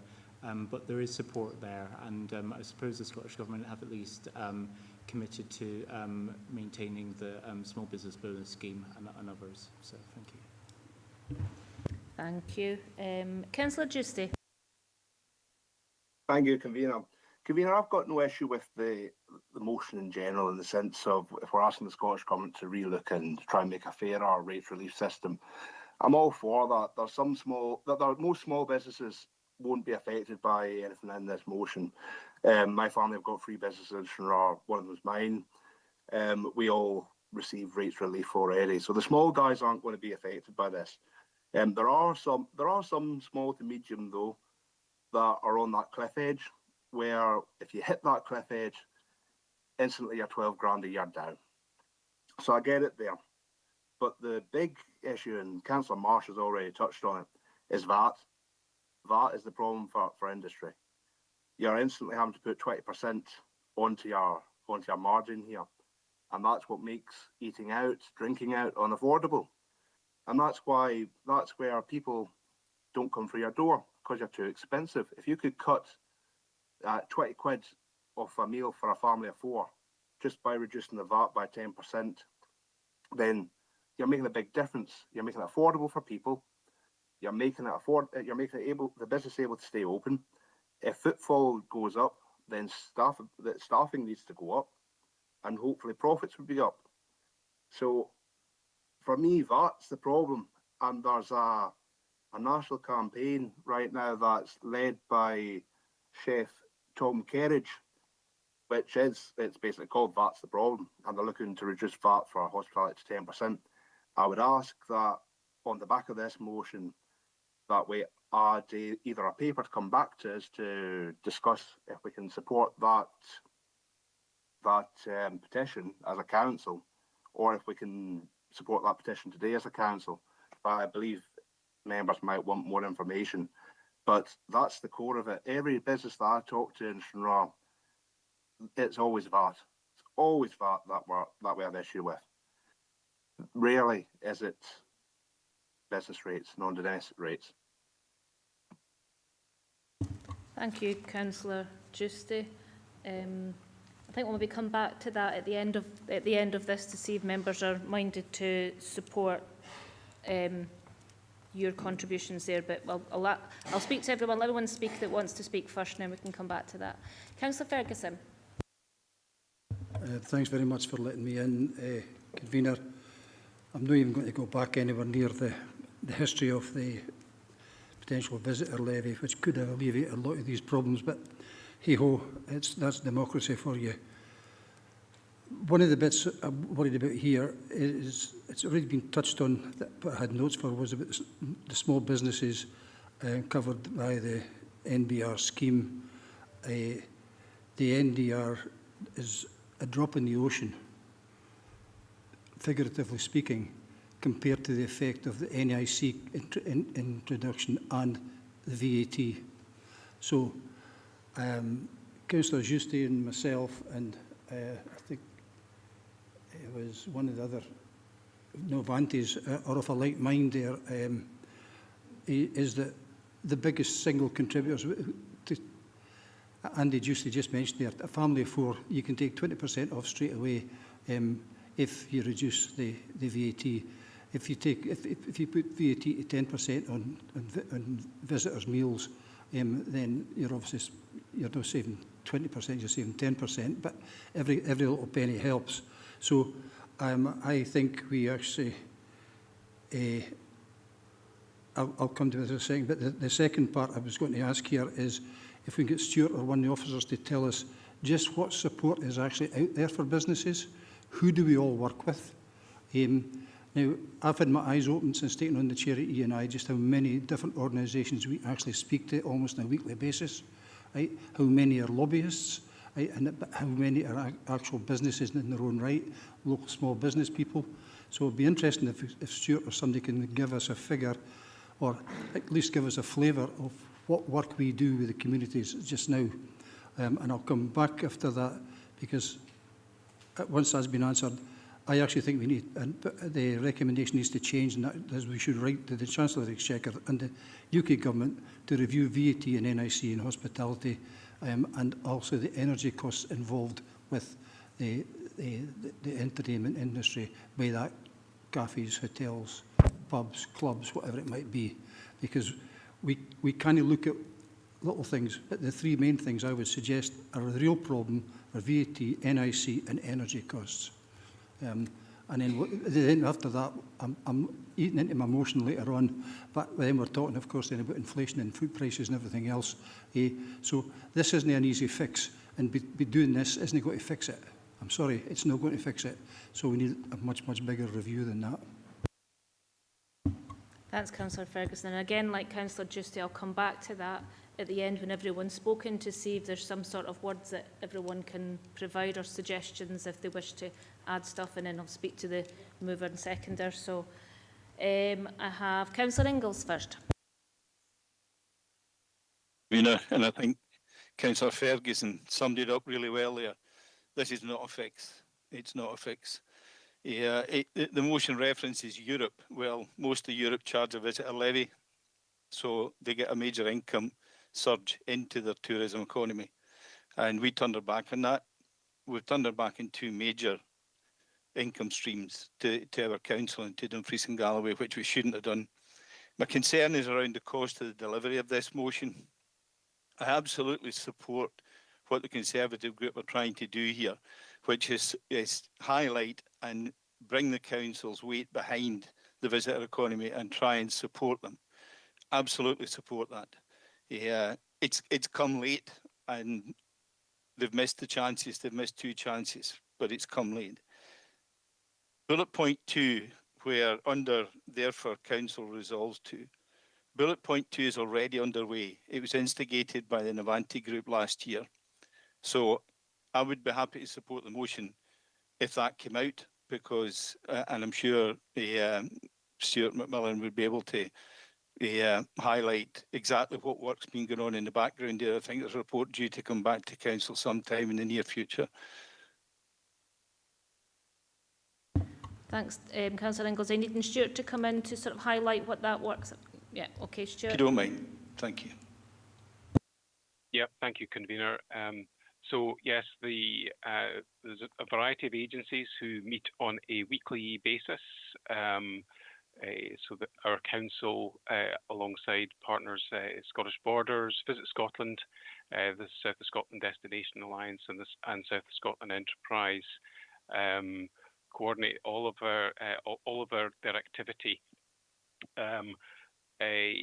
around the sustainable tourism strategy, of which the hospitality sector, of course, plays a really important and fundamental role. And essentially, what that grouping is doing, which in turn then speaks to the hospitality groups that are mentioned within the motion. We are seeking to coordinate all of our activities.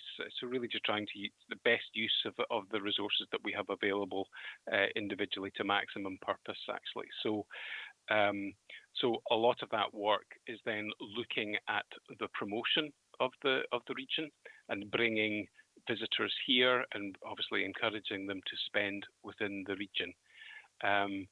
So there's some success in all of that in terms of marketing campaigns that happen well beyond the boundaries of the region, which are improving its attractiveness, and we are now starting to see played out in terms of the numbers of visitors that we are seeing and being reported that's coming into the region. But I think what this motion and the debate that has been going on to date shows that that it is the cost pressures on the businesses that become the really big issue, rather than the numbers of people coming into the region. So there's an imbalance in the equation here, where we are seeing more visitors coming, but their spend is reducing. Thanks very much. Thank you, Stuart. Are you content with that, Councillor Ingalls? Yeah, if I can just add one thing, Convener, if you don't mind. Both national parks in Scotland have a trust at their heart, and that trust, the charitable trust, draws in external funding to the national parks, it would be useful for us as a council, and all the organisations, the major players in the visitor economy, could get together and form a trust of some kind that we can use that vehicle to lever in external funding, because at the minute we either go with a begging bowl to the Scottish Government or we take it out of our coffers, and that money is reducing from both those resources. So we need to be looking at something completely different to be able to address the issues. Thank you, Convener. Thank you, Councillor Ingalls. Councillor Hislop. Thank you, Convener. I notice that we've been talking about VAT being a problem. I don't know if it's so much the actual VAT as the thresholds, because if you're a small, maybe one ban plus somebody helping you, you move, as soon as you hit 80,000 a year, you then have to put on VAT on everything. And depending on which scheme you go into, I think there is in the hospitality one that you can go on flat rate, which up until, I think it's 220,000. But the fact that you're now getting NIC wages going up, you have to create more income. And as soon as you hit that turnover point, that's when you have to then start taxing, putting the tax onto your food. Because 80,000, you've no VAT, 220, you come out of one scheme and go into the full 20%. So maybe if it's not just the VAT, but if you looked at the thresholds to allow people maybe to keep below them, it might be a help. But I did think it quite ironic that taxation is the problem, yet the solution that we're being asked to put in place by some of the groups is tax the visitors. So if taxation is one problem, it has to be a problem on the other side as well.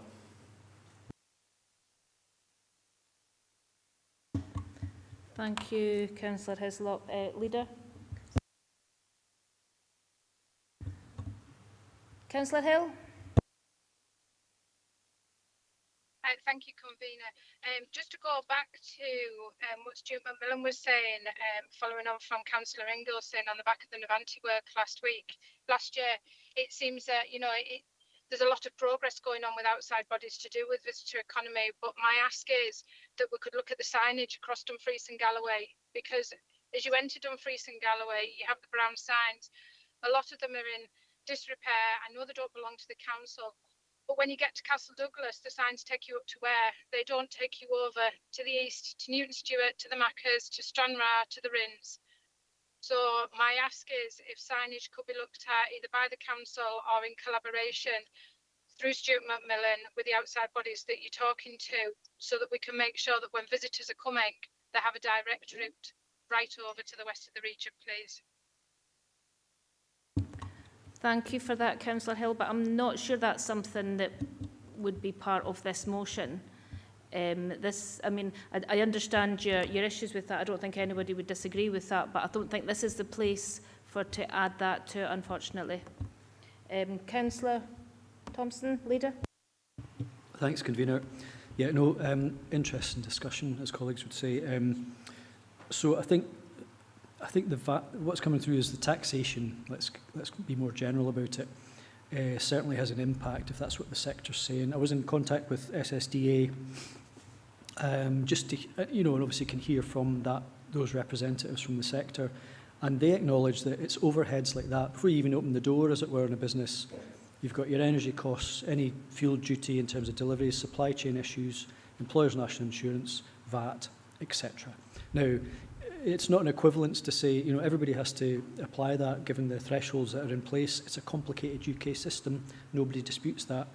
But the visitor levy may have offered an alternative where you had a ring-fenced fund only eligible by contributions from certain visitors to the region using that tourism facility. So either way, the solution is going to be complex and sophisticated. I think what I noticed as an omission was it acknowledges at the start of the preamble to the motion the concerns around employers' national insurance, etc., but does not include that as an action to follow up on. And I think it would be helpful maybe if that's someone we could include if we are going forward with this, to actually, let's not leave stones unturned, but if there is something that the UK government could help with, why don't we explore that? So I'd echo the comments of Councillor Ferguson earlier, and indeed Novanti councillors as well, who've been fairly consistent on this too. Let's listen to that, and if we're going to make a challenge as a council, let's be thorough so we get the best possible outcome for the region. And that's all I'd like to add at this point. Convener, thank you. Thank you, Leader. I think we've got a few suggestions. I think we'll sort of pull them all together at the end, but I've got a few. Oh. Sorry, Councillor Dashford. Then Councillor Dashford. Thanks for letting me back in. Yeah, I think marketing and promoting the region is really important, and Councillor Hill mentioned the signs. I don't know if that's already been done or already on track. I thought it was to replace our Welcome to Dumfries and Galloway signs. But my question is, the Scotland Loves Local campaign is a national initiative to encourage local spend and local businesses. I know that's something that our council has participated in the past. My understanding is that it's maybe dropped off a little bit in Dumfries and Galloway. I don't know, Stuart, if you can maybe just talk to that, or if you don't have the information to hand, if we could get a briefing or some sort. I know that the gift card, Scotland Loves Local gift card, I don't know what's happened to that in Dumfries and Galloway in terms of the number of businesses who are signed up to it. Could we maybe get that information? Thank you. That's a good point, Councillor Dashford. Would that be, Stuart, would you be able to come in on that? I'm happy to pick that point up and get the information. I think Councillor Dashford is absolutely right. It has reduced in its penetration of the region in the last 2 or 3 years, but it's still very much an active campaign run by the Scotland Town Partnership.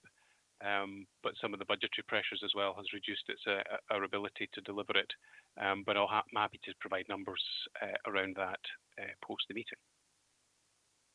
Thank you, Stuart. And could you forward that on to all members? Great, thank you. Councillor Stevenson. Thank you, Chair. It's just one for Stuart, because what we don't have in front of us is any comparison. So we're sitting here discussing rates in Scotland, but what I've been led to believe is that actually the rates in Scotland are set much higher than they are in England, and in actual fact that's what the UK government used to offset some of the NIC contributions, but that wasn't actually passed on by the Scottish government. So if you know, just for an example, if you take one property business in England, what would be the comparator for rates in Scotland? Because that's really what makes, you know, the challenge for local businesses, and that's certainly what they've said to me. So I was just wondering if you had that information available. Thank you. Do you have that information, Stuart? No, as I say, the assessor will have to provide some of that information if there's specific points in that. But again, we can pick that up and circulate that to all the members post the meeting as well. Thank you, Stuart. You happy with that, Councillor Stevenson? Yeah, just I know there's the independent review going on, but it doesn't seem to finish to 2029. And what businesses in hospitality are asking for now is support now, not waiting and writing to governments and lobbying and everything else. It's to see what we could actually do for them currently. Thank you. Thank you. Councillor McGregor. Thank you, Convener. It's just to pick up maybe on a few points that have been made throughout the debate, and thank you everybody for your contributions. I think in terms of the VAT and national insurance, absolutely, that possibly should, I'm not going to put words into Lynn's mouth, but that should possibly be included within point 3 of lobbying. Obviously UK government, not Scottish government, and I suspect that we would be happy to accept that. I think in terms of the cross-sector working group, what was very clear here was that the hospitality industry in Dumfries and Galloway feel a bit marginalised. So this is not about a wider tourism offering or regional tourism offering. This is about bringing together the hospitality sector to see what we can do specifically for them. The organisations that we're talking about, Council, Scottish Borders, Visit Scotland, South of Scotland Enterprise, they're all either councils or government agencies that are looking at a much bigger picture than just hospitality. And this motion is very, very specifically about hospitality, who were, as we know, 78% against the introduction of a visitor levy because they knew that it would absolutely cripple their businesses. So I think just touching on those points, in terms of rates, the rates in England are far lower. I don't have the figures in front of me without jumping pages, but I'm aware that £650 million did come to Scotland. That was the Barnett formula for the offset of the English, and it's totally within the gift of Scottish Government to spend that where they see fit, and that's fine, but the hospitality sector in Scotland did not get the benefit of that additional funding. So just as I say, I think we're happy to incorporate the 20% in the national VAT and national insurance, and maybe just to clear up some ambiguity around some other areas. Thanks for that, Councillor McGregor. So we've got some of the added from some conversations to this that you're happy with. Councillor Davis, are you happy with Councillor McGregor's just? Yes, I am happy with that, yes. That's lovely, thank you. Councillor Ferguson. I'm busily typing away here trying to do a direct negative. Can I ask we maybe take a 10-minute recess so that I can finish this and then get it circulated? Yeah. Absolutely, and can I suggest the same for other members if there's amendments or recommendations that they would like to add to the motion, then we could prepare them in a 10-minute recess, which is, what time are we at? 5 to?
All back in the room. So you'll see on the screen, it's Councillor Ferguson. Is this your add-on to the motion? Yes, thanks, they are. I've just spoken to the motion. I think Gail's wanting to speak. Yep. I'm seconder of the motion, it would be Lynn, but it was just, it does say amendment, but it was just to get clarity that it's an addition to the existing recommendations. Thank you. So I know that other members had some comments about things added, things taken away, but we haven't received anything from that. So are we content to go with the motion as is, but with these add-ons? Councillor Ingalls. Yeah, thanks, Convener, for letting me back in. I still have a concern around duplication of work, and I'd like to get Stuart McMillan to give us an assurance on this, because the Novanti proposal actually asked officers to do the work that's been highlighted within this motion. So I don't see any point in having two bodies set up to do this.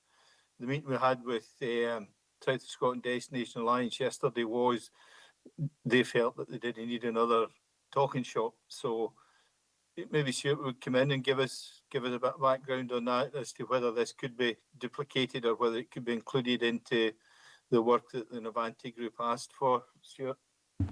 Okay, over to you, Stuart. Thanks, Councillor Ingalls, for the question. I think it's an expansion of the remit of the work. It has this particular dimension around hospitality business as a supplement to the wider tourism sector. So they go hand in hand. So we would, I think, seek to make sure there's no overlaps here, but we use the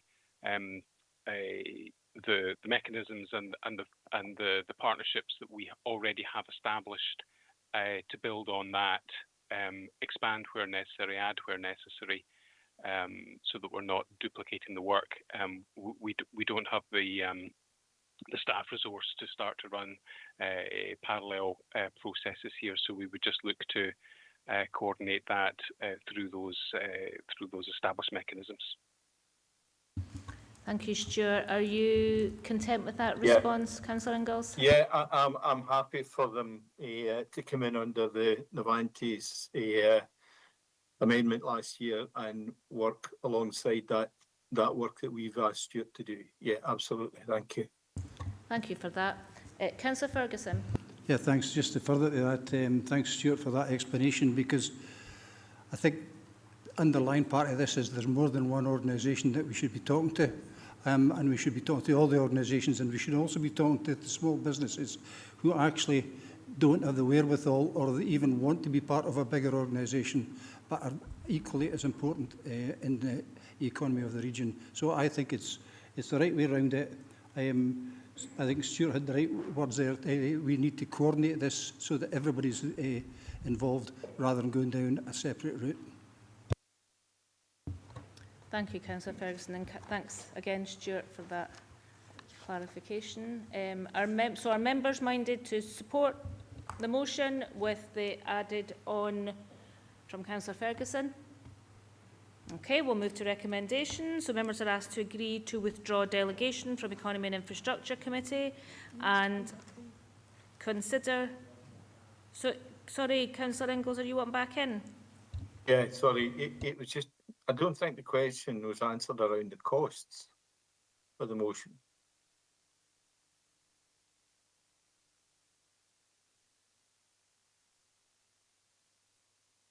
There was a question around exactly what it was going to cost this motion and where the funding was going to come from for that.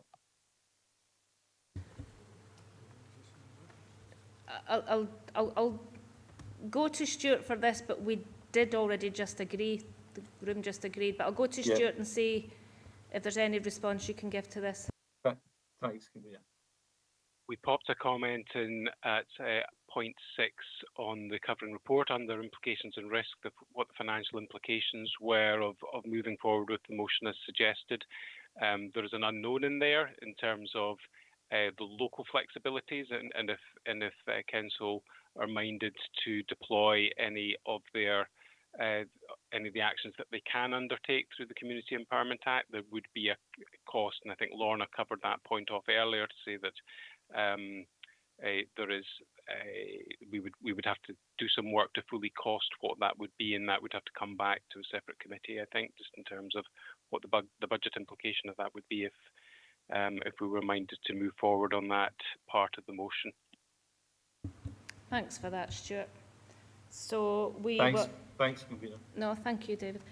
So we'll move to consider the terms of the notice of motion proposed by Councillor Davis and seconded by Councillor McGregor, with the addition of point 1 and 2, continue to work with our local partners and Scottish Government and its associated agencies to support the industry, and the leader writes to the UK Government to seek an urgent review of the effect the current VAT, current NIC contributions have on the viability and sustainability on small to medium businesses. Thanks, members. So we'll move to 16 now. The notice of motion at 16, the declaration of a rural industry emergency. So members are asked to consider the notice of motion proposed by Councillor Andrew Giusti and seconded by Councillor Richard Marsh. The notice of motion as attached in appendix to the report. In order to deal with council business efficiently, I ask members to consider this item alongside item 22, a notice of motion proposed by Councillor Caroline Wilson and seconded by Councillor Paula Stevenson, because these are on the exact same matter. So we can consider both of them at the same time, and movers and second both. Just maybe second, Councillor Dorward. It's just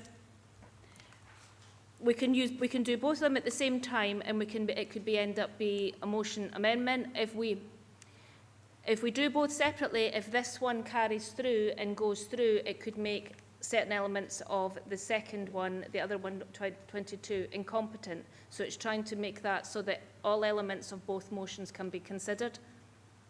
Councillor Dorward, do you want to come in now? Yes, thanks, Convener. It's just a slight amendment to who's I'm proposing and Caroline Wilson's seconding.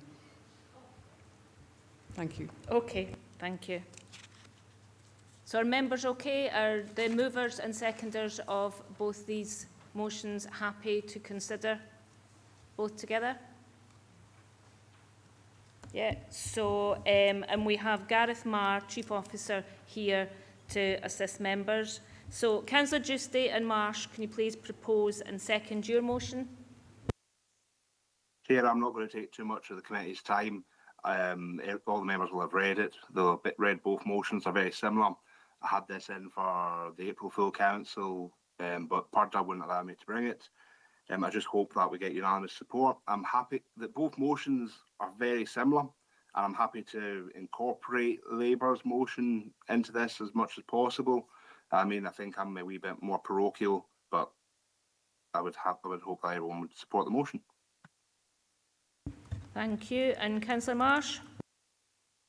Yeah, thank you, Convener. Yeah, happy to second this. The situation is dire when you have constituents travelling from Stranraer and Newton Stewart to Dumfries just for regular dental checkups. Clearly, the situation is dire and the provision is failing. So happy to second. Thank you. Thank you, Councillor Marsh. And Councillor Dorward? Thank you, Convener. We're happy to go along with the hearing both motions at once. We'd like to make an amendment then, in that case, if that's the way we're going, to the motion from Navanti, which is similar to ours, but perhaps ours is... You're considering both at the same time? You don't make an amendment. Can we make an amendment? I'm getting lost here. If you just want to speak to your motion just now, move in second, and then we'll talk about any sort of amalgamation, etc. Okay. So, motion from the Scottish Labour Group in terms of the dental health crisis across Dumfries and Galloway. We're saying that Council recognises the crisis in access to NHS dentistry is not confined to Stranraer and would seek guidance on the geographical range of the southwest of Scotland, as described in Councillor Giusti's motion, as it may be open to interpretation and include Ayrshire.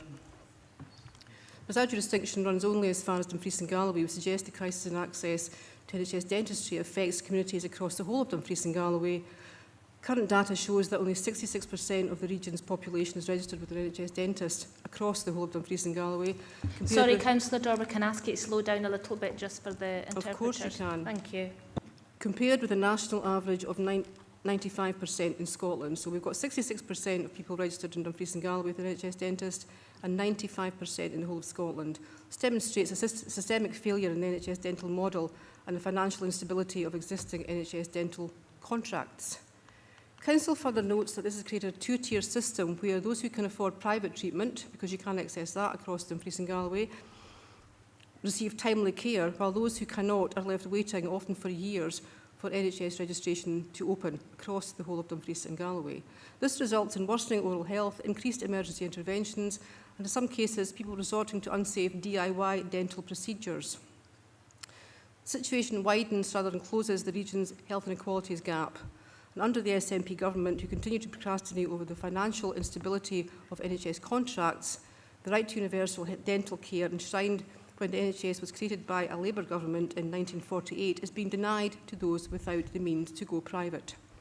NHS dentists are becoming an endangered species in Dumfries and Galloway, and it's our most vulnerable citizens and our most rural communities that are paying the highest price, metaphorically speaking. Given the scale of the problem, impacting 34% of our citizens, Council agrees that it is inappropriate and counterproductive to frame this as an issue affecting only one locality. As councillors, we have strategic responsibility to act in the best interest of the entire region. So we therefore propose and resolve that Council does declare a dental health crisis across Dumfries and Galloway, recognising the region-wide nature of the problem, call upon the Scottish Government to bring forward an immediate intervention plan to stabilise and restore NHS dental provision across the region, request that NHS Dumfries and Galloway publish an updated and fully costed dental recovery plan, setting out clear timelines and actions to restore equitable access to NHS dentistry for all across Dumfries and Galloway, and highlight once again the pattern of Dumfries and Galloway being overlooked in national planning, and urge Scottish Government to ensure that rural and remote regions receive fair and proportionate support. Thank you. Thank you, Councillor Dorward. Councillor Wilson seconding. Thank you, Convener. It's extremely warm in here, so I'll be very quick and say we're all aware of the issues accessing dental services, and I'm pleased to say that I've never found myself having to do any DIY dentistry work on myself, so happy to second. I should hope not. Before I open up to members, I know that Gareth, Chief Officer Gareth Marr, is online, and I think he has something he would like to add to it. Yeah, thanks, Convener, and thanks, members, for the chance to speak to the paper very briefly. So, yeah, absolutely accept that there is a huge challenge for us across the provision of dental care in terms of that registration, but I think it is important to highlight that there's quite a lot of work done in mitigation. So there actually is dental capacity available in Dumfries and Galloway that's currently not being used, where we can provide access to unregistered patients for routine treatment, urgent treatment. And that is based across 3 of the areas. So we've got Castle Douglas, Stranraer and Dumfries. So there is work in mitigation that has been undertaken. It's not a long-term strategy, and obviously more than happy to provide further information based on the outcome of Council's motion. But I think we need to be, very clear around the work that the teams are doing to try and make sure that people don't have to resort to self, administering their dental care, because the capacity we've got available at the moment is currently outstripping the demand for those services. So access to emergency dental care is available, although not as a registered NHS patient. Thank you, Gareth, for that added information. So I'll open to members. Councillor Giusti. Just to quicken the process up, Convener, I'm happy to go with the motion as is. Our motion considers the whole southwest of Scotland. I think we're keeping everyone in there in Dumfries and Galloway. Stranraer is mentioned, but it's not only Stranraer, it is, let me just read where I am. Immediate deployment of mobile dental units to mitigate the loss of the Stranraer Clinic, but then there's further up there, it's remain rural practices. I don't think we're too parochial that we're leaving anyone out with the motion, so I'm happy to go with it as is and take it to the vote. I'm not sure there's a need for a vote here, Councillor Tuesday, because we have elements of exactly the same in each motion, apart from one being of a specific area, mostly in something, and the other one for right across the region. So I'd hate to think we have to take this to a vote, because I don't see any heads shaking saying that no one agrees with the situation and with the motion. No one disagrees with the motion. So, Councillor McGregor, you wish to come in? Yeah, I just maybe to understand process, because I've only been here for 19 years. We had two motions. We've agreed to take them together because they're similar. You wouldn't have a vote voting one motion off against another motion anyway, would you? Or have I missed something? Through yourself, Convener. We have had similar in the past in terms of two kind of subject matters being the same and then being put together as a sort of one item. But I'm very much in terms of in the hands of the mover and seconder if they are wanting to stick strictly to the wording. But I think the general gist is that there's consensus in the room. But I'm in members' hands. In essence, you've got the motion that came in first. So just technically, the motion that came in first was the one that was moved by Councillor Giusti in terms of timing, purely timing, and therefore, again, just following the general principles of governance, anything other than that that's been considered would be an amendment, and I think we've got basically that position at the moment unless members agree a way forward. Sorry to be pedantic, we had a motion that came in first, another motion that came in second. That's fine, we've got hierarchy on that. If they can't amalgamate the motions, then surely we determine each motion separately. They still wouldn't be voted against each other. That's not a precedent we've had before.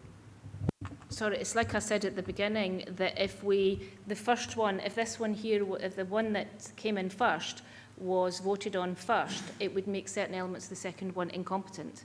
Which is why I'm trying to work them together so that we can get it all through, because no one objects to any of it.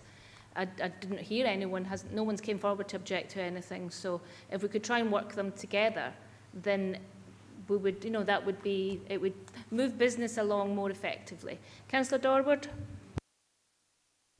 Thanks, Convener. It's a new way of doing business for me, but I'm trying to get my head around it, which is fine. So in that sense, and obviously to try and move things along and get consensus, which we should be getting consensus because both motions are fairly similar apart from the geographical locations, we would ask that most of our motion is incorporated into the first one.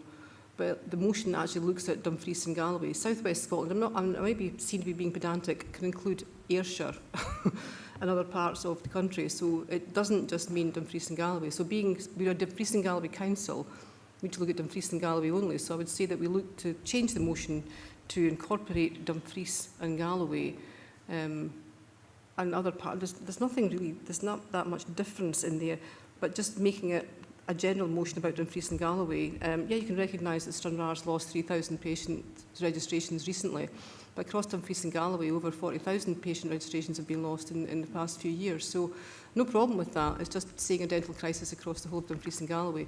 And if council are agreeable to that, I think we just leave it there. Thank you. Thank you, Councillor Dorward. So, Councillor Giusti, you wish back in? I'm happy to take that on, Convener. Sorry, when I was listening to Councillor Dorward earlier on, I thought we were going for an amendment, but I was proved wrong there. So I'm happy to take those words from South of Scotland to Dumfries and Galloway. I've got no issues with that.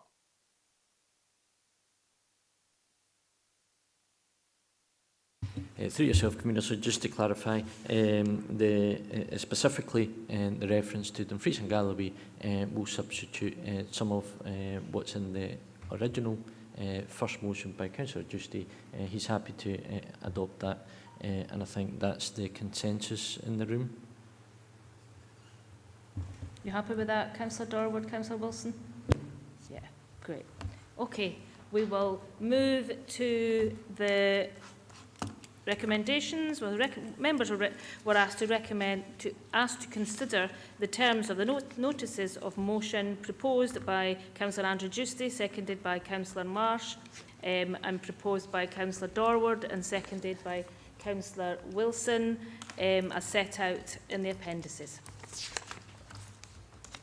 So 17, the notice of motion, the review of an FII regarding the maternity in Wigtonshire. Please note that this item has been withdrawn by the mover and the seconder, but will be rolled forward into the next meeting in September. 18, notice of motion, A76 Kilmarnock to Dumfries Trunk Road. So before moving to the detail of the report, given its subject matter, can we first agree to remove delegation from Economy and Infrastructure Committee so we can discuss this? Agreed. So members are asked to consider the notice of motion proposed by Councillor Jim Dempster and seconded by Councillor Richard Brodie. In the absence of Councillor Wood, the notice of motion is attached at the appendix to the report. So Karen Brownlee, Assistant Director Transport and Infrastructure, Andy Reid, Policy Officer, Stuart Caven, Roads Maintenance Manager, and Simon Bradbury, Strategic and Policy Advisor, are available to assist members with any questions. So Councillor Dempster, would you like to move your motion?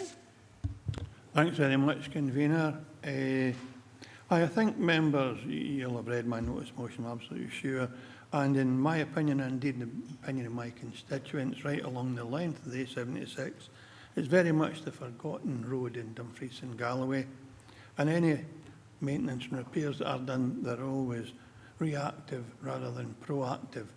And you'll see in my notice of motion that I mention climate change, and I think that's an important element to this. The A76 and the Enter-Foot section that's referred to in my notice of motion, we had 3 landslips caused by volumes of water undermining the road and the road falling into the river, and one occasion a culvert failing, and in each occasion was something like 5 years of single flow traffic while engineering design or new roads were introduced.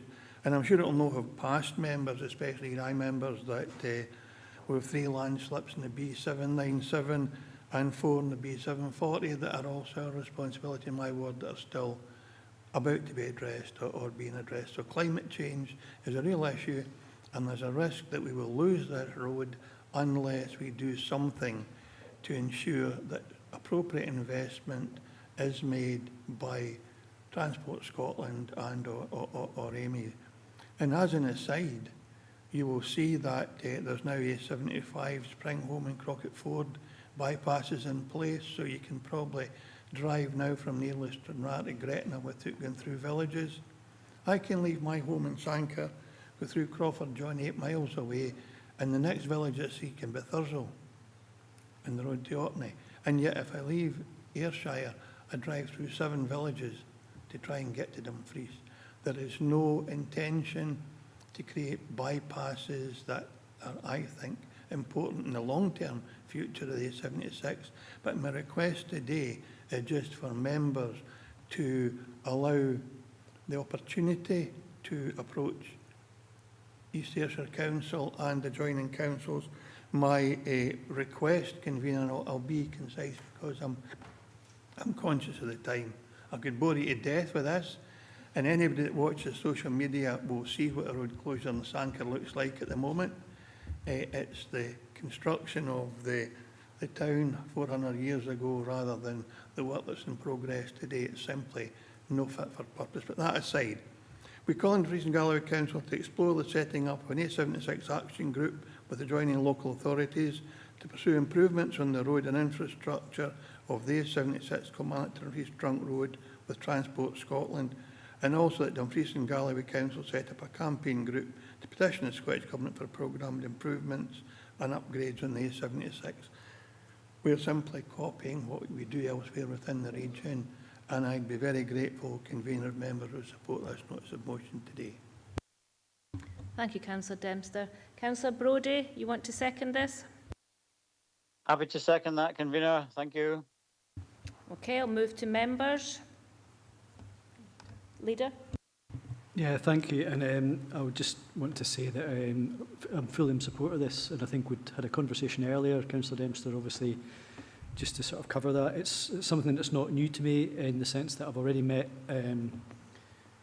with the leader of East Ayrshire Council to discuss this, because there's been road safety issues all along the length of the 76. And I think Karen and her team has provided a data set of information about accidents, with I think it's in the appendix there as well.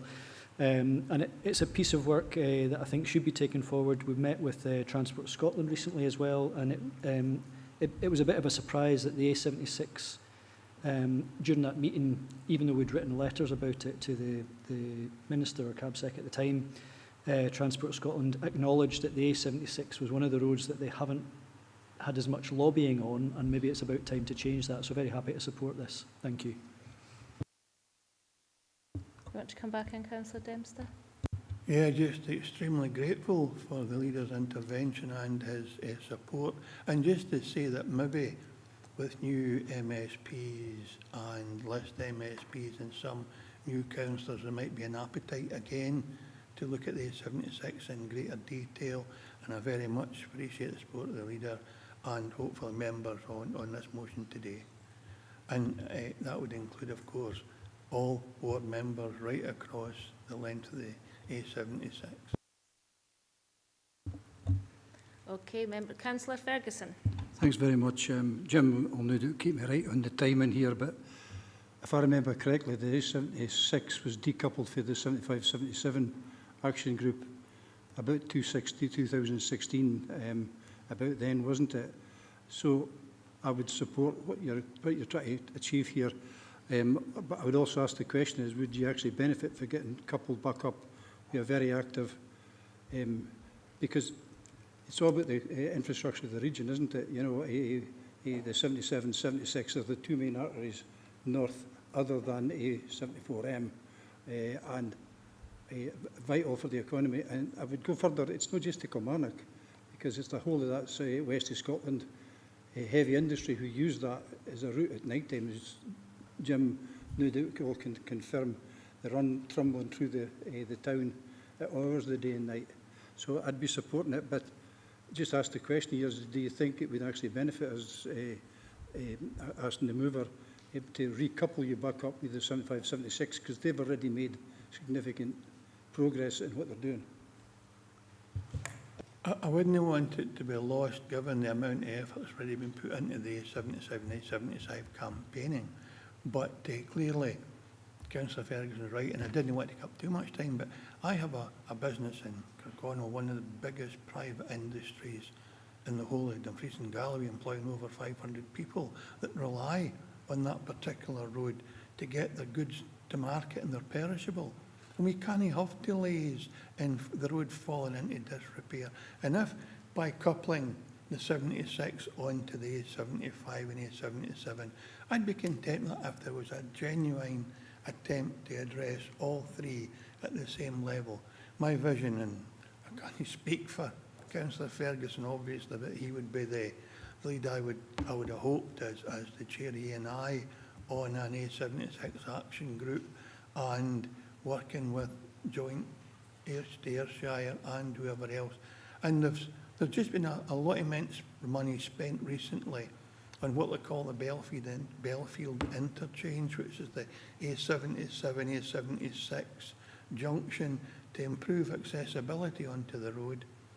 There's talk about a Mauchline bypass, and in the meantime, we are sitting in relative terms in the backwoods watching what's going on. So I'd be happy to whatever members feel would be the best way forward. But I think initially we need to raise the profile of the A76 convener, and that's why I presented this motion today. Thank you, Councillor Dempster. And I understand your point, Councillor Ferguson, but we would have to see whether there was capacity within that group already, or a desire for them to join up with that. I'll maybe turn to Karen for that. She maybe has some information on it. Yeah, thanks very much, convener. And I was going to suggest to members that within the report, particularly paragraphs 4.3 and 4.4, it explains why previously the A77 and A75 and 76 were decoupled, and you know that's due to the economic growth for A75, 77, and then I guess the more rural infrastructure for the 76. So they're heading in different directions. What I would suggest to members is You know, there might be an option to couple them again, but as Councillor Dempster has said, there would be a potential that then that would be diluted for the 75 and 77 as well as the 76. So it might be an option for members just to I guess, have both considerations on the table whilst we go ahead and have further discussions with East Ayrshire and the Ayrshire Roads Alliance. Thank you. Thank you, Karen. Okay, Councillor Ferguson. Thanks for letting me in. It was almost the same question, but slightly different.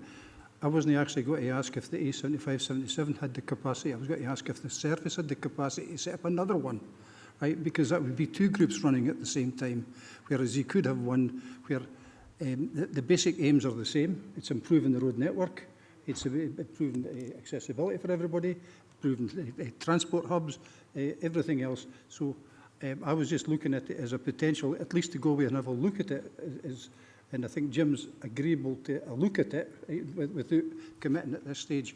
And I think Karen's kind of saying the same thing there, because it's not a huge team that looks at these things. Yeah, as I keep getting reminded on a weekly basis almost, it's a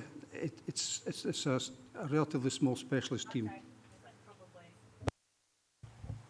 Thank you, Councillor Ferguson, and through yourself, convener. Absolutely right. We would require to look at capacity within the existing team, and certainly across various teams, you know, within the council. Within the report, it does say that if the motion is agreed, then we would need to consider what those resource implications are, and bring a further report back to the appropriate service committee, which would be E&I committee. Thank you. Thank you. Thank you, Karen. So, are you okay with that, Councillor Dempster? On one proviso, convener, I wouldn't like it to be a couple of years from now. Can we have a date when maybe an interim report can be brought to members to advise us what options might be and what we might want to consider? Because the only other thought I have is that, if I remember correctly, the A77, the A75 linked with Northern Ireland as a transport body, and we're completely separate from that with a different direction of travel and probably different aspirations. But Karen's right, we should look at all options, bring forward the report, and I would hope that would be no later than December meeting, at least an interim one, so that we can know what direction of travel we might want to take. And happy to have a debate at E&I in the interim as well if the chair wants that, because I'm sure it would be delegated to E&I in any case. So I'm more than amenable, convener. I'm just grateful to members and officers for suggesting a way forward that will bring the A76 back into some degree of profile. And just as a last throwaway line, I can bring you the A76 route action plan 2010 to 2016. Nothing done in Dumfries and Galloway, Barn, Dalpedder, and there were, I think, 5 schemes. So there's a clear fail, and it's probably our collective part as well by not promoting that as well as we should. So thanks. I hope there's no more debate in that committee. I'm happy with that, and happy with the advice of the officers and agreement with the chair and I. Thanks, Councillor Dempster. I'm just going to ask Karen one quick question. Is a report coming back, is it possible to do, because I believe it'll just be, it shouldn't be like a deep dive into anything, just to see different options of how we take this forward. Is that possible by December? Thank you, convener. Yeah, absolutely. I was going to suggest by the end of the calendar year that's doable, and would allow us to have conversations with certainly East Ayrshire and Ayrshire Roads Alliance, and I would be happy to have a copy of the action plan that you've got, Councillor Dempster. Thank you. See, it's started already. See, you've got half your work done. Thank you for that. Any more? Sorry, Councillor Dorward.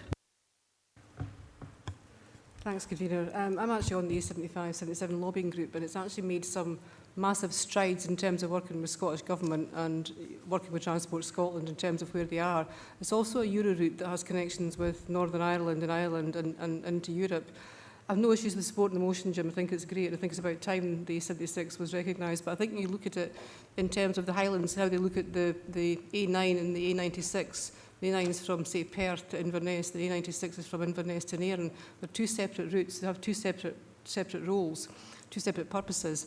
They've both got representation at Scottish Government. That's what we don't have down here, and that's the big thing. We need Transport Scotland and Scottish Government to recognise the importance of the roads down here, and we're almost there with A75, 77. I think it would dilute that. I'm not trying to put you to one side. I think it's equally as important to promote the A76. But I think it would dilute it to put it in with the A75, 77 lobbying group. But we need to use the same process for the A76 as we're using for the A75, 77, if that makes sense. That's my tuppence worth. Thank you. So hopefully there'll be some sort of framework within that we could use for this one. But no, thanks, Councillor Dorward. Are you wishing to come in, Councillor Hislop?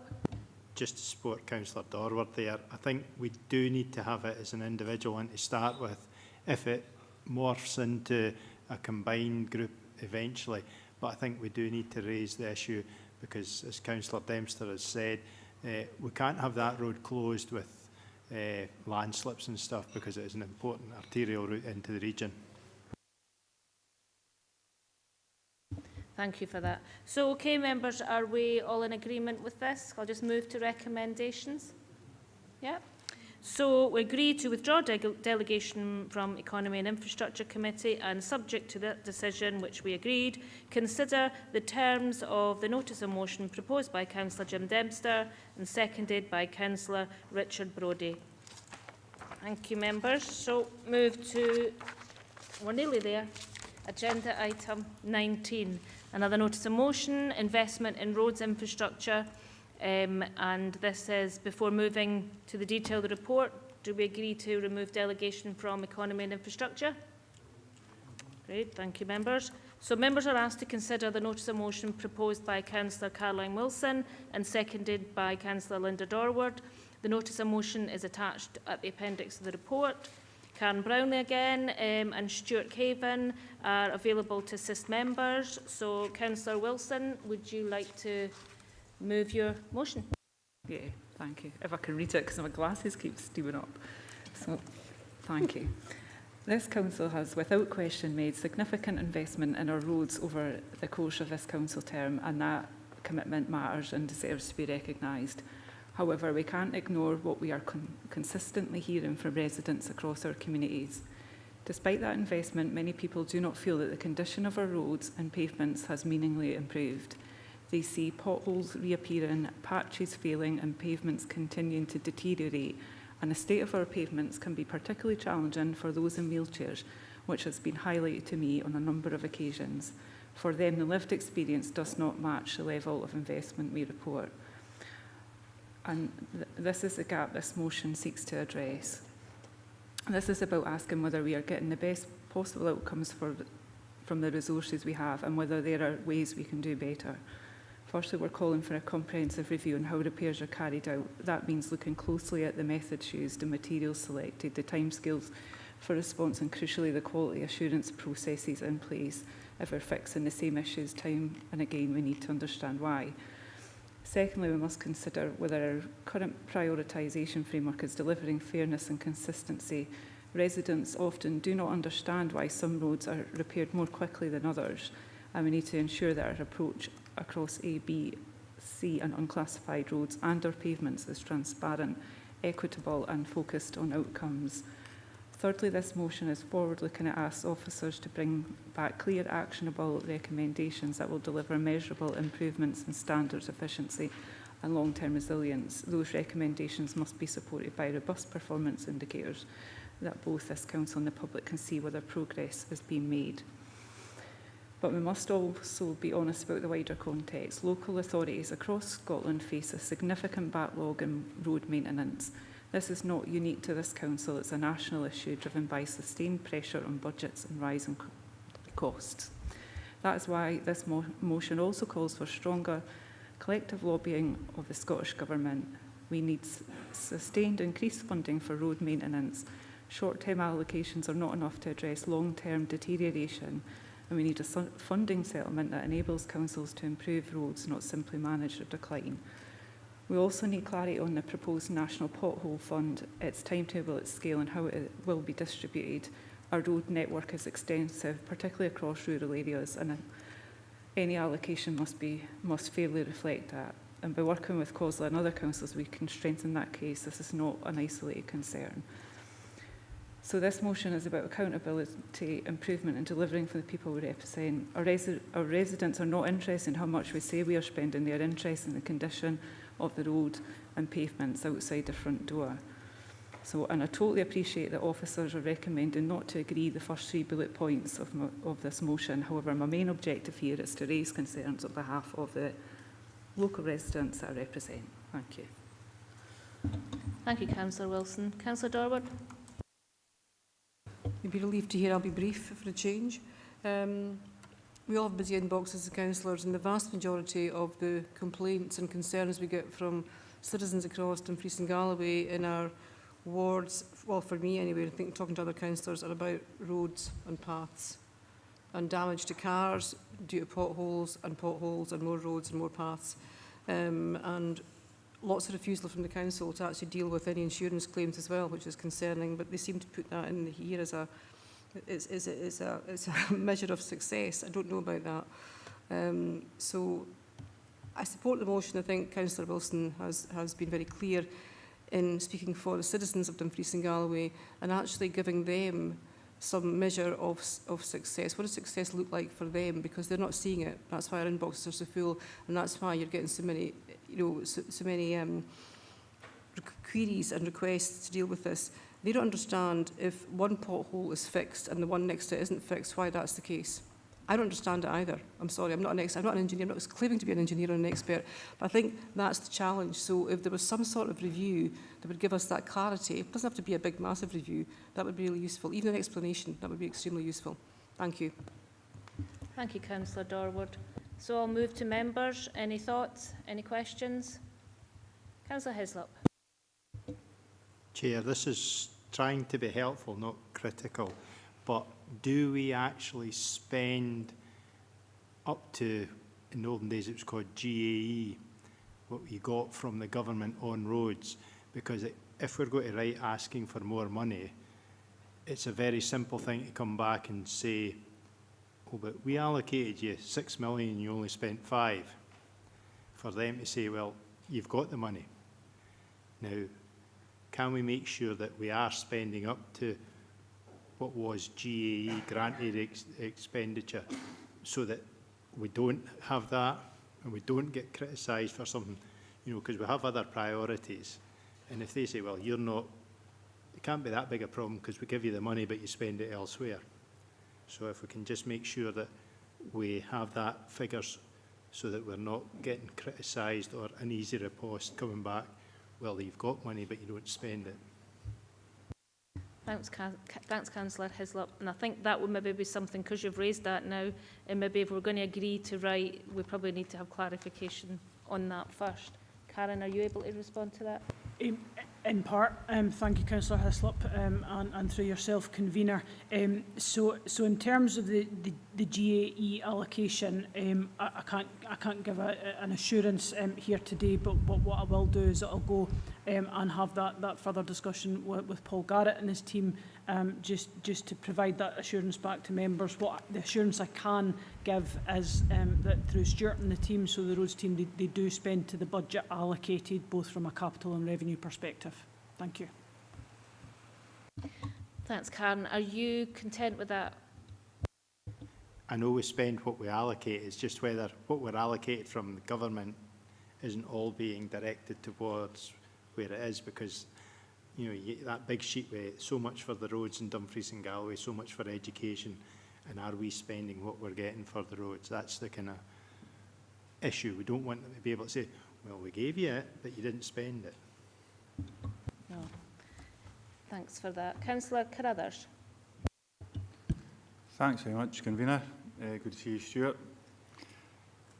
So I'm just wondering, thinking aloud here, so if you're drilling, I think Ivor's picked up one of the most important points. The money we are spending, we're getting allocated in regards to roads, because I think we've been criticised actually from Scottish Government historically. Listen, you're asking us for more money. You haven't spent the money that we've allocated in the first place. So that would be good to see what that is. But we'd interesting conversation with a number of things at the last area committee. And I'm just wondering if this is something that could be delegated further into the area committees.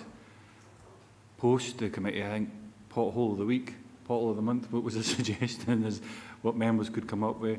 Stuart, to try and put that into context for yourself, I've been driving past one local to me. It's approximately, so it's adjacent to the carriageway. It's a heavily trafficked carriageway. It's around 900 wide, square, and about 900 to a metre deep. So to put that into context, so when members, I think my understanding it's been raised many times by members of the public, I haven't raised it myself, and I'm not wanting to get into the detail of where it is, getting it fixed, anything like that. But that is, I'm looking at the risk-based approach, and that's where I'm coming from with that. That is, if an article went into that, it would take the front axle off it. That's honest, sitting at 30, 40 mile and we went into that, the front axle will be off that Arctic. It's been like that for a couple of years. So that's not only in Dumfries and Galloway by any means, but you will get a lot of local information and input for area committees, and that's probably the point I'm trying to make really as a suggestion. Ken, so asking for review and such like, I think that's absolutely appropriate in regards to that. I would be content to go with the motion that's here, but I think area committees would have a really strong part in that if that was the case, subject to what's been agreed today. Thank you. Thanks for that, Councillor Carruthers. Karen, do you want to come in on it?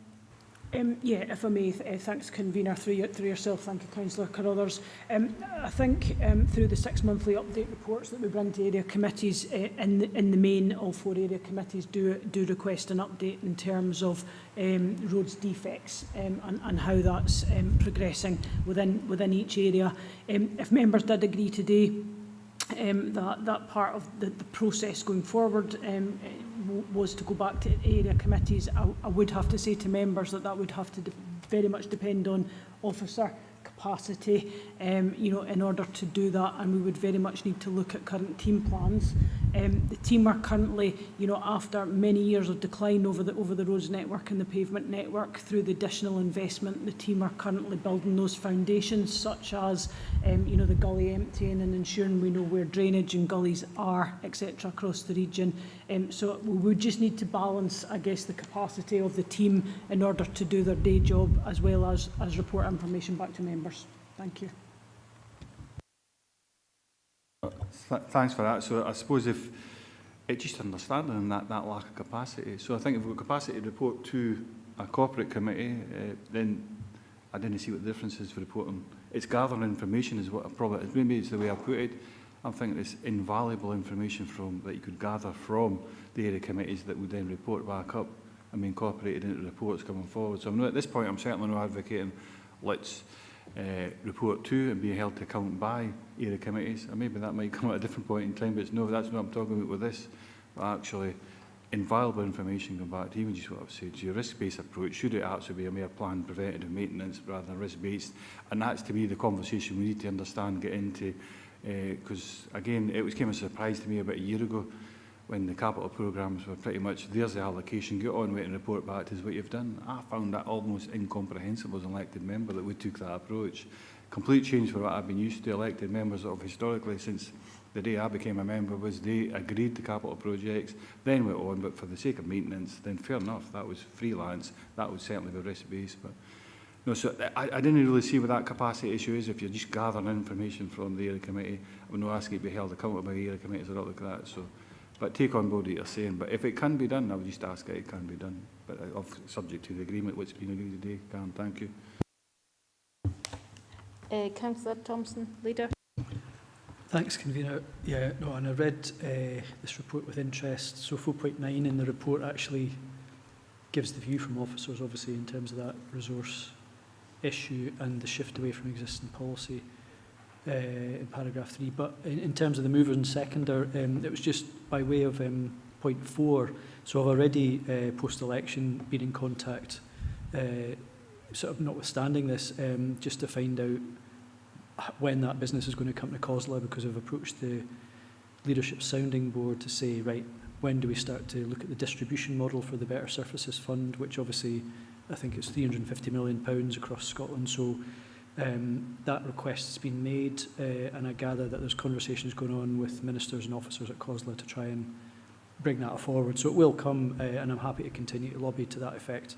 on behalf of the council, because it's, I think all of us in the room here know that that's something that we get in our inboxes or whatever meetings we go to.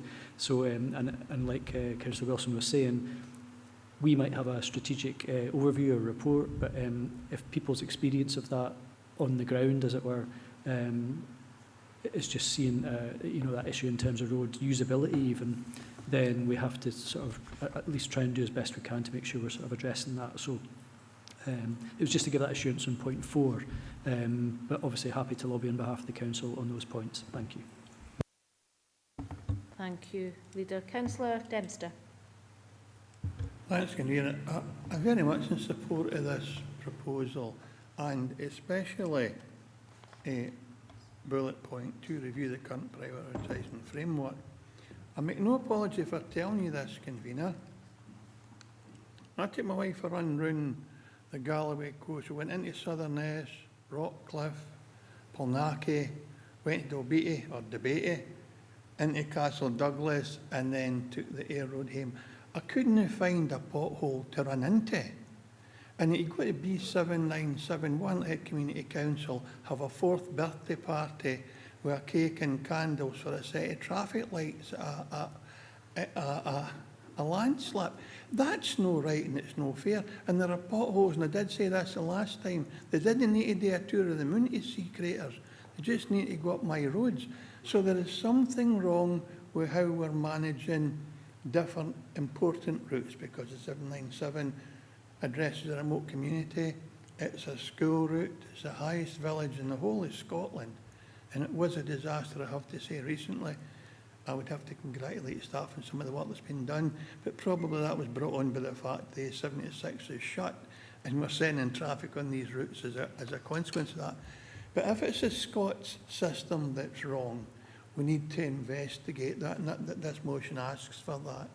And the mechanism as well for determining when a road needs urgent attention needs to be made clearer to elected members, because to me, there should be no difference with the Stewart Tray, Annandale, Eskdale, Wigtonshire or Nithsdale.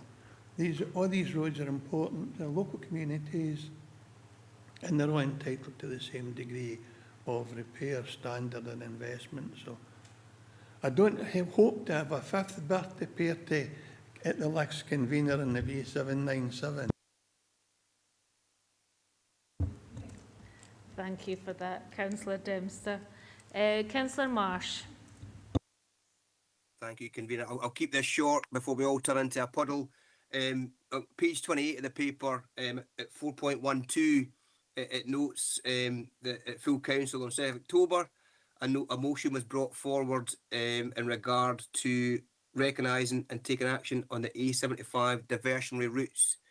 My question would be, within that paper that is due to come to E&I on the 1st of September, would that go some way to explore, answer the questions in point 1, 2 and 3 of the Labour motion? Because it does suggest within the paper that the resource isn't there to do a whole new piece of work. And selfishly, because it was an Avanti group that raised that motion, I would really like to see that paper come to that September edition of E&I committee. So I don't know if officers can just further explain, would that answer, hopefully to the satisfaction of the Labour group, some of the points raised in 1, 2 and 3 of their motion? Thank you. Thank you, Councillor Marsh. I'll move to you, Stuart, to see if you can answer any of those points. Thank you, Convener, and through yourself. With regards to the point 2 of the motion that we have in front of us at the moment, which is the review of the current practices, what I can tell you is that the Scots group guidance that the Dumfries and Galloway Council use, along with the other 31 local authorities in Scotland, is actually part of a wider UK guidance document. These guidance documents are seen by the legal profession as to be best practice, so we should be following them. So there is a risk if we want to move away from them. What I would also say is that actually at the moment, consultants along with the Institute of Highway Engineers are currently reviewing well-managed highways, and that document should be published hopefully towards the tail end of October, earlier into the winter period. And at that point, as a council, and quite rightly so, we will have to review the practices from the new guidance compared to the practices that we've got at the moment. So I would be keen to, yes, the point 2 is very valid, but I think we need to take that into consideration with the new review that's coming out, hopefully towards the end of the autumn, beginning of the winter period.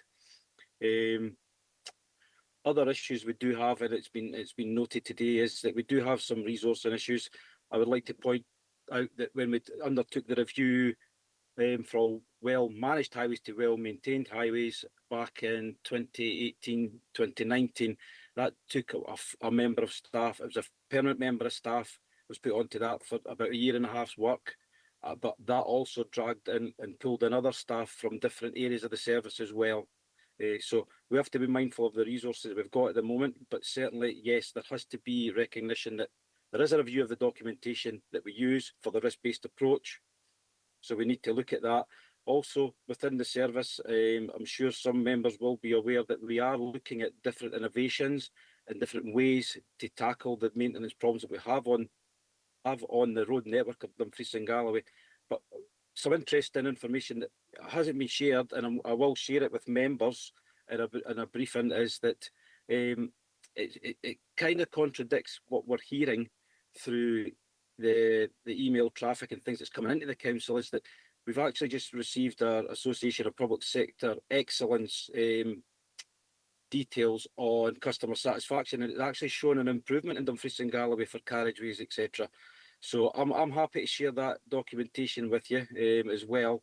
So there's a few things that we're working on at the moment that hopefully will satisfy points 1, 2 and 3 of this notice of motion as we go forward.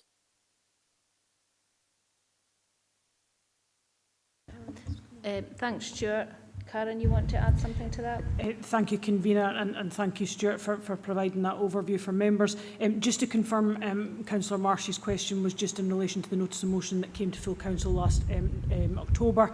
So yes, we are looking to bring that back later this calendar year, which will also cover some of the points within this notice of motion. Thank you.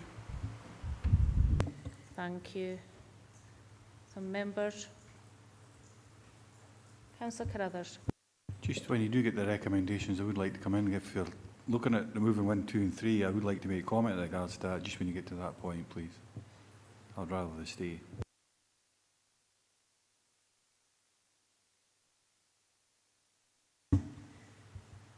So did you have a question there? No, not at all. Hope you were listening to me, Convener. I'm no, you listening. weren't. No, just bring me recommendations, thanks. Thanks, Councillor Carruthers. Councillor Dorward. In terms of points 1, 2 and 3, you do recognise there are issues with capacity. There are always issues with capacity in any workforce. It is challenging, but there aren't specific timescales on this. So there's not a timescale. I think, well, more like 10 years or something. That would be a bit extreme. But, you know, it's about agreeing a reasonable timescale. I think it's again, keeping 1, 2 and 3 in. I mean, 4's been, you know, the leaders explained 4's ongoing and in train, which is great. Hopefully get some positive results from that. But 1, 2 and 3, I think in terms of 1 for us, but 2 for the citizens of Dumfries and Galloway, it needs to be done. And actually in point 2, you know, Stuart has said there'll be a new Scots guidance coming out. That's fine, but that isn't reviewing the current one, and we don't know when it's going to come out. So it's actually how you apply the guidance as opposed to reviewing the guidance. The guidance is set down. We can't change that. It's how you apply it. That's what we're looking for. And I think capacity is always an issue, but it shouldn't be. I'm not saying it's an excuse, but we should prioritise the wishes of the citizens of this region. Thank you. Thank you, Councillor Dorward. Councillor Ferguson. I think we'll need to shift that fan, Convener. I can't see you. I can see you now. Yeah, absolutely. Nobody's mentioned the Better Surfaces Fund yet. So have we any idea what our share is going to be? Because one person's pothole filled is another person's better surface. Is it the same thing? Can we get a bit more? If officers had anything from Transport Scotland yet about what our Scottish Government, what exactly that fund's going to be for and how we can spend it and what our share is. Yeah. So I'll come in just on that because I did, hopefully did say it out loud, but the Better Surfaces Fund is the thing that I've been sort of lobbying through COSLA, because as yet, I think I'd asked through yourself to get some advice on that, and I think as yet we don't know, and I'm sure I'll defer to Karen on that, but until that's sort of negotiated through the Settlement Distribution Group, for example, through COSLA and Scottish Ministers, etc., that's where it's at just now. So and until really we have that information, I don't know if officers can really say anything other than they probably know it's in the pipeline. But can I maybe pass over to you, Karen, if that's okay, through yourself, convener? Yeah. Thank you, Leader. Through yourself, convener. Yeah, that's absolutely correct. We know that there will be an investment for local authorities across Scotland of 350 million, as was in the manifesto. At this current time, we don't know how that is going to be split across the local authorities. So those discussions are ongoing, I believe. Thank you. You okay with that, Councillor Ferguson? Yeah, given that, and we're just waiting for the word coming from the Scottish Government, A, how much it's going to be and how much what our share is the part about lobbying the Scottish Government there at number 4 to set up a lobby fund, a pothole fund, would they be happy to take that out of there because of the announcement that it was through the budget, Scottish budget? Sorry, I can't hear for the fan. Apologies, Andy. You're sitting right beside me. What do you want me? You want me to speak? All right. Maybe better talking across the aisle here rather than thing is, given we know that there's money coming to us, we just don't know yet what the extent of that is and everything else. So at point 4 of your notice of motion, the bit about lobbying the Scottish Government for a pothole fund, is that still relevant? Or are you happy to take that out of there, given that we know that it's coming, we just don't know what the... And then, of course, that opens up the door to you. If it's not enough, as you would think, it would open up the door to you in the future to raise it again. Sorry, I see where Councillor Ferguson's coming from. I don't think there'd be any harm continuing to lobby, even though we know that funding's come in. Thank you. I think if we lobby, then they just need to come back and say, here's what you're getting. So, yeah. Do you want to come in?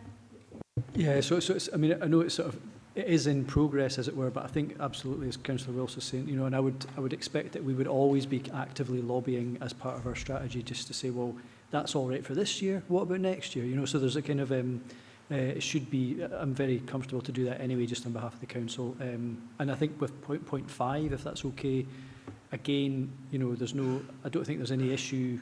I think we would do that anyway. I think it's just the points 1, 2 and 3, if I'm reading the room correctly, how maybe the Scots report update would inform how 1, 2 and 3 happens, but I don't know how that's best encapsulated, but that's up to the Chamber, I guess. Thank you. Thank you. Councillor Carruthers?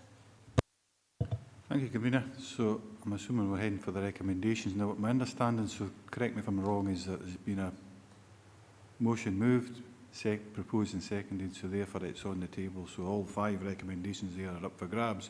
We want to change that as to be an amendment. That's my understanding. So what I'm just going to quickly outline from my own perspective. 1, undertake a comprehensive review of potholes, carriageways and pavements. Defects are currently and how they're currently repaired, including the methods used, timescales, materials and quality assurance processes applied. So try and put that into context for a layperson's perspective. Well, I'm no layperson when it comes to this, but I can be speaking to others. There's probably only 2 folk, one virtual and myself, that's qualified to a level to understand what's being said here. I would say in real terms, we come back to what Stuart's comments was technical, very technical. The chances of any elected member here understand what he was saying about that report coming back, difficult to digest. You've not been in the trades your whole life, you've not got the experience of the qualifications. So Stuart's absolutely right in what he's saying, but it'd be difficult to digest, and I feel this is in lay people's terms, and it should be coming back to elected members in lay people's terms so they understand that. Try and put that one into context. So the quality assurance process, just at the end, I think that's fundamental. We've made a lot of routes into that by appointing further officers to look at the quality assurance, but I would want to see the differentiate between what the private sector is delivering and our own in-house delivery service. And Stuart's probably is listening. It's not that long ago, within a few short years, that my understanding is quite clear. to work on a public highway, Stuart's well aware as well, is that you have to have a streetworks licence, that qualification. All our operatives didn't have that. Now, I think we've been through the due diligence co-op and up to speed in regards to that, and that's all I really say about that. But if you've got that level of training qualification, you will adhere and perform and have that quality assurance is almost there by the fact of the correct level of training, and they've got the right supervision over the top of them. So I think all that's, but I'm aware of that because I'm in the trade and I do understand, but I know for a fact, I think in layman terms, this is absolutely bang on the money. It allows members to come on and get themselves up to speed too. And that's, so there's a number of things that, and it doesn't have to be a comprehensive, it just even needs to be a review of some kind. And like I say, if it comes back to the committees, we'll get into the meat and gravy of that, we'll understand. Review the current prioritisation, the framework repairs of A, B, C and unclassified roads as well as pavements to ensure that resources are being deployed effectively, consistently, equitably. Even feeds into the first point that Councillor has brought up. But what's wrong with having a look at that detail, especially in your own ward, your own area, your own, whether it's Nistdale, Stuart, Wigginshire, Arndale and Eskdale, what's wrong with looking at that to try and get as elected member? We find that stuff interesting because it's, as you're well aware, Convener, that's the kind of things we complained about. Task officers to bring forward a report. So I mean, just bring forward a report to the next practical meeting of the economy and infrastructure, setting out findings and actionable recommendations, including options to deliver. Sorry if I am speaking a wee bit quick because I am. Options to deliver measurable improvements in standards, efficiencies, long-term resilience, alongside clear performance indicators. Well, that's what we want to know about. I know everybody sits on the economy and infrastructure, and that is what I like to. So I didn't see what's wrong with them. It's no overly bureaucratic, and a lot of that stuff I would imagine will be copy and paste, and it's more like an update report of what we're actually doing. I didn't see what it's. So I'm keen to support it as it is, all five, and if it goes to a vote that way, that's what I'll support for the reasons just outlined. Thank you. So you're not proposing an amendment, you just talked us through all just Laying in case we why, didn't understand it. No, laying out the reasons why I'm Okay. supporting the full proposal, not any amendment. Yep. Okay, thank you. So members, anything? I don't think there is. Oh, you want to come in, Lisa? Thank you, Convener.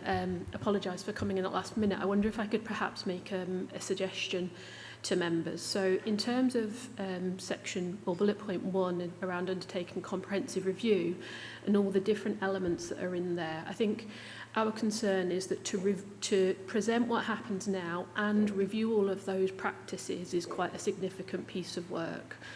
And we have done a lot of improvements across all of these areas over the last 18 months. But as the report outlines, it takes time for us to get those kind of foundations and building blocks in place. So I wonder whether a first step would be for us to hold either a session with members in some way, be that a seminar or a different approach that outlines where we were, what we've done over the last 18 months in detail around all of those areas so that members can see not only the progress we've made, but also that might then help identify particular areas that you would like a comprehensive review on, as opposed to a comprehensive review of everything that takes up quite a lot of resource. You know, is there a way that we could hone in on particular elements of this that members feel there is still concern around once we've worked through that detail? So I just wonder if that would be a better first step to enable us to focus where we want to review, as opposed to reviewing everything now at this point. So that would be my suggestion.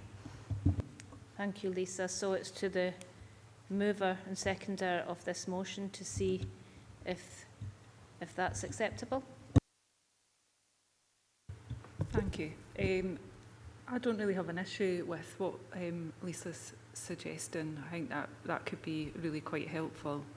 I think for me it was just highlighting things that have came to my attention through millions of emails about, you know, the state of the roads, the pavements, and that's all this motion is really about. So I think I would be happy with your suggestion. Thank you.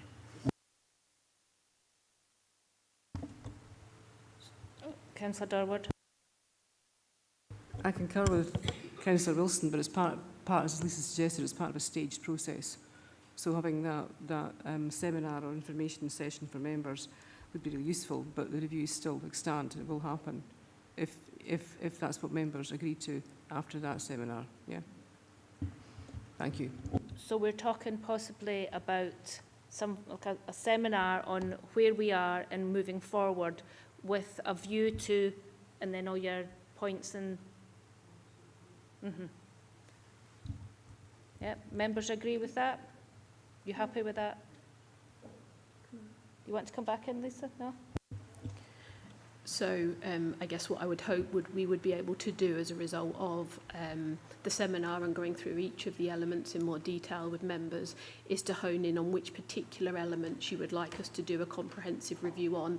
I would be hopeful that coming out the back of the seminar, members would say, well, actually, let's not review that element of it. So that might be, you know, for example, not reviewing the methods used around particular things, or it might be around the timescales, or it might be around the prioritisation framework, so that we can home in and really focus our resource on the things that we feel need further consideration or priority, as opposed to go through the seminar, get an understanding and still have a comprehensive review across everything, because that is the, I guess, the concern in terms of resource and being able to focus our efforts. But I appreciate perhaps we have to judge that out the back of the seminar.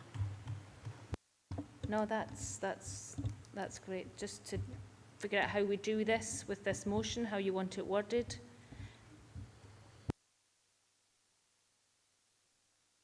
Although Vlad says he can come in if you need a little bit of help here. Well, that would be very helpful, thank you.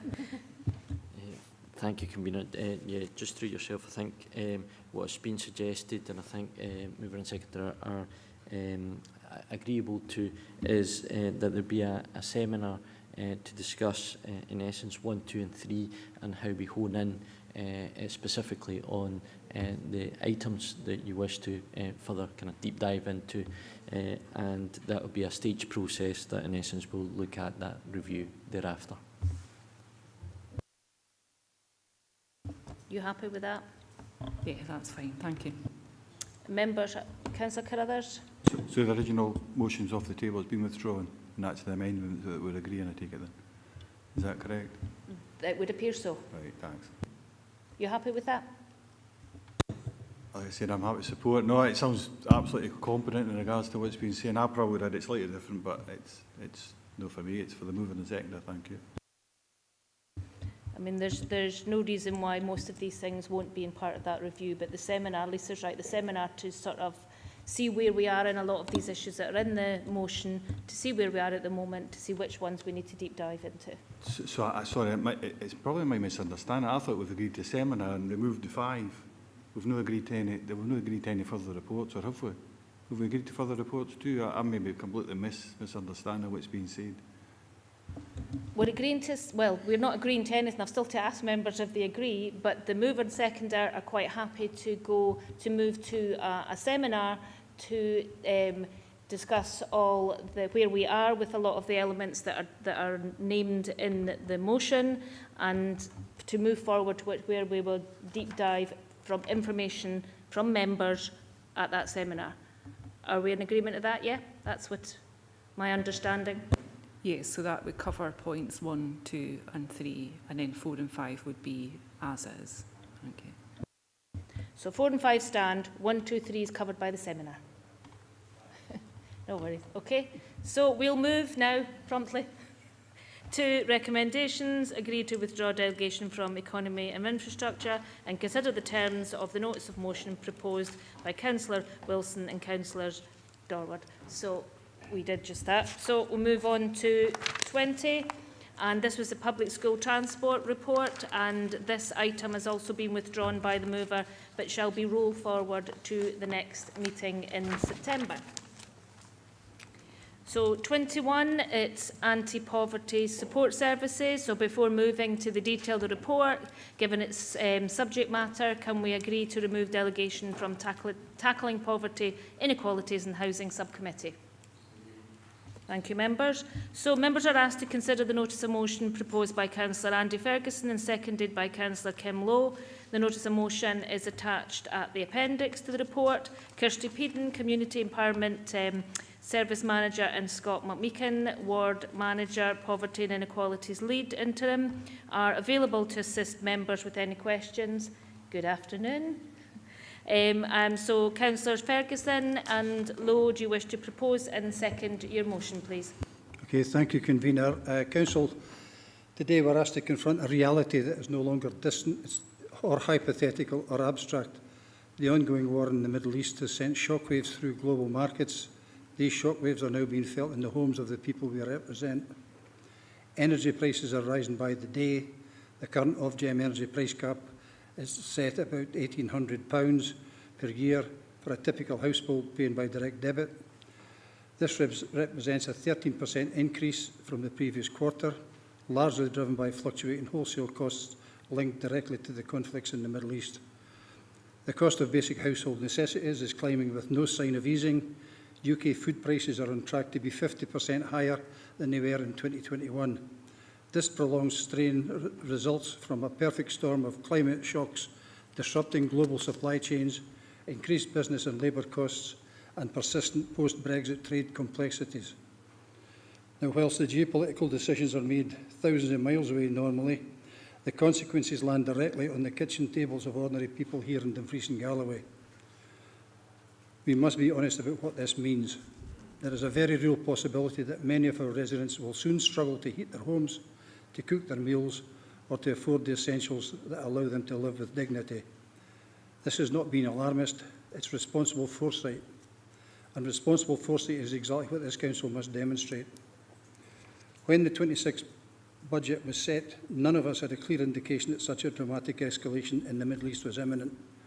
We could not have predicted the scale of disruption now unfolding. Yet the budget we passed included reductions in the very commissions and services that support our most vulnerable citizens. That decision was made in a different context, but we are no longer in that context.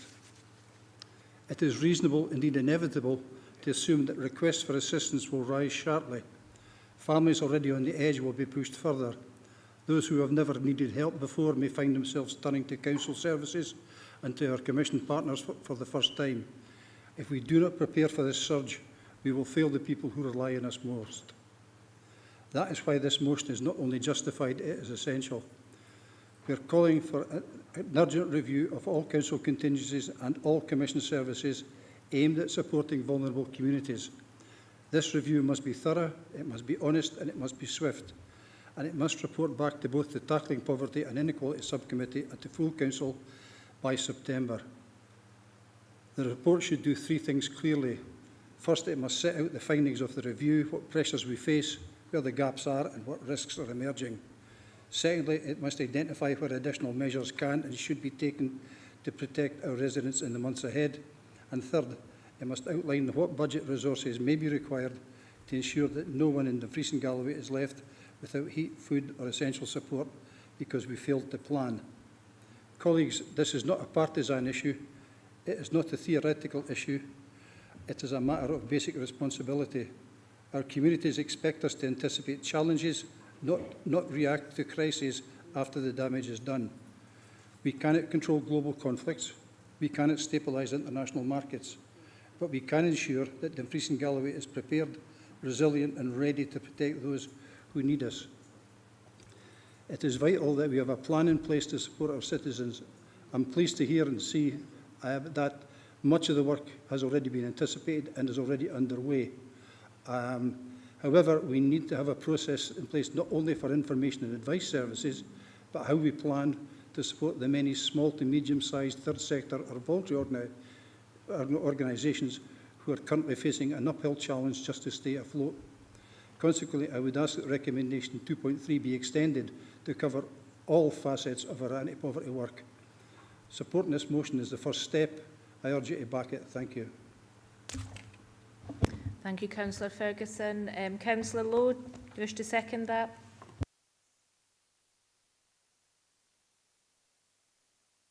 You're on mute, Councillor Lowe.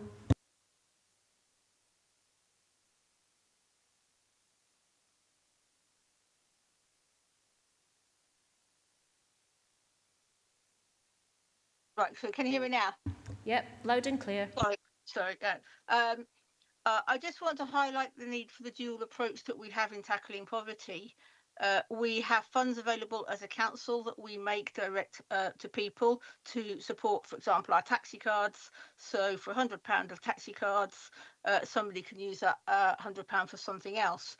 but also the importance of the commissions that we have, the current commission with DAGCAS, but there could be many others. DAGCAS can access funds that we can't. The council can access funds that DAGCAS can't. And this is why we need the dual approach. And so I just welcome the call for this review to ensure that we are maximising the income for our residents in Dumfries and Galloway. So welcome this review and ask you to accept it. Thank you, Councillor Lowe. So over to members.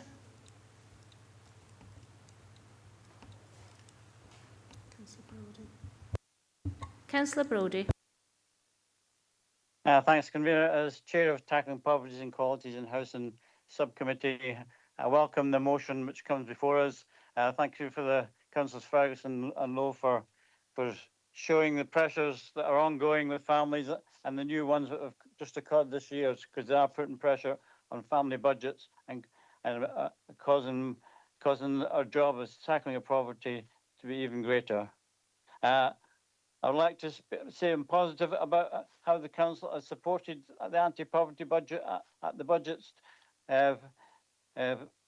protecting the budget from cuts across the Council services.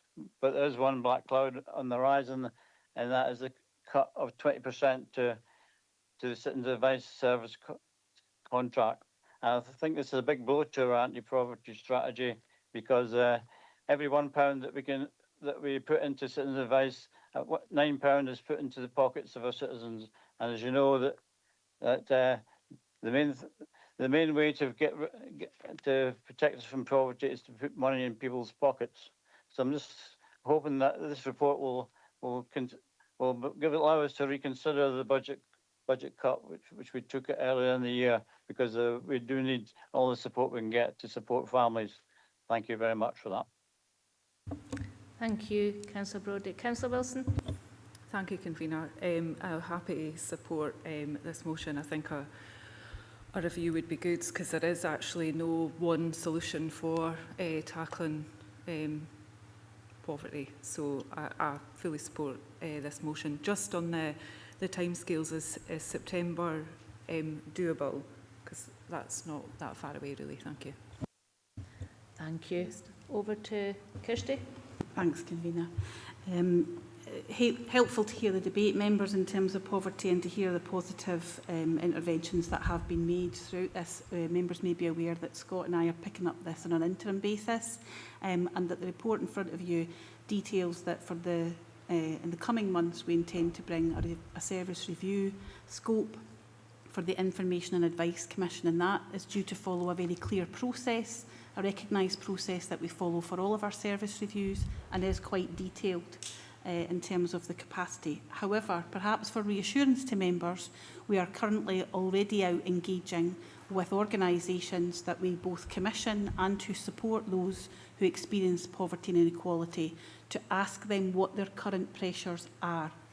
So, as part of the engagement on the refreshed Tackling Poverty and Inequality strategy, then we will be engaging with those people just directly, as well as the community organisations and partners who provide services in and around this area of our work. So I would hope to be able to bring members back in the autumn the feedback from that, which will both inform the strategy as it's developed. It's due to be reported to members by December, as well as feedback from those who experience poverty and inequality around where their greatest challenges are. And so all of that engagement information will feed back into the refreshed strategy, and also to the service review that, as members see at 2.3, we are being quite specific around, is the Information and Advice Service Commission for beyond 2027, as there's currently a contract in place until that time. Thanks, Kirsty. You happy with that, Councillor Wilson? So members, any other comments? No. Move to the recommendations. Members are asked to agree the withdrawal delegation from Tackling Poverty, Inequalities and Housing Subcommittee, and consider, subject to the decision, consider the terms of the notice of motion proposed by Councillor Andy Ferguson and seconded by Councillor Kim Lowe, and agree to the relevant committees receiving future reports to agree on scope of a service review for Information and Adult Services Commission as detailed in paragraph 4.21. Did you have an extra one to put to it, Councillor Ferguson? Yes, I was asking Council to extend it to include all the services, because I'm particularly worried. I'm obviously worried about the big commissioning service that we've got, but I'm more worried, I think personally, about the small village halls and that who've got heat and warm places for old folk in winter, for example. They're the ones who've got to be slaughtered by this. I know that there's been ongoing work between DAGCAS and the council officers and everything else, and it looks as though we've got some sort of compromise there with that. But who's talking to the wee village green people, the community centres who are doing lunch clubs every week, 3-4 times a week, just to keep people fed? As they're the ones who are actually getting hammered by the cost of food, cost of heating, cost of energy, stuff like that. That's why I was asking for that to be extended. And I'd had a brief discussion with Kirsty about that. And I think she got the message, but I think she needs it through committee first to make it part of the remit. Yeah. Did you get the message, Kirsty? I've got the message. Thank you, Convener. If I could be as bold as to say it's a language issue. So just for the purposes of the motion, I'm keen that we don't go through a full service review for all of the others, which in terms of capacity would be a significant challenge in the timescale. However, to provide members with reassurance that we are indeed engaging with all of those who provide services to those who experience inequality or a level of vulnerability, and we will most definitely be gathering their feedback on what is it that is causing you the greatest challenge. Are you seeing an increase in demand for your services? Where is that coming from? What type of individual is increasing in terms of demand? So I think it might provide reassurance for members if we circulate some of the details that we're asking, and hopefully that would satisfy the members' request for us to be reviewing what types of supports are going to be available based on that. Thanks for that, Kirsty. Are you happy with that, Councillor Ferguson? Yeah, I'm just saying, when's the next TPIH committee? Is there one before the recess? Don't think there is. September, Councillor Ferguson. I'll maybe let my colleagues just jump in with the dates. It's easier that way, probably. 3rd of September. Okay, so I'm actually wondering whether we can get something put together so we can have a discussion at TPIH. It's probably the sensible way forward. That's suitable? Okay. Absolutely. And in the meantime, we'll share with all members the information that will be gathered from the engagement exercise that Scott and the team are leading. So we move motion as is with all those assurances from Kirsty. Thank you, members. And 22, we took that along with the other dentistry one. So 23, I thought it was 16, I nearly said 18. So notice of motion, bridges. Now, before moving to the detail of the report, are we agreeing to remove delegation from economy and infrastructure? Thank you, members. Members are asked to consider the notice of motion proposed by Councillor Caroline Wilson and seconded by Councillor Linda Dorwood. The notice of motion is attached to the appendix to the report. We have Karen again, who's available to assist members. So, Councillor Wilson, do you want to move your motion? Thank you, Convener. We're nearly there. I've brought this motion forward today because at its heart this is about something fundamental, keeping our communities connected, safe and economically viable.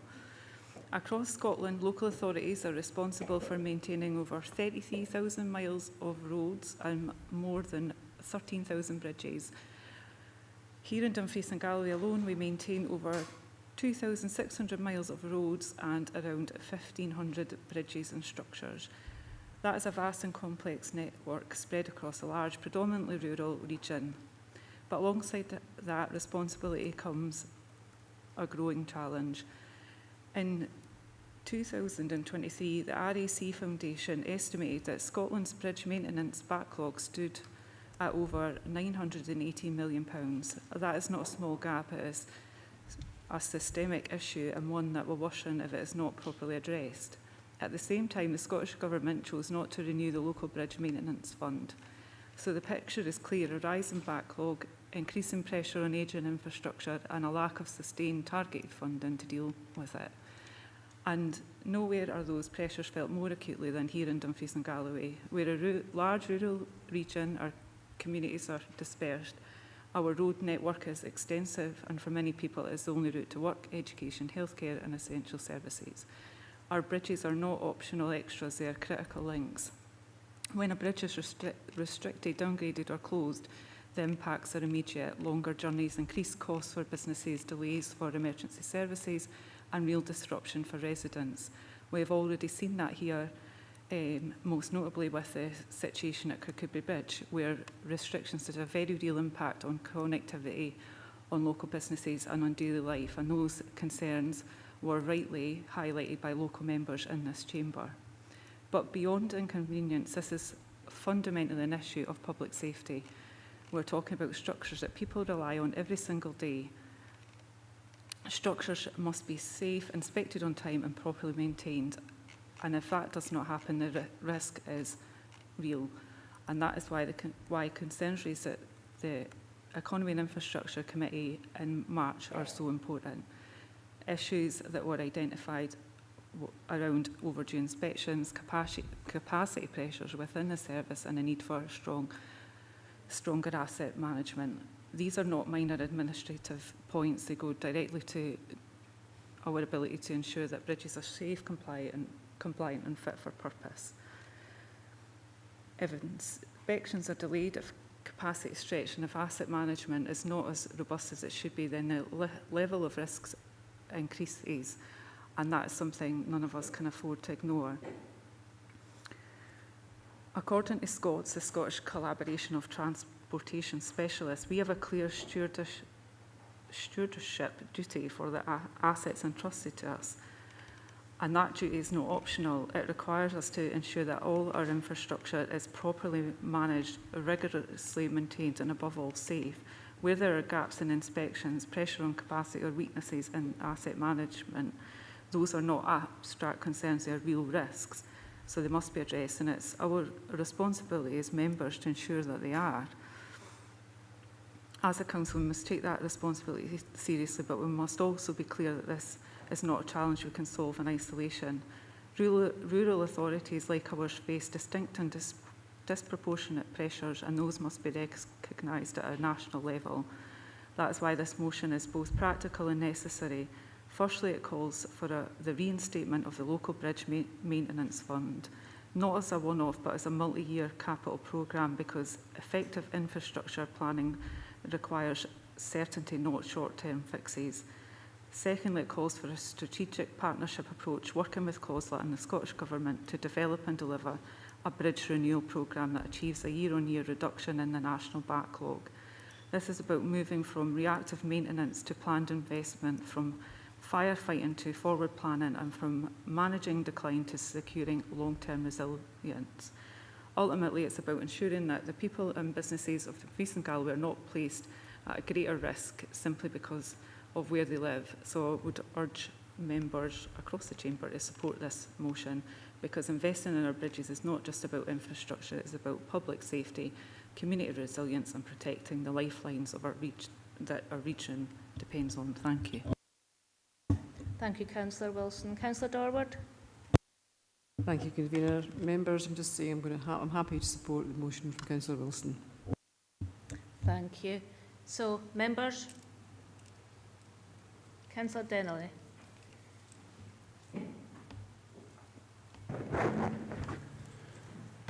Thank you, Convener.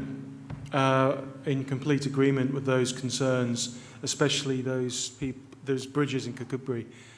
There are a lot of issues that are having a huge impact on people and businesses in the region. And we are also seeing older people disproportionately affected, especially those living in rural areas when we have issues with flooding or landslips. So 100% agree with what you're saying. And ensuring people are safe, thinking about farm vehicles, the heavier vehicles, especially those that are encountering smaller bridges and older bridges. They obviously need to be checked, so we're protecting our rural workers as well. So you have my support. Thank you, Councillor Dennery. Councillor Carruthers. Just briefly, I think on the back of this motion, the question has to be asked, do we have any, whether it's strategic or local bridges, any potential Kakubri bridges sitting looming in the background? I think it just needs to be asked, but very supportive of the motion. Sorry, I didn't quite catch that. What did you ask there? Sorry. I suppose to get the context, any bridges that are falling apart, I could say that, but any Kakubri bridges lurking in the background that got to come out and surprise us, that came as a bit of a shock last minute, didn't it? It felt like that. I take it we haven't got anything looming that's got to jump out at us and we've got to be caught in the hot. Thank you, Councillor Carruthers, and through yourself, Convener. So just so all members are aware at full council, so there was a report brought to E&I committee in March, which was agreed by members. Now that those recommendations off the back of that motion have now and are now progressing. So that was in March. There is an ongoing review of bridges and structures across Dumfries and Galloway, just in terms of the resources we have available, such as finance, such as staff. We've got 1,500 assets, across the region. So we're doing a review of that. We're doing an external review, which is currently ongoing. Is our intention to bring a further interim report back in September to provide members with that update in terms of progress, and just to give members also that assurance it's part of the T&I service plan, which was agreed in June, where the high level detail on that is the review of bridges and structures.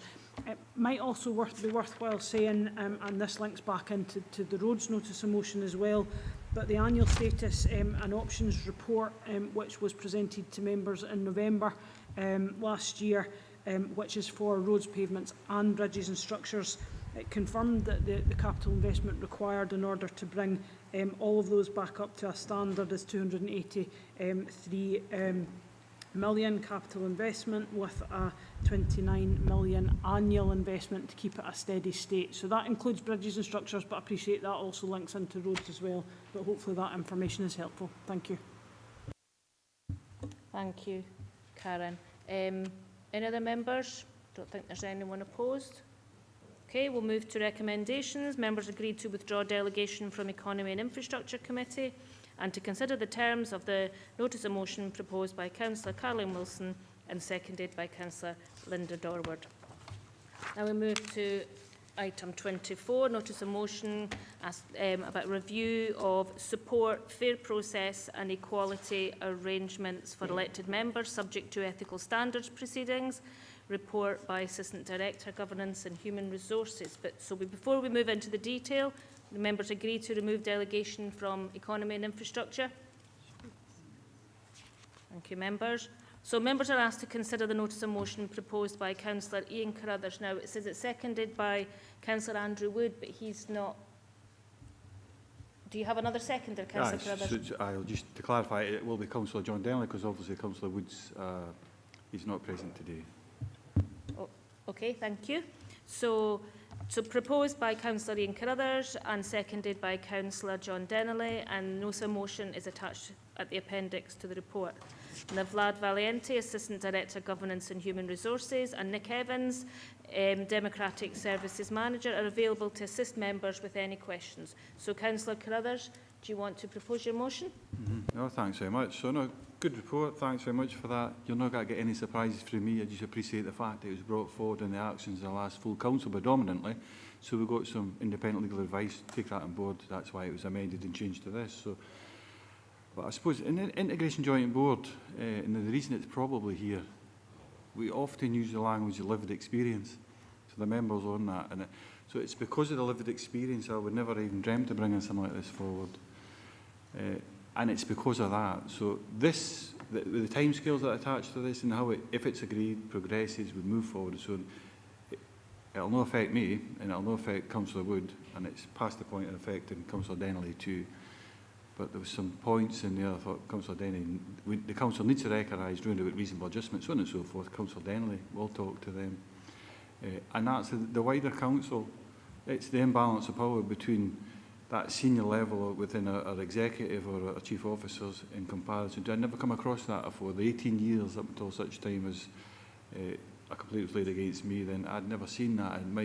I'd never foreseen that coming. So therefore, it's how are then elected members protected. So this will not affect me unless I decide to stay on as a councillor, and it might go on at whatever, and I've not made any decisions in regards to that whatsoever. But it will affect elected members, particularly in the next council, whatever comes of this. And I think it's only right to raise that point. So hopefully we'll get some support from elected members today, and we're putting it in the hands of the Chief Executive, who will take support of that, take it forward. I wouldn't be adverse to the leader or senior councillors being involved in that. I wouldn't want to be part of this, because I think under my circumstances it probably wouldn't be appropriate, but actually elected members need to, if they think it's the right thing to do for their sake in the future of the council, then absolutely just change it whatever way you want. So that's it for me. You've saved the best to last, convener. That's how I would describe this. But it's for me, that's as much as I really want to say about it. There is an imbalance of power. Elected members need to be aware of that. It's not just Dumfries and Galloway. This is happening across Scotland. It's been lobbied by many and approached by many councils across Scotland that find themselves in the same boat. So and that's with that absolute respect to what's happened to myself and to the officer that's done that, made that complaint. I've got I find no harm whatsoever in regards to that. I think it's, if that's the way somebody feels, it's absolutely the right thing to do as well. I would accept that.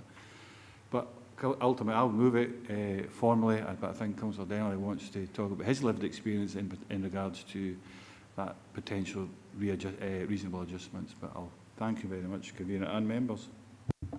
Thank you, Councillor Carruthers. Do you want to second this, Councillor Denley? Yes, and thank you, convener. And I am pleased to second this motion. Having served as an independent councillor, I have experienced the challenges of undertaking the role without the support available and to political groups, and with the reasonable adjustments that are needed. I support this motion to help ensure that future newly elected members have equitable access to the support they need to carry out their responsibilities effectively. Thank you.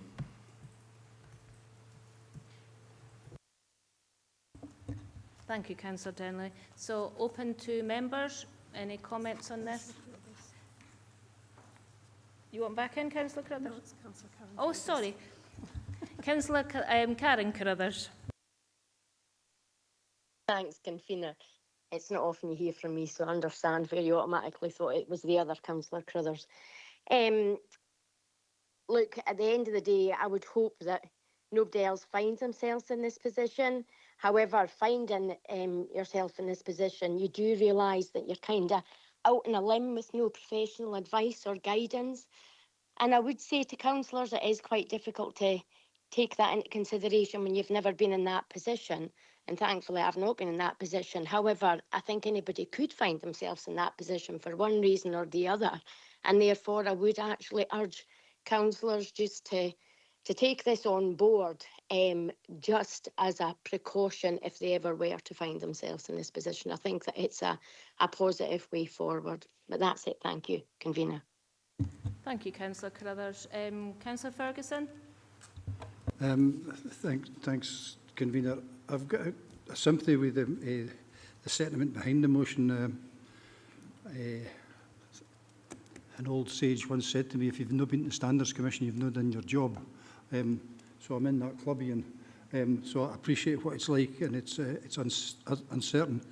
There's a couple of things here. I know that if you're the Health Board, for example, they have I think it's called C. Norris, which is basically an insurance policy for board members who make wrong decisions and stuff like that. So it doesn't protect you if you've been a bad boy, sort of thing, right? But if you make a mistake unwittingly, then they would support you. You get support through that. But I'm actually looking at something here now, and I'm just wondering, Ian, if there's a wee role for a campaign here, because in England there's the National Association of Councillors, which effectively is the trade union for the councillors in England. It not only supports them, it trains them, and it represents them. So that's potentially, I'm just a quick Google search here. I knew there was something similar like that. So in actual fact, what you might have here would be an option to take, I would say it would have to go to Corsica, it would have to be Scotland-wide. But if they can have it in England, why can they not have it here? And I think, for me, that's a fair question. And how it would be funded and financed, I don't know, but at least it's something, a bit of daylight. Thank you, Councillor Ferguson. I suppose it's something to add to what we would look into if we were having this review. So, Councillor Jordan. Thank you very much, Convener. And I just wanted to voice my own thoughts and feelings regarding this motion. I wanted to thank the mover and seconder.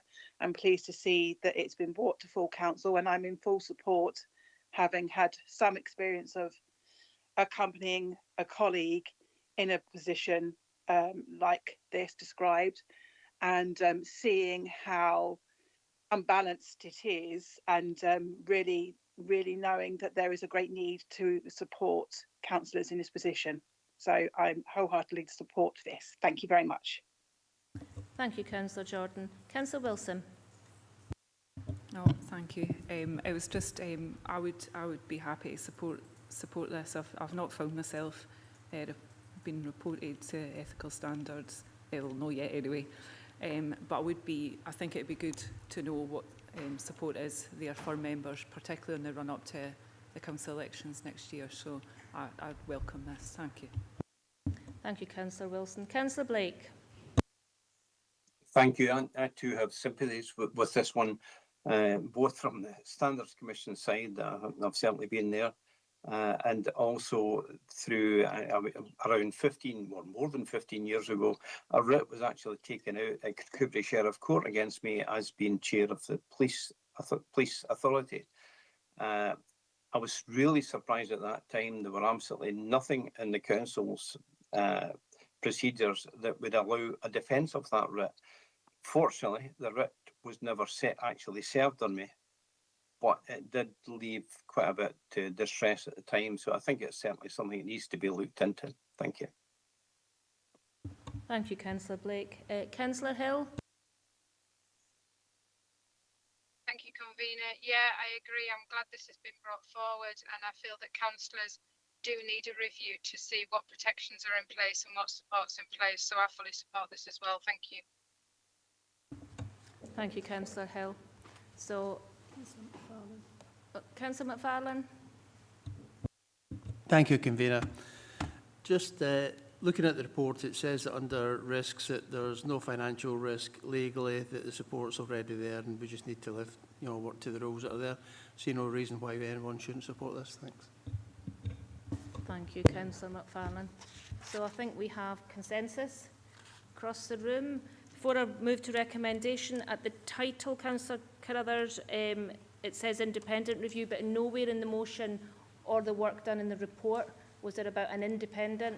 And if we put this through today, it won't be an independent review because the work wasn't done in the report for an independent review. And the only place it says independent is just in your title. So if you're happy with that still, though? I'm both happy with that. Like I said, it's freely for members.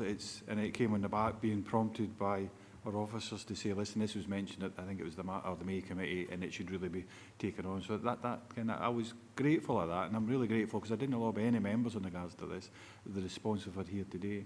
Just to add to it, I mean, I think the average cost, going back to Councillor Blake's, just inspired me, is that probably 35k to defend a case like this. So, that's what it could cost me, 35k. It's got to come with me in pocket, doesn't it? I'm not advocating for money, but the potential risks there would have been far worse for Councillor Blake if that I remember that if that rate had came forward, that would have been a difficult one to defend on behalf of the council as an individual. But I just think you have to capture what Councillor Ferguson said, please, if that's possible. So that would be part of the review, if that's okay. That actually, I think I remember Councillor Hagman talking about a year ago.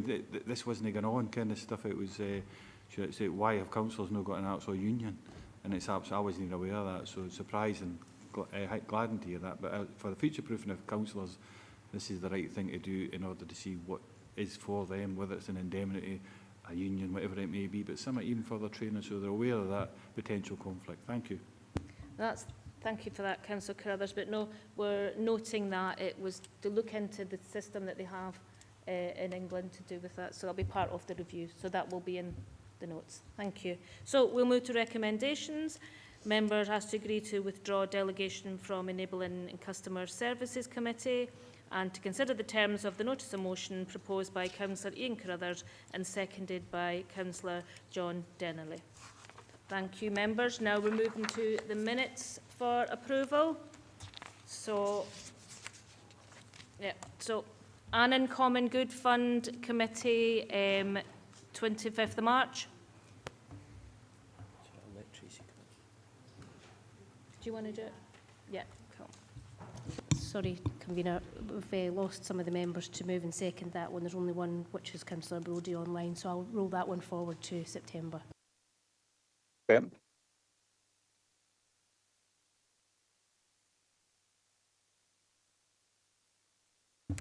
Okay, members. Annandale Estill Area Committee, 27th of May. Councillor Carruthers, you want to move? Move. Seconded. Thank you. Civic Government Licensing Panel, 23rd of April. Happy to move. Hislop. Councillor Hislop. Happy to second. Didn't notice my name was down as a 4th. Civic Government Licensing Panel, 21st of May. Happy to move. Happy to second. Thank you. Climate, Environment and Biodiversity Subcommittee. Councillor Barretti. Happy to move. Second. Thank you. Crichton Trust Subcommittee, 28th of April. Happy to move. Happy to second. Dalbeattie Common Good Fund Subcommittee, 25th of March. Again, we've only got one. I'm certainly happy to move. We don't have a seconder. That's okay. Right. Dumfries Common Good Fund Subcommittee, 11th of February. Happy to move. Happy to second. Employment and Appeals Subcommittee, 25th of March. Happy to move. Happy to second. Employment and Appeals Subcommittee, 15th of April. Happy to move. Happy to second. Employment and Appeals Subcommittee, 21st of April. Happy to move. Happy to second. Employment and Appeals Subcommittee, 30th of April. Happy to move. Happy to second. Kirkcudbright Common Good Fund Subcommittee. Happy to move. Happy to second. Nithsdale Area Committee, 13th of May. Happy to move. Happy to second. Stewartry Area Committee, 20th of May. Happy to move. Happy to second. Stranraer Common Good Fund Subcommittee. Move. Can't do that one. Okay. Is Councillor Juste away? Yeah. All right. Tackling Poverty, Inequalities and Housing Subcommittee. Happy to move. Happy to second. And Wigtonshire Area Committee, 6th of May. Move. Happy to second it. We have a mover. Yeah. Okay. Yes, that's right. So, thank you, members. Any other business deemed urgent by the chairman due to, or the chairperson, thank you very much, due to the need for a decision. I've got no further urgent business requiring a decision, so we move to Local Government Scotland Act 1973 to consider adoption of resolution to exclude the public from the meeting in terms of section 50A, 4 and paragraphs 6, 8, 9 and 13 of Part 1 of Schedule 7A of the Local Government Scotland Act 1973. Members agree?